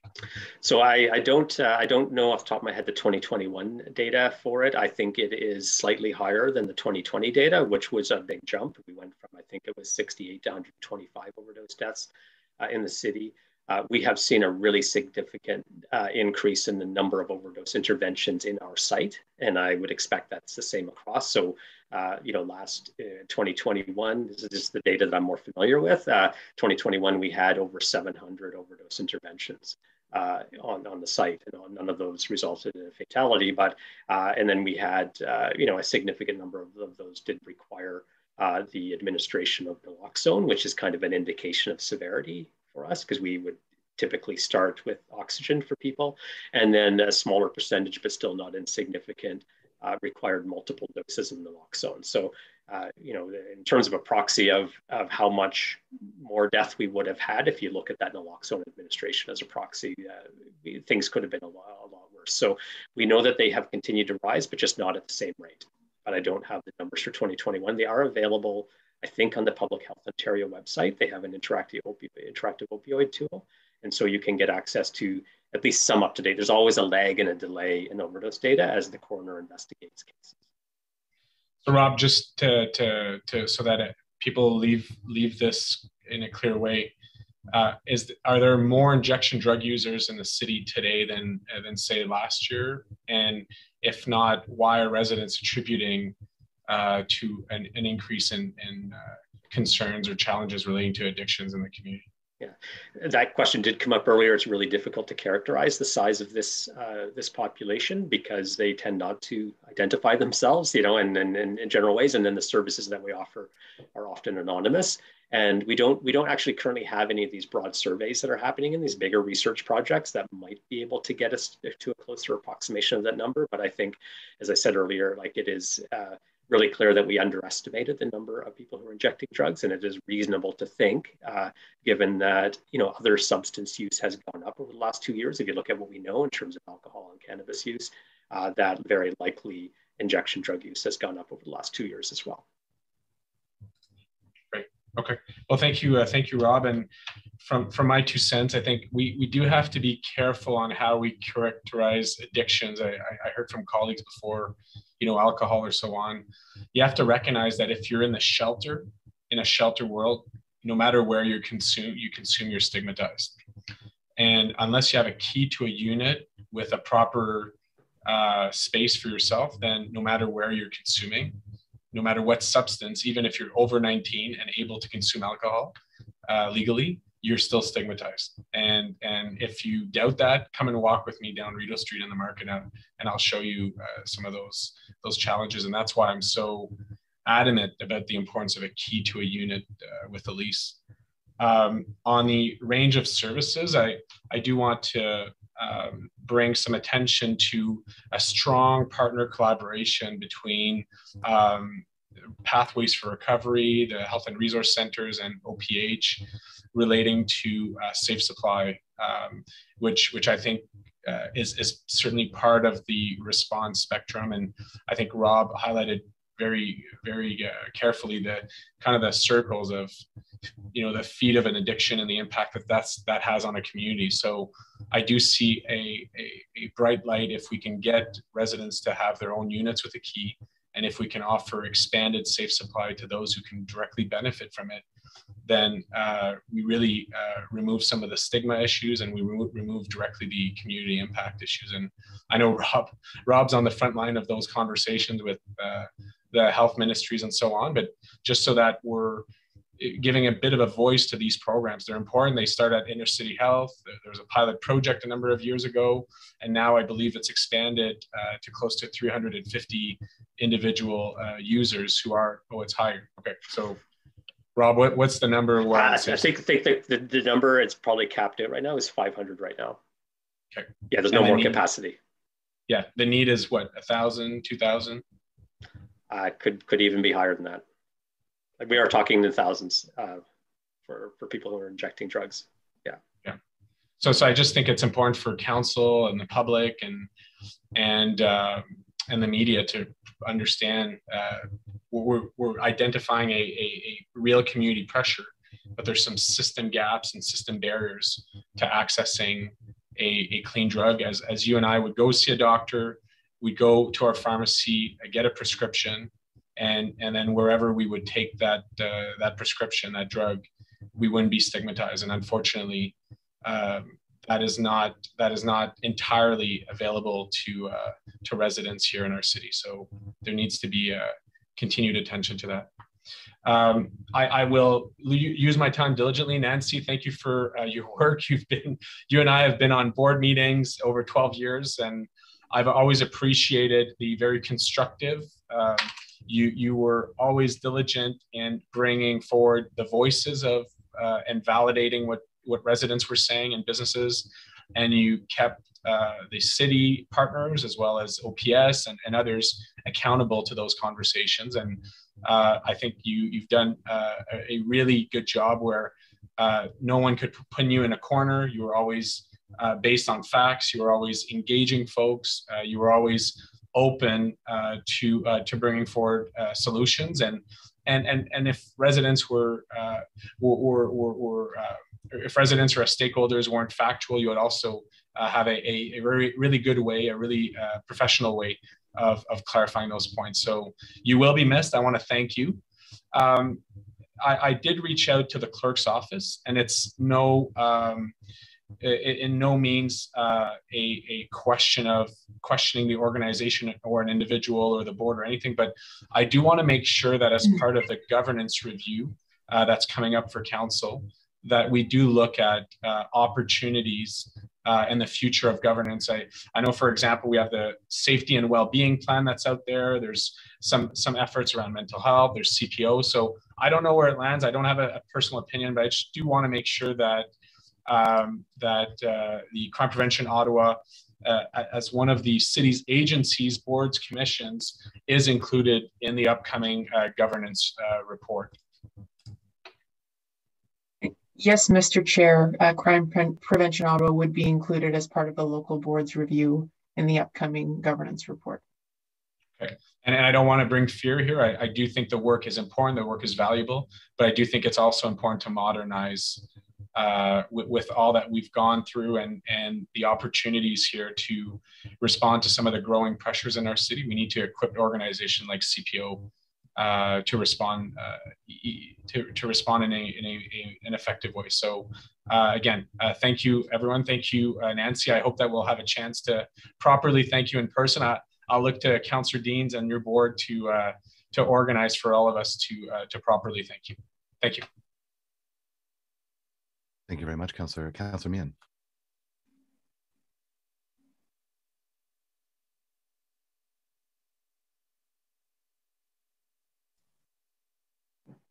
Okay.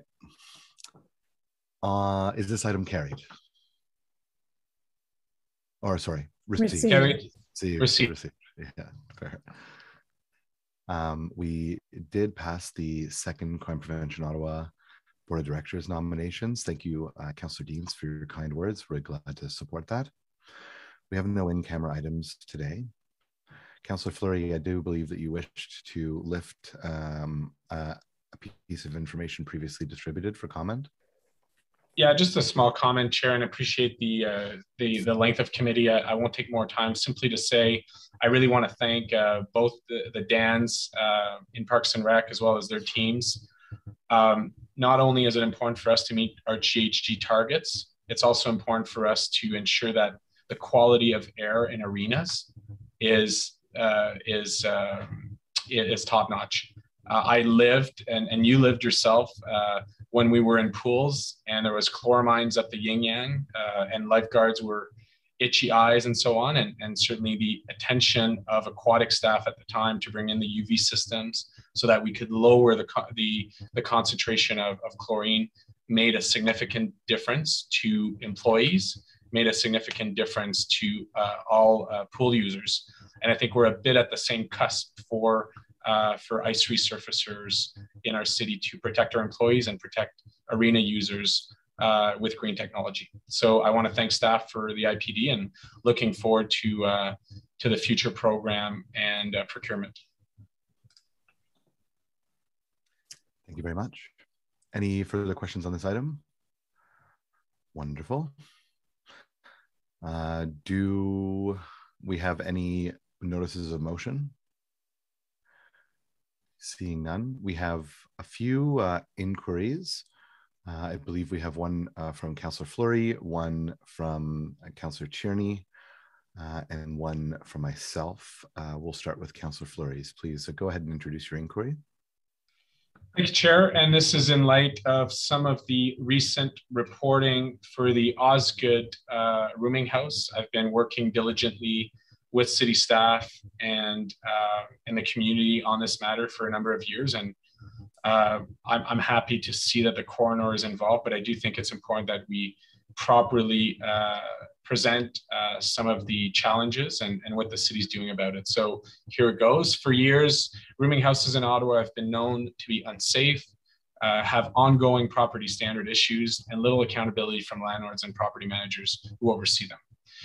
This reality continues to have several severe and at times tragic impacts on tenants of rooming houses who are forced to live in unsanitary and unsafe conditions. To help ensure accountability on the part of the landlords of rooming houses, can staff respond to the following questions and report back at the earliest possible meeting of CPS? 1, how many rooming house addresses are there in Ottawa, totaling how many individual units? 2, how many notice of violations have been issued to owners of rooming houses yearly over the last 5 years? And 3, how many notice of violations were issued because of proactive bylaw inspections yearly over the last 5 years? I believe there might be 4. Yeah. How many proactive bylaw inspections at rooming houses resulted in actions taking, notice of violation, fines, and repairs made by the property owner? 5, does the city proactively investigate rooming houses known to have repeat property standards infractions? If so, how often? And 6, what is the city doing to ensure safe living conditions for residents in rooming houses? Thank you. Thank you very much. Up next, we have Councillor Tierney with an issue that, pardon the awful pun, plagues a lot of the city of Ottawa right now with the ongoing construction. I know, sorry, I'm sorry, that's very cheesy.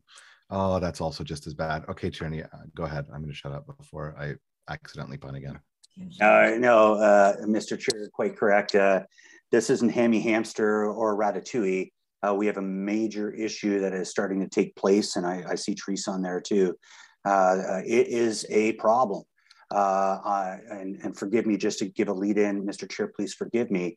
I've watched the escalation over the years. I'm working with the city manager's office at this point to figure out what's going on. I don't want finger pointed between stage 1 or stage 2, forgive me, and the city. Somebody's got to take responsibility. We've got to find a solution. I have condominium corporations all over the place that now have to spend $7,000, $8,000 a year for rat trapping. I have communities in my neighborhood, they've never seen a rat before, and they're popping up all over the place. So just to get to the inquiry, Beacon Hill, several residents in the surrounding neighborhood of stage 2 light rail construction have been battling the increase of rat infestations in direct correlation to the construction. This is an issue for the entire stretch of the LRT stage 2 routes, especially in the east, and not limited to my ward, like the west and Teresa's. It's been probably by my colleagues and reported in recent CBC News articles that I've been working on this for a little while, and I just saw the CBC article a couple of days ago. So clearly there is an issue.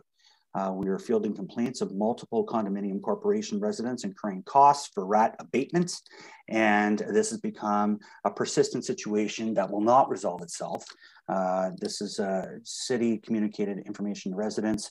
What are the next steps go forward to get rid of this nuisance and provide the assistance to those that are affected? And again, I'm just looking for the solution. I'm not looking for finger pointing.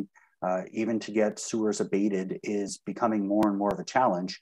But hopefully this inquiry will drive the results that are needed for the East End colleagues and Councillor Kavanaugh as well.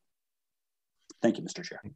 Thank you so much for this. We truly do appreciate it. I know that there's been so much effort being put in by staff with baiting around certain areas, but when you have to send them 600 addresses over the course of the summer to deal with this, it certainly is an administrative burden on our staff, and it certainly is felt very acutely by the residents that have either trapped or found dozens of rats on their property over the course of a summer. So truly appreciate this inquiry, Councillor Tierney.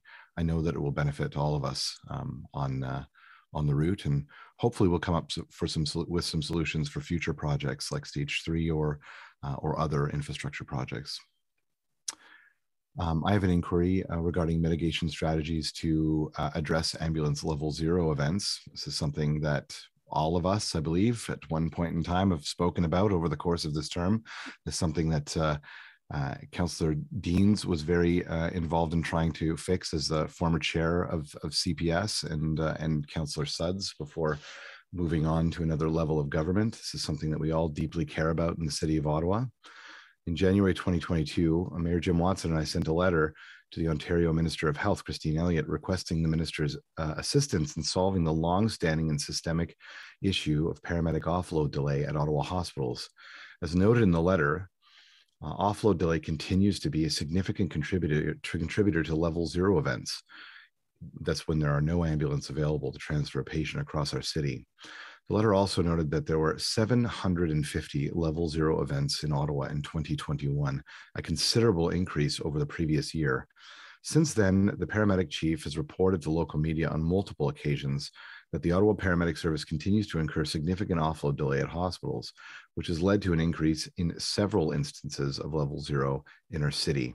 I would like an update on the current offload delay and level 0 situation in Ottawa, specifically what mitigation strategies has the Ottawa Paramedic Service implemented to address level 0 in the city of Ottawa, and has the service implemented any new initiatives in 2022? While I am incredibly pleased with the work that the Ottawa Paramedic Service is doing to mitigate this issue, it effectively represents a transfer of responsibility from the provincial government onto our municipal services, and something that should be paid for with a larger tax base across the entirety of the province of Ontario is being transferred onto the property taxes of the city of Ottawa.